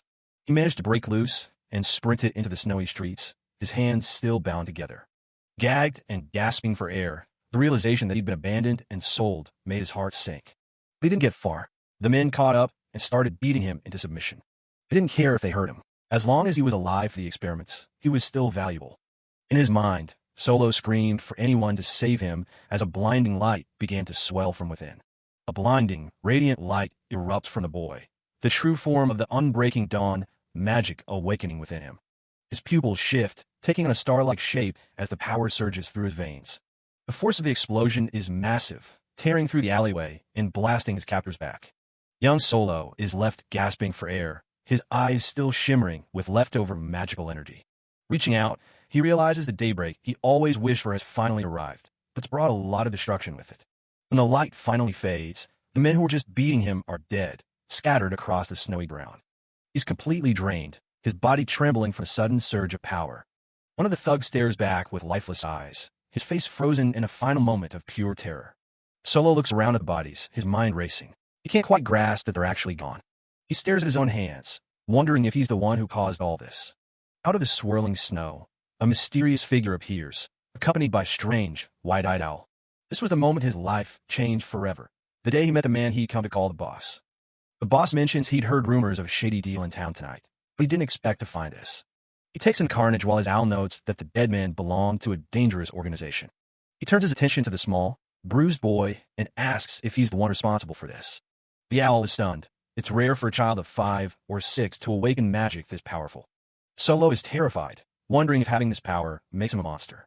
The boss explains that these men were part of a group that captured wizards for illegal experiments. The kid breaks down, terrified that he's going to be arrested for what he did. He asks through his tears if he's going to be executed for taking those lives. He's convinced he's a bad kid because of the destruction he just caused. But the boss stands over him, explaining that these men were an evil that needed to be erased from the world. He tells Solo that his organization was already planning to eliminate them. It was their job. A hand reaches out, and the boss's voice is surprisingly gentle as he tells the boy he's committed no sin. He gives him a reassuring pat on the head, promising that he has no intention of killing a blameless child.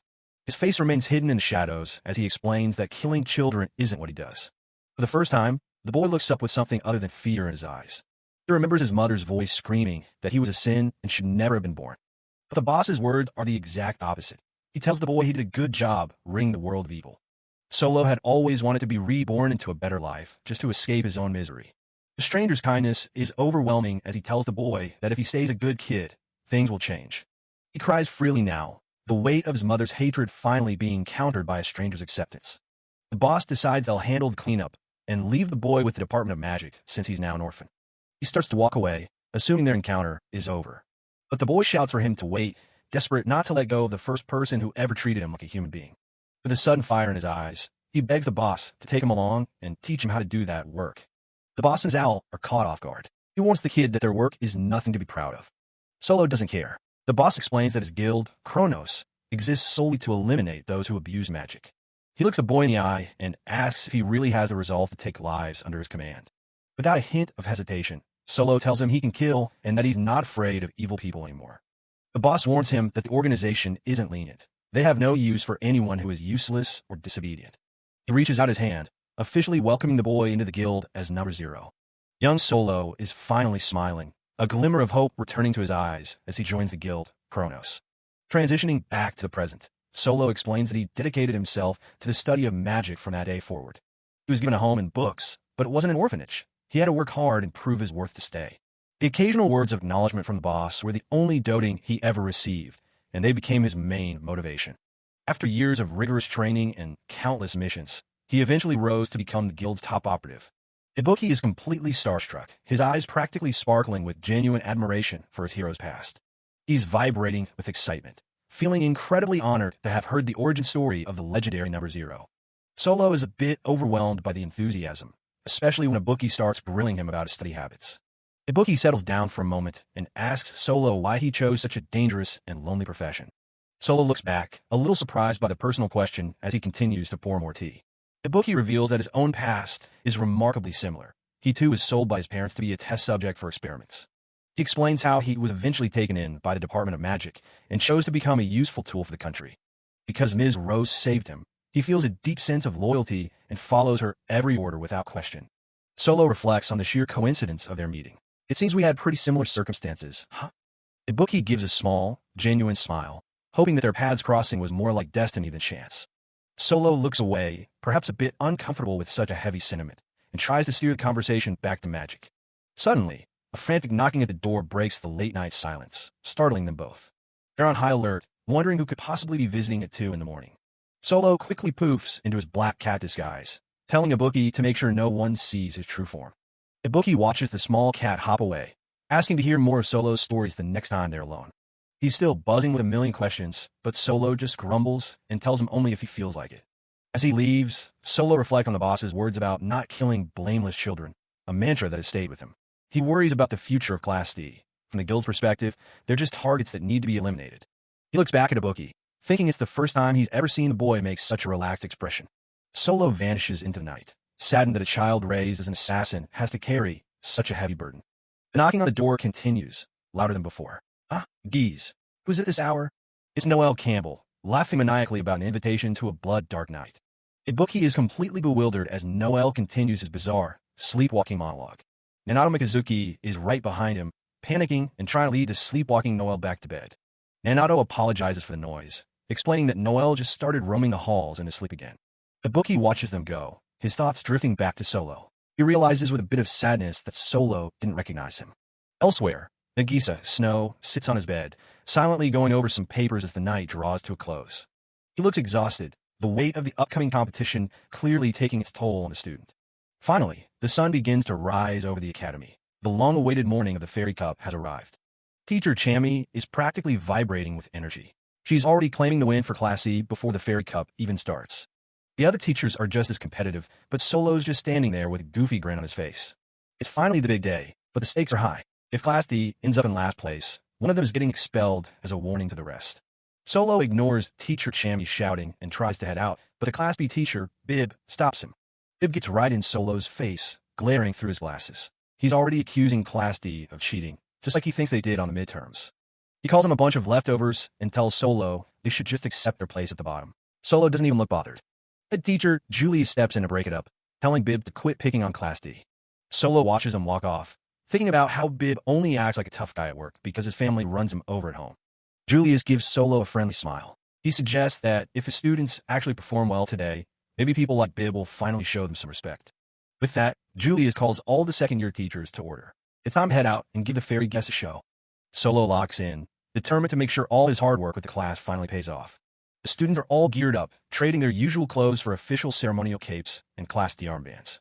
Maiko is the first to show off her new look. She's loving the formal Orion gear and strikes a pose to prove it. Ibuki checks out his own uniform. These outfits are usually saved for big ceremonies, so wearing them for a competition feels a bit different. Rex and Panny are less enthusiastic. Looking sharp is one thing, but relaxing and formal wears a whole other story. Solo watches his students get ready, though his awkward attempts at a supportive smile are starting to weird them out. Panny is already complaining that he can't focus without his usual hoodie and darkness. Rex isn't a fan of the tight fit either. Solo tells them they can loosen up a bit. As long as they have the cape and armband on, they're good to go. The class starts joking around, and Solo notices they aren't nearly as stressed as they were during their midterms. He looks over at Dante, who's quietly fixing his collar and keeping to himself like usual. Solo slides over with a huge grin, asking Dante why he looks so down in the dumps. Dante just gives him a look of pure disgust, clearly not in the mood for his teacher's antics. Solo keeps pushing it, trying to be the cool mentor, but it's just making Dante physically uncomfortable. He tells the boy to let him know if anything is bothering him, which only makes Dante want to get away faster. Solo keeps a close eye on his students as they prepare for the trek. Maiko is already miserable, complaining about having to wear heavy winter uniforms in the middle of July. Solo explains it's because of where they're going. They arrive at the floating fairy plaza, a massive complex of ancient ruins drifting high above the clouds. The whole class stops in their tracks, staring up at the floating islands and massive waterfalls in total awe. It's a huge area, way bigger than anything they've seen on the academy ground so far. The temperature drops fast at this altitude. Maiko starts shivering, and Rex has to tell her to back off the edge before she falls. Solo plays tour guide, explaining that this place used to be home to fairies and witches before it fell into ruin. The students are actually impressed that Solo knows something useful for once. Maiko gets stars in her eyes, dreaming about owning a massive estate like this one day. Ibuki just looks at her like she's crazy. A cold voice cuts through her daydreaming, calling her ambition unintelligent. It's Maroon Medium from the elite Class S. The Class D boys watch from the sidelines. They know Maroon is a jerk, but they can't deny she's a beauty. Maiko snaps back, but Maroon just dismisses her, claiming they only ran into each other because Maiko was being too loud. Spyro from Class S joins in with a condescending smirk, catching Dante's eye. Dante doesn't back down, meeting the elite student's gaze with a cold stare of his own. Another Class S student, Genji, steps up to back his classmate, glaring at Dante like he's dirt. Solo jumps in to play peacemaker before things get physical, telling both girls to knock it off. A stern voice suddenly commands them to stop. Teacher Saidi appears, looking down at his students. He reminds them that as the pride of Orion, they need to start acting like it. Teacher Saidi offers a quick apology to Maroon, promising to be more careful in the future. Maroon just stares back with her usual cold indifference. Solo laughs nervously, scratching the back of his head as Class S walks away. He tells Maiko he's never actually talked to Saidi before, noting the guy isn't exactly a chatterbox. Saidi closes his eyes and keeps moving without another word. He seems completely unbothered by the awkward tension Solo's leaving in his wake. Solo can tell the guy is actively avoiding eye contact, which is just his luck. His thoughts are cut short by a booming voice over the intercom. The fairies are about to arrive. Everyone turns toward the massive, floating archway known as the Fairy Gate. The announcer warns the students that only fairies can pass through, so they better stay back and not touch it. Maiko and her classmates are practically bouncing with excitement. It's her first time ever seeing real fairies, and she's expecting something straight out of Dream. The announcer builds the hype, describing fairies as powerful spirits with mysterious magic. A silhouette of graceful, winged being flashes across everyone's minds. The Class D students are already making wish lists. One wants to cook with their legendary flower honey, while another is hoping to score some rare medicinal herbs. Ibuki and Panny keep it realistic, mentioning that fairy numbers have dropped so much they're basically legends. To top it off, taking photos is strictly against the rules. Maiko and the other girls are still stuck on the picture book version. Small, cute, and mystical. They're convinced they're about to see something beautiful. Suddenly, the fairy gate starts to glow with an intense, shimmering light. Maiko points it out, screaming for everyone to look as the portal finally opens. A giant swarm of small, glowing shapes bursts out of the gate, flooding the plaza in an instant. The students' jaws drop as the fairies reveal themselves. They aren't elegant at all. They're just round, marshmallow-looking blobs shouting "foo" and promising to have some fun. Solo and the kids can only stare in stunned silence. This definitely wasn't the mystical encounter they were promised. A text box clarifies that these are frolicker fairies, simple spirits who live for nothing but playing and making merry. They have a long history of showing up at rural festivals, where they'd sing and dance for days on end to cheer up the local humans. But as forests disappeared and villages shrank, these little guys retreated deep into the mountains, making them a rare sight in the modern world. One frolicker, wearing a tiny hat and leaning on a staff, steps forward. He introduces himself as Joy, the chief of the frolickers. Joy explains that their kind used to live alongside witches, but a massive war forced them to flee this plaza. Now, they don't take sides in human conflicts. He looks a bit downcast, as he admits they're currently short on something called love magic. But he quickly snaps back into high spirits, calling for the students to entertain him. With a loud shout, he declares the Fairy Cup officially open. The plaza turns into a chaotic party as the frolickers start playing tiny instruments. Ibuki can only blink, admitting they're nothing like the legends he heard. Vice Principal Nico Robert takes the mic back, thanking the chief before moving straight into the nitty-gritty of the competition rules. The Fairy Cup is a team-based point system. Students will face off in various magic challenges, and class with the highest total score at the end takes the trophy. Solo looks like he's having a minor crisis at the mention of points. Rex whispers that with the fairies watching, cheating is going to be a lot harder than usual. The vice principal explains the schedule. Individual duels take over the morning, followed by a full team-on-team battle in the afternoon. A tiny frolicker named Glib hops onto the commentary desk with a microphone, announcing he'll be providing the live play-by-play for the matches. He's joined by head teacher Julius, who gives a friendly wave to the crowd. It's an unlikely duo for the commentary booth. Glib announces that there will be exactly 13 individual matches over the course of the morning. The news hit Class D hard. Since they only have 13 students total, it means every single one of them has to step up and fight. Chief Joy adds one more twist. Each student can only compete once, and a specific magic theme for the match won't be revealed until right before it starts. The other classes are already buzzing with strategy, trying to guess which of their students is the best all-around fit for an unknown challenge. Dante is already treating it like a high-stakes battle of wits, while Maiko tries to tell him he's overthinking it. Penny just thinks the secret themes are a total pain.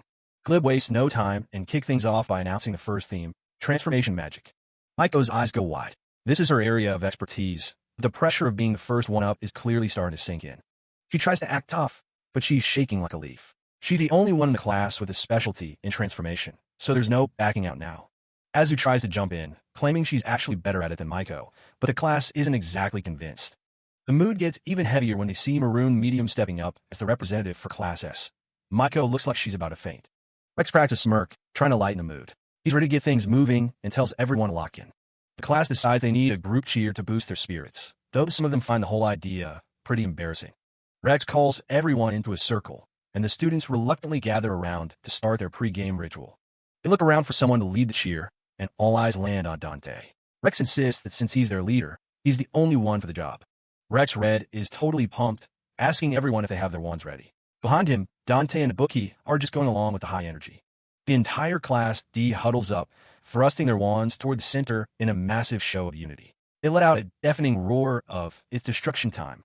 Solo stands there with a deadpan, exhausted look on his face. He's clearly not a fan of the dramatic display, wondering what kind of ridiculous cheer they just came up with. He sighs, deciding that as long as they're motivated, he can deal with it. Meanwhile, Rex and Dante are already moving on to the next plan, with Maiko watching from the side. Solo gives Maiko a final word of encouragement, telling her to just do her best. Maiko gives a nervous, shaky in return, trying to find her courage. The announcer Fairy, a little round blob with a top hat, announces that all the class delegates have been finalized. A massive sign appears over the arena. Let the games begin. Maiko and Maroon stand ready, though the atmosphere is less like a duel and more like a festival.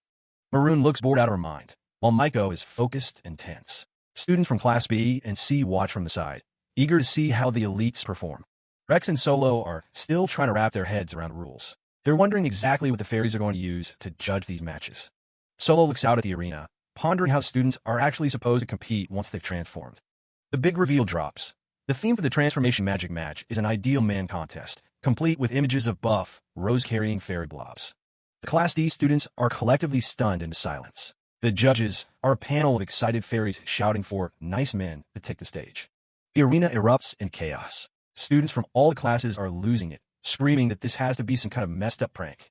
Glib, the commentator fairy, just keeps nodding along cheerfully. He insists they put a lot of thought into this theme to make sure everyone has a blast.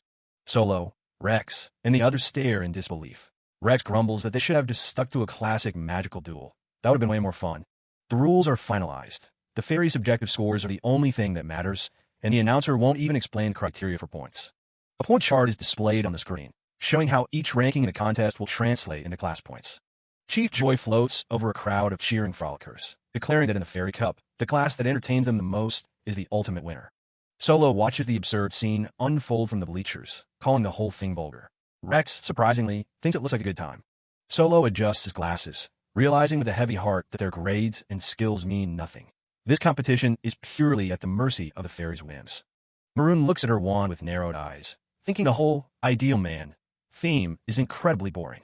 Glib the fairy and head teacher Julius take their spots in the commentary booth. Julius gives a friendly peace sign to the crowd. A graphics card displays the point system, showing how the individual ranks are converted into a total score for the class. The current rankings flash on the board after the second round. Class S is in a comfortable lead with 10 points, while Class D is dead last with 0. The camera pans over the floating islands of the plaza as the announcer moves on to the third magic battle. The theme is flame magic. Solo immediately looks at Kai, noting that the boy's raw power is actually quite impressive. Kai, student number 06, is caught off guard. He starts blushing and acting all modest when the girls in class tell him his crimson flames are cool. He quickly gets over his shyness, laughing loudly as he promises to do his best and show everyone what he's truly capable of. Solo watches with a faint smile, thinking to himself that the Fairy Cup is just getting started and it's way too early for them to give up hope. The battle turns out to be Kai jumping through a giant ring of fire he created himself. He looks absolutely terrified as he flies through the air. The judges hold up 0-point signs.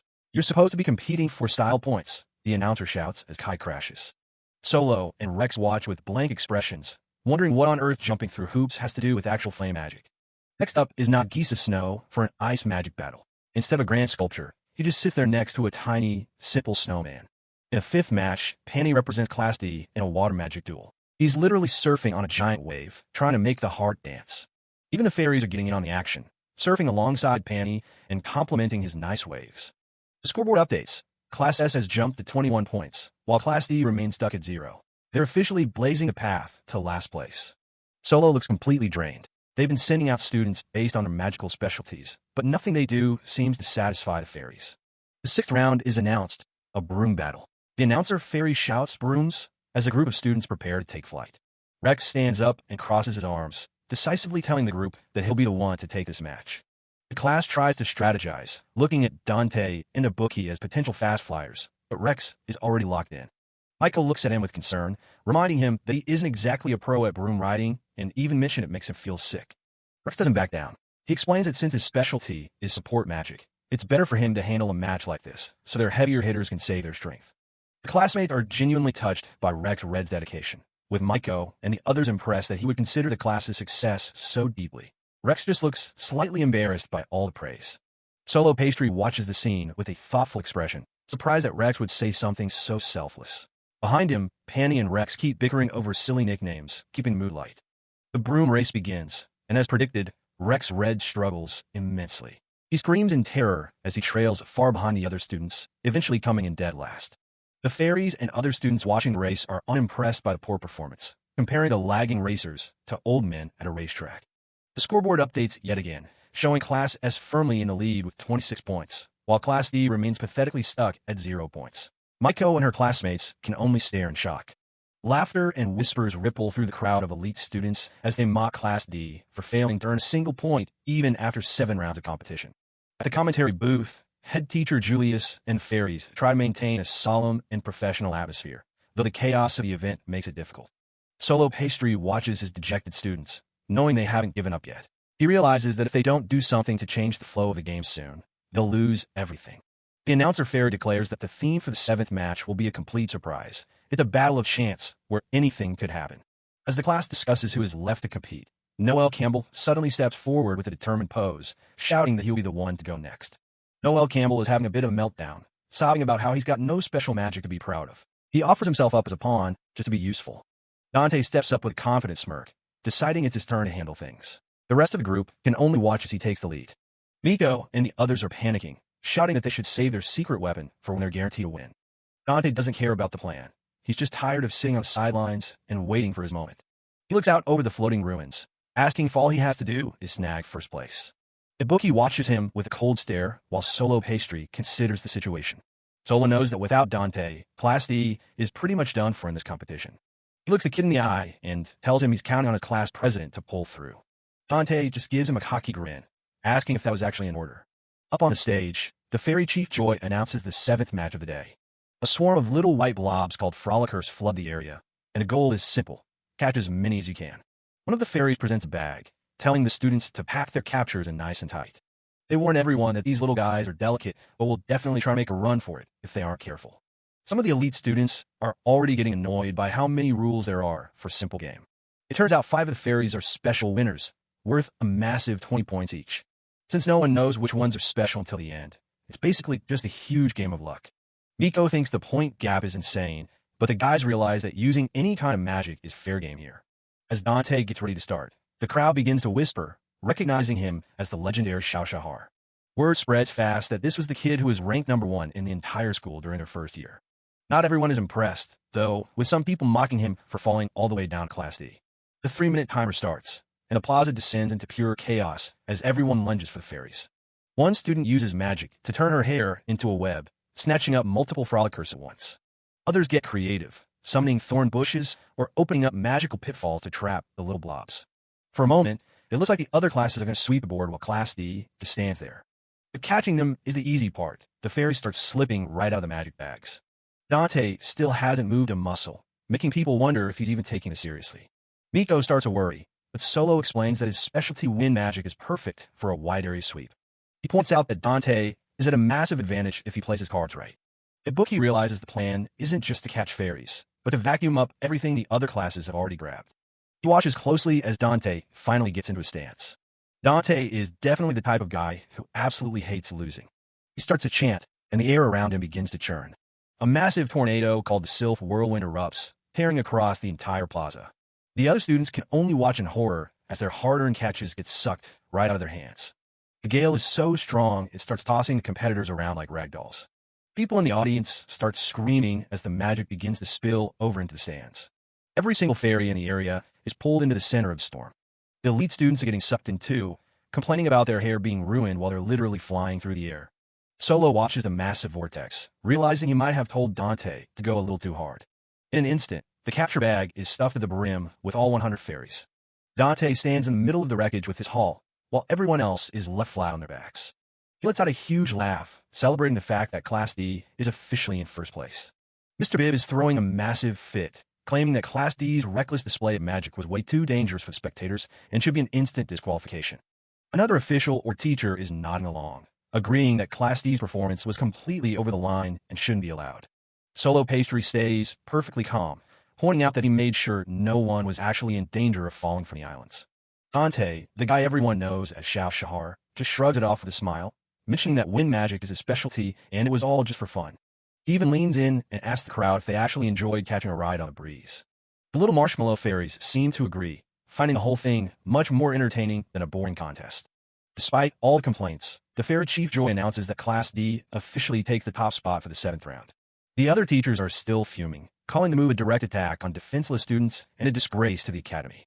Dante offers a mocking apology for getting everyone swept up in his spell, even though he clearly isn't sorry. He throws a sharp smirk over his shoulder, sarcastically calling himself one of Class D's scraps, who just couldn't control his power perfectly. The elite students from the other classes look like they just swallowed lemons, unable to believe they were outclassed by the leftovers. Joy doesn't care about the politics, calling the match a thrill to watch and leading a round of applause for Class D. Ibuki watches the scene with a dark, unreadable expression, thinking Dante is just out there picking a fight with the whole world. Even Solo Pastry has to admit that while the kid looks cheery, his actions are borderline unhinged for a simple school match. The rest of Class D is absolutely hyped, treating Dante like a hero now that they finally got some serious points. Dante just taking the praise with that same confident look, proving to everyone just how incredible he really is. Ibuki stares at his own hands, the weight of his own mediocrity starting to sink in as he compares himself to the genius. Deep down, he's always just wanted to be someone special, someone who actually matters. He looks back at his younger self, a kid who just wanted to be acknowledged and noticed by the people around him. He wanted to be different from the rest, to be someone like Dante. Dante makes his way back to the group, waving like he didn't just break the entire competition. He laughs as Miko and the other girls swarm him, celebrating their massive comeback in the rankings. Miko is practically glowing, telling everyone to keep this momentum going for the rest of the day. Solo Pastry gives Dante a rare bit of praise, calling him a reliable representative for the class. But then the teacher leans in with a serious look, telling him not to overdo it next time if he doesn't want to get expelled. Ibuki feels a jolt of envy as he watches the two of them interact, feeling more like an outsider than ever. Dante catches him staring and asks if he's still upset about being dragged into the spotlight. He tells Ibuki to focus on resting up, noticing that the guy's clearly reaching his physical limit. He knows that using that level of magic takes a massive toll, even if you're just watching from the sidelines. Ibuki is taken aback, not expecting someone like Dante to actually be looking out for him. Dante asks if he's satisfied with a win, but Ibuki just avoids eye contact. He mumbles that he's fine and just needs to focus on the individual matches that are coming up. Dante doesn't push it, simply telling Ibuki that he's counting on him to pull through for the class. Ibuki can only think to himself that he's nothing like the genius standing in front of him. He thinks about how Dante only ended up in Class D because of bad luck, while Ibuki is there because that's just how good he is. It's a crushing realization, making him wonder if he even knows what kind of magic he's actually good at. He looks at Dante's carefree smile and feels a surge of frustration boiling over. He thinks it's pathetic to be so caught up in his own head like this, but he can't help it.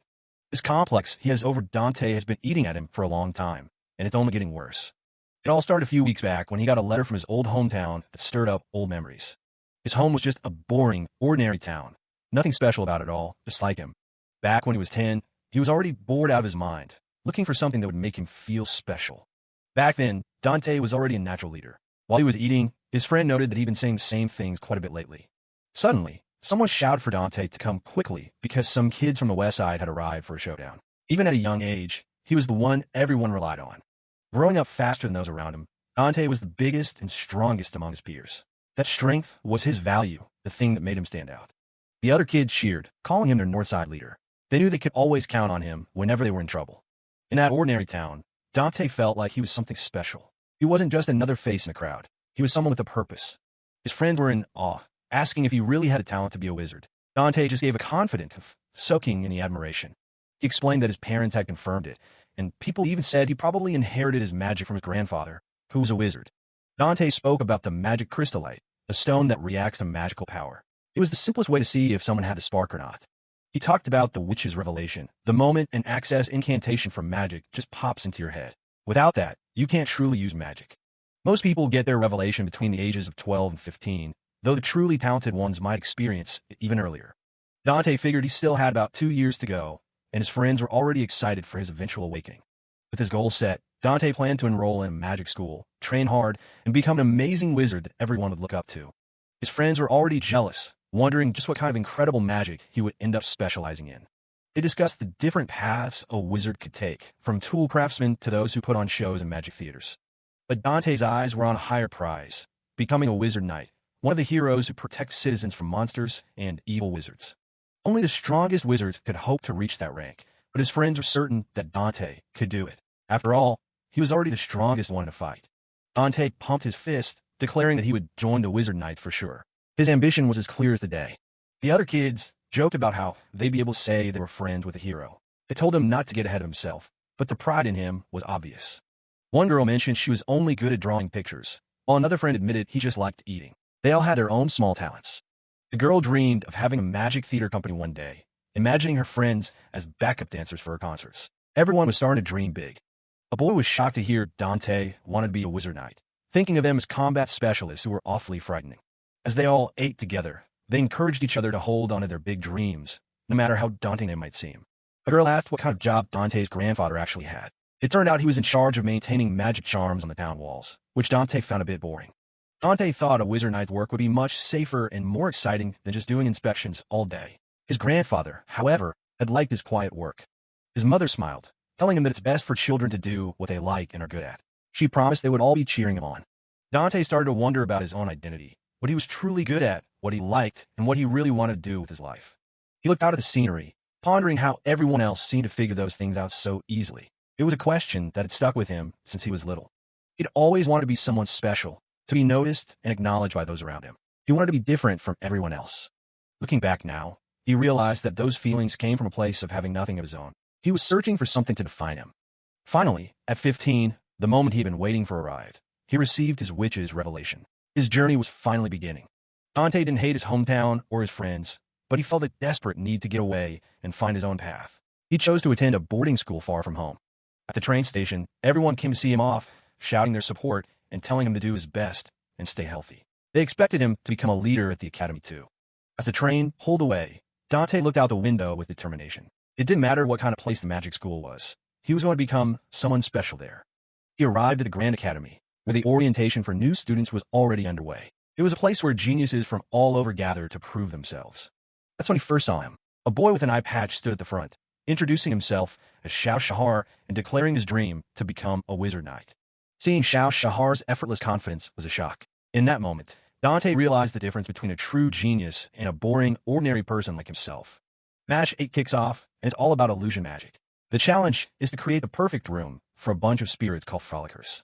Spyro from Class S takes the stage. She thinks interior design sounds fun and starts weaving her magic to impress the crowd. Dante is stuck watching from the sidelines, feeling completely out of place. Noel tries to give him some encouragement, but it's not helping. He starts thinking back to his first year. Even then, the entire school was obsessed with the same two geniuses, Xiao and Luca. They were a legendary duo who had been together since they were kids in the orphanage. Xiao would tell these insane stories about his village getting wiped out by monsters and losing his eye, all while laughing like it was a joke. Even Luca had to tell him to tone it down. It's pretty heavy stuff to dump on classmates you just met. But Xiao didn't care. He'd just point out that Luca's story was just as bad since he never even knew his parents. The girls in class thought their bond was amazing. They saw two best friends working toward the same dream. To everyone else, they were the perfect pair, always smiling and always at the top. Watching them made Dante feel small. He couldn't even bring himself to say he wanted to be a wizard knight too. Then came the practical exams. Xiao didn't just pass the witch's slaw spell, he mastered it on his first try. The teacher couldn't believe it. Usually it takes weeks to get that kind of control, but Xiao made it look effortless. And if Xiao could do it, Luca could too. Dante could only watch from the back, realizing how far behind he was. They were basically celebrities. They were already out there taking down monsters on the mountainside, while everyone else was still studying theory. The faculty was already calling them once-in-a-century talents. To the rest of the class, they were just on a different level. Dante didn't want to be left behind. He spent every spare moment out in the woods, practicing that same bell spell until he was exhausted. Finally, he gets it. The bell actually lifts into the air, and he's so proud he shouts at the teacher to look.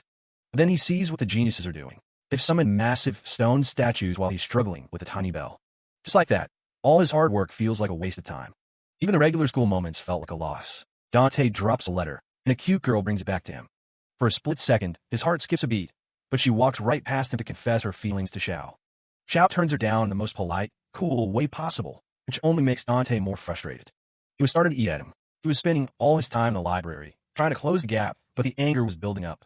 And the two of them find him in a library. They aren't even there to study. They just want to say hi. Xiao gives him a huge smile and calls him a hard worker. He's being genuinely nice, which makes it impossible for Dante to even be mad at him. Dante just snaps at him to be quiet. He can't stand how easy everything seems for the guy. He realized he couldn't even properly hate Xiao because he was actually a good person. Then the class moves on to specialty magic.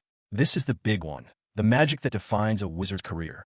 While everyone else is eating and hanging out, Dante is staring at his food, wondering if he even has a specialty. He convinced himself that if he could just find that one thing, he might actually have a chance to surpass Xiao. That became his entire goal, finding a way to be better than a class genius. But reality had other plans. Although he worked harder than anyone, the gap just kept growing. Xiao and Luca found their specialties immediately. The teacher was already inviting them to special after-school lessons for wind and earth magic. Dante carried those muddy feelings of jealousy and inadequacy all the way until graduation. And then everything changed when the incident with Luca happened. It was a nightmare that no one saw coming. After that day, Xiao just stopped showing up. He tried to act like he was fine, but then he just faded out of school life entirely. With his rival gone, Dante's complex should have disappeared. Instead, he was just left with a void. He started hearing the other students talk about the losers and dropouts who were headed for Class D.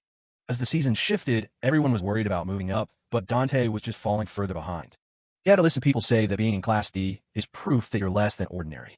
His motivation was gone, his skills were failing, and he finally started to believe that he really was just scrap. Even back then, when I tried my hardest, it felt like nobody even looked my way. I ended up in Class D, the absolute bottom of the barrel. I told myself it didn't matter. This was just a place for the scraps anyway. I decided I'd just do the bare minimum. Why put in effort for a world that expects nothing from me? I kept my head down, tried to convince myself I was fine with it. I started lying to myself, saying I never even wanted to be a wizard knight that badly in the first place. Class D was comfortable because everyone else was ordinary, just like me. But the thought of going home empty-handed kept me awake at night. And everything shifted. Xiao joined our class, and suddenly the quiet corner we lived in was gone. We actually passed the midterm exams, and seeing Xiao so fired up was almost contagious. Seeing him happy made me happy for a moment, but that old, bitter feeling started bubbling up again. Xiao was still a genius. Even in Class D, his specialty wind magic was sharp, and he naturally became the leader we all followed. I looked around and realized everyone else had found their thing, something they were good at, or something they loved. I was still the only one with nothing. I was stuck in the same place, while everyone else was moving forward. And then a letter arrived from home, and that complex I thought I'd buried came rushing back.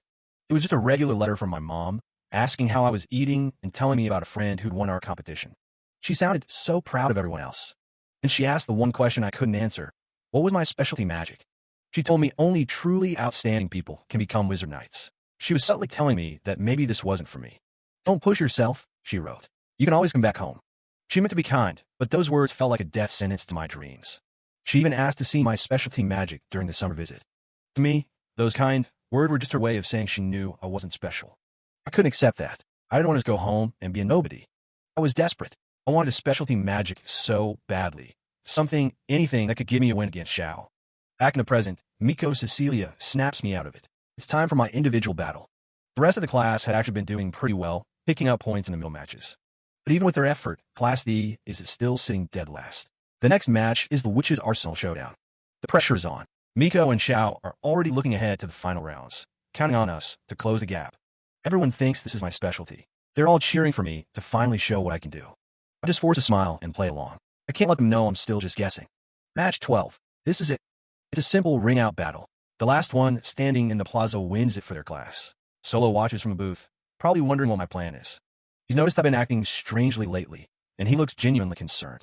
He knows something is off. He can see right through my nerves. I step out into the arena. In a situation like this, with everyone's eyes on me, I can't say no. I grip my weapon tight. I'm the one who told everyone this was my specialty magic, so now I have to prove it. The match starts, and I unleash a massive drill spell, pouring everything I have into one big move. But it's a total disaster. Class D is knocked out immediately. Another 0 points on the board. I stand there in the silence, listening to the crowd talk about how Class D just can't handle real combat. I can barely look at my teammates. All I can do is mutter a pathetic apology. Xiao just gives me a big smile, trying to keep the mood up for the second half of the cup. But Solo isn't smiling. He's watching me with a look that says he knows exactly why I failed. The final round of the individual matches is announced, and a mystery theme is about to be revealed. The bookie steps up, looking focused and determined as he prepares for whatever secret challenge lies ahead. His classmates cheer him on, putting all their hopes on him to secure a high rank for Class D. The bookie feels the weight of Solo's expectations and vows to himself that he won't let his teacher down. The representatives take their positions in the arena, and the tension is palpable as they wait for the announcement. The crowd erupts as the final theme is declared, a pure, magic-free performance. It's a dance-off. The fairies demand a display of rhythm and joy to crown the winner of the individual battles. Ibuki is paralyzed with shock. Of all the things he trained for, a dance-off was definitely not on the list. His mind goes completely blank. He has zero rhythm and absolutely no idea how to even start. The music begins, and while the other students jump into the groove, Ibuki stands there, frozen and humiliated. The results are a disaster. Ibuki's total lack of movement earns him the lowest possible score from the amused fairies. Solo watches the aftermath, sensing the deep resentment simmering within Dante after his own earlier failure. Dante approaches Solo during the break, his expression guarded and uncharacteristically serious. Solo cuts straight to the chase, asking Dante if he's actually struggling to find his true specialty magic. Dante is caught off guard. He wonders how Solo could have possibly seen through his desperate facade. Solo explains that Dante's performance earlier was too forced, a clear sign that he doesn't have a natural affinity for Witch's arsenal. Solo offers some gentle advice, reminding him that specialty magic isn't something you can just choose, it's something you discover through practice and patience. He explains that every wizard has a unique magical signature, and finding it is a journey every student must take. Solo admits that the process is difficult and often takes years of trial and error before it finally clicks. He suggests that Dante might be so focused on catching up to others that he's blinded to his own actual strengths. Solo tries to lighten the mood, telling Dante it's okay to be behind as long as he keeps moving forward. But for Dante, being compared to geniuses like Xiao is a constant source of pain he can't just ignore. Solo suggests he put aside his current magic for a while and try experimenting with different disciplines after the tournament. Dante snaps. The patronizing advice is the final straw, and he demands to know why Solo can't just give him the answer if he's such a great teacher. Their heated confrontation is interrupted by the booming announcement that the individual matches are officially over. The final rankings for the dance-off are read out, and once again, Class D is at the very bottom. The total points for the first half of the Fairy Cup are tallied, leaving Class D in a distant 5th place.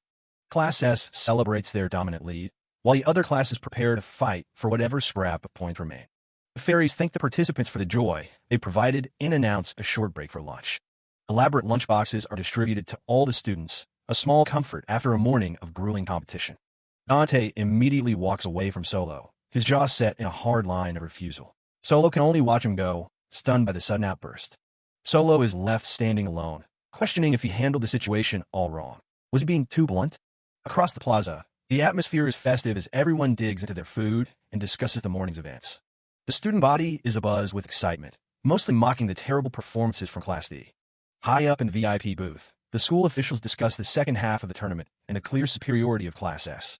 One official notes that while Class S is the favorite, it would be boring if everything went exactly as predicted. Ibuki sits by himself, fuming over the ridiculous dance-off and fairies who forced him through it. His teammates try to cheer him up, laughing off the embarrassment as just another one of the Fairy Cup's quirks. Xiao notices Dante sitting apart from the group and tries to offer him some of his favorite food. Dante bluntly refuses, stating he has no appetite and needs to be left alone. Solo watches the exchange from a distance, seeing the cracks in the class's unity and the deep pain he accidentally triggered in his student. Noel Campbell and Dante wait as the lunch break slowly wraps up. Solo Pastry looks serious, telling his class that the second half group battle is where an upset victory is still possible. The announcer points toward a massive fortress in the distance, their next battlefield. It's the ancient witch and fairy castle, a place where history and high-level magic meet. Miko, Cecilia, and Noel can't believe the scale of the place as they get their first real look. The ruins of the castle look ancient and worn, but a massive surge of magic power radiates from within. Ibuki is sweating bullets, determined to win this time to regain the trust he lost in the individual matches. Solo adjusts his glasses, knowing that if Class D finishes last, someone's getting expelled. No pressure. The mascot hops up to explain the rules for this year's group event. It's officially called the Frolicker Fruit Scramble. Legend says the witches who live here bred these specific fruits just for the fairies. Now, those same fruits are scattered all throughout the castle, waiting to be gathered. The scoring is simple. 1 fruit equals 1 point for the class. Solo and Ibuki realize this means the points are unlimited. They actually have a shot at catching up.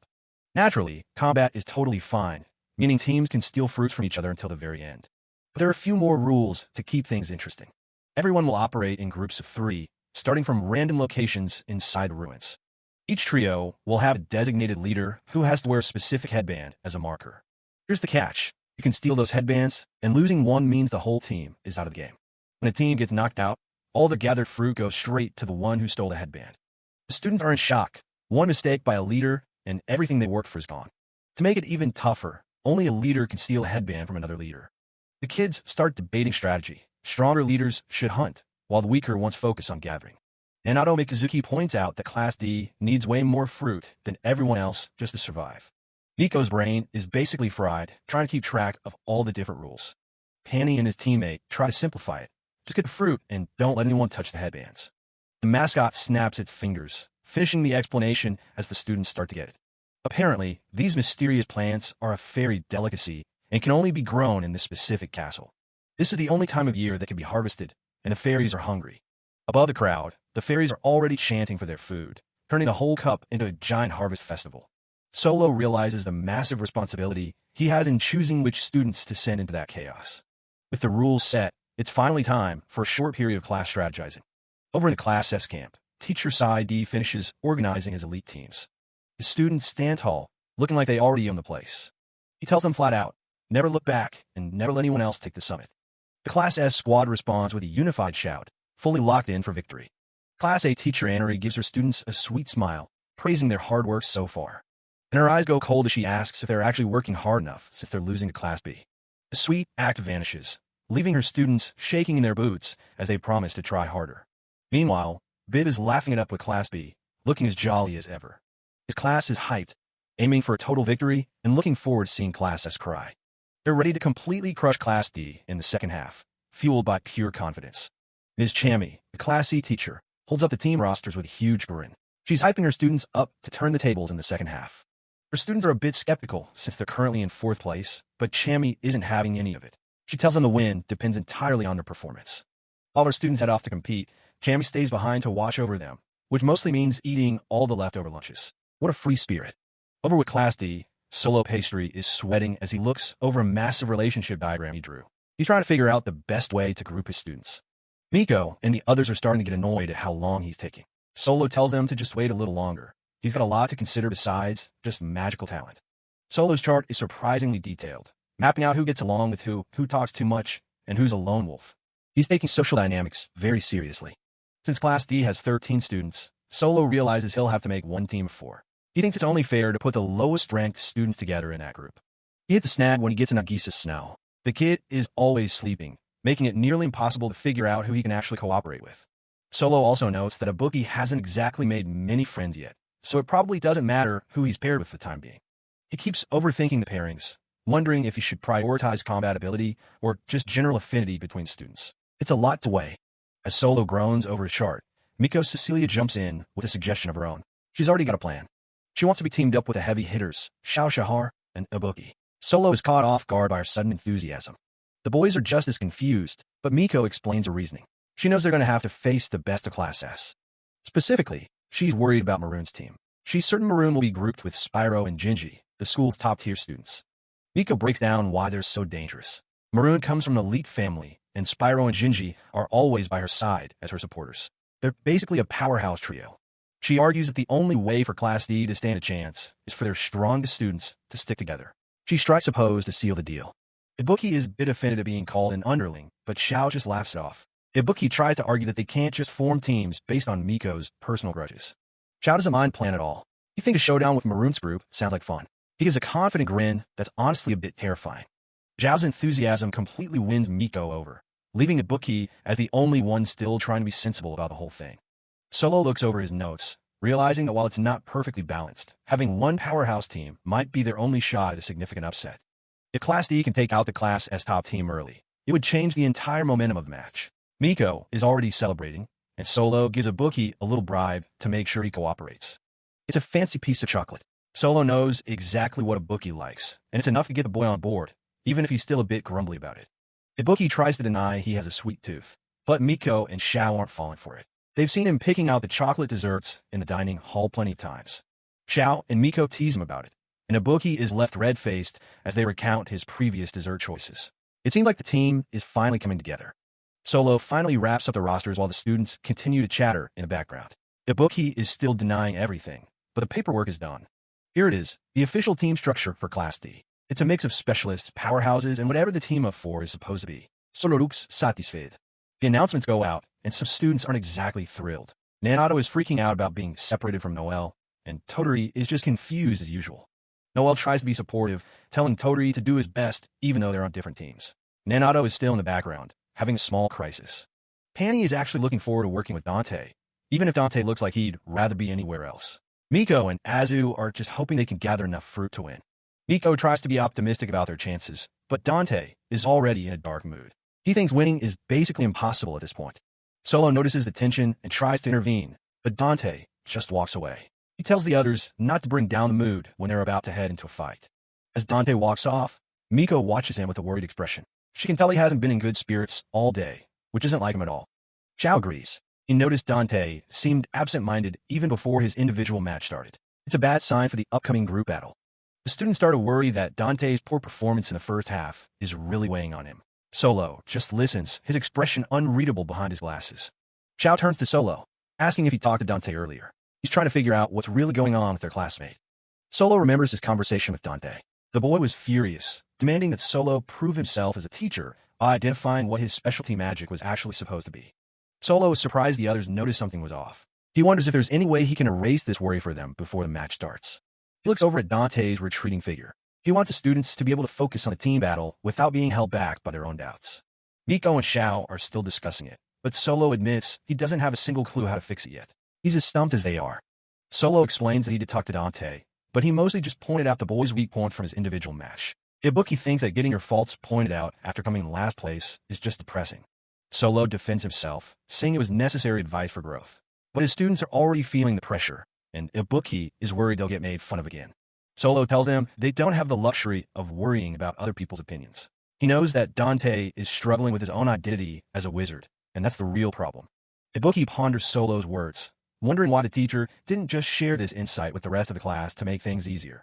He knows Dante is a hard nut to crack, a guy who keeps everyone at a distance, making it nearly impossible to have a real conversation about what's weighing on him. Solo stays focused on his notes, acknowledging that the fact Dante spoke to him at all is a big deal. He respects the boy's wish to keep his struggles private. Solo admits he gets it. Nobody wants their weaknesses exposed to their peers. He tells Ibuki that for now, they need to proceed with the team battle carefully.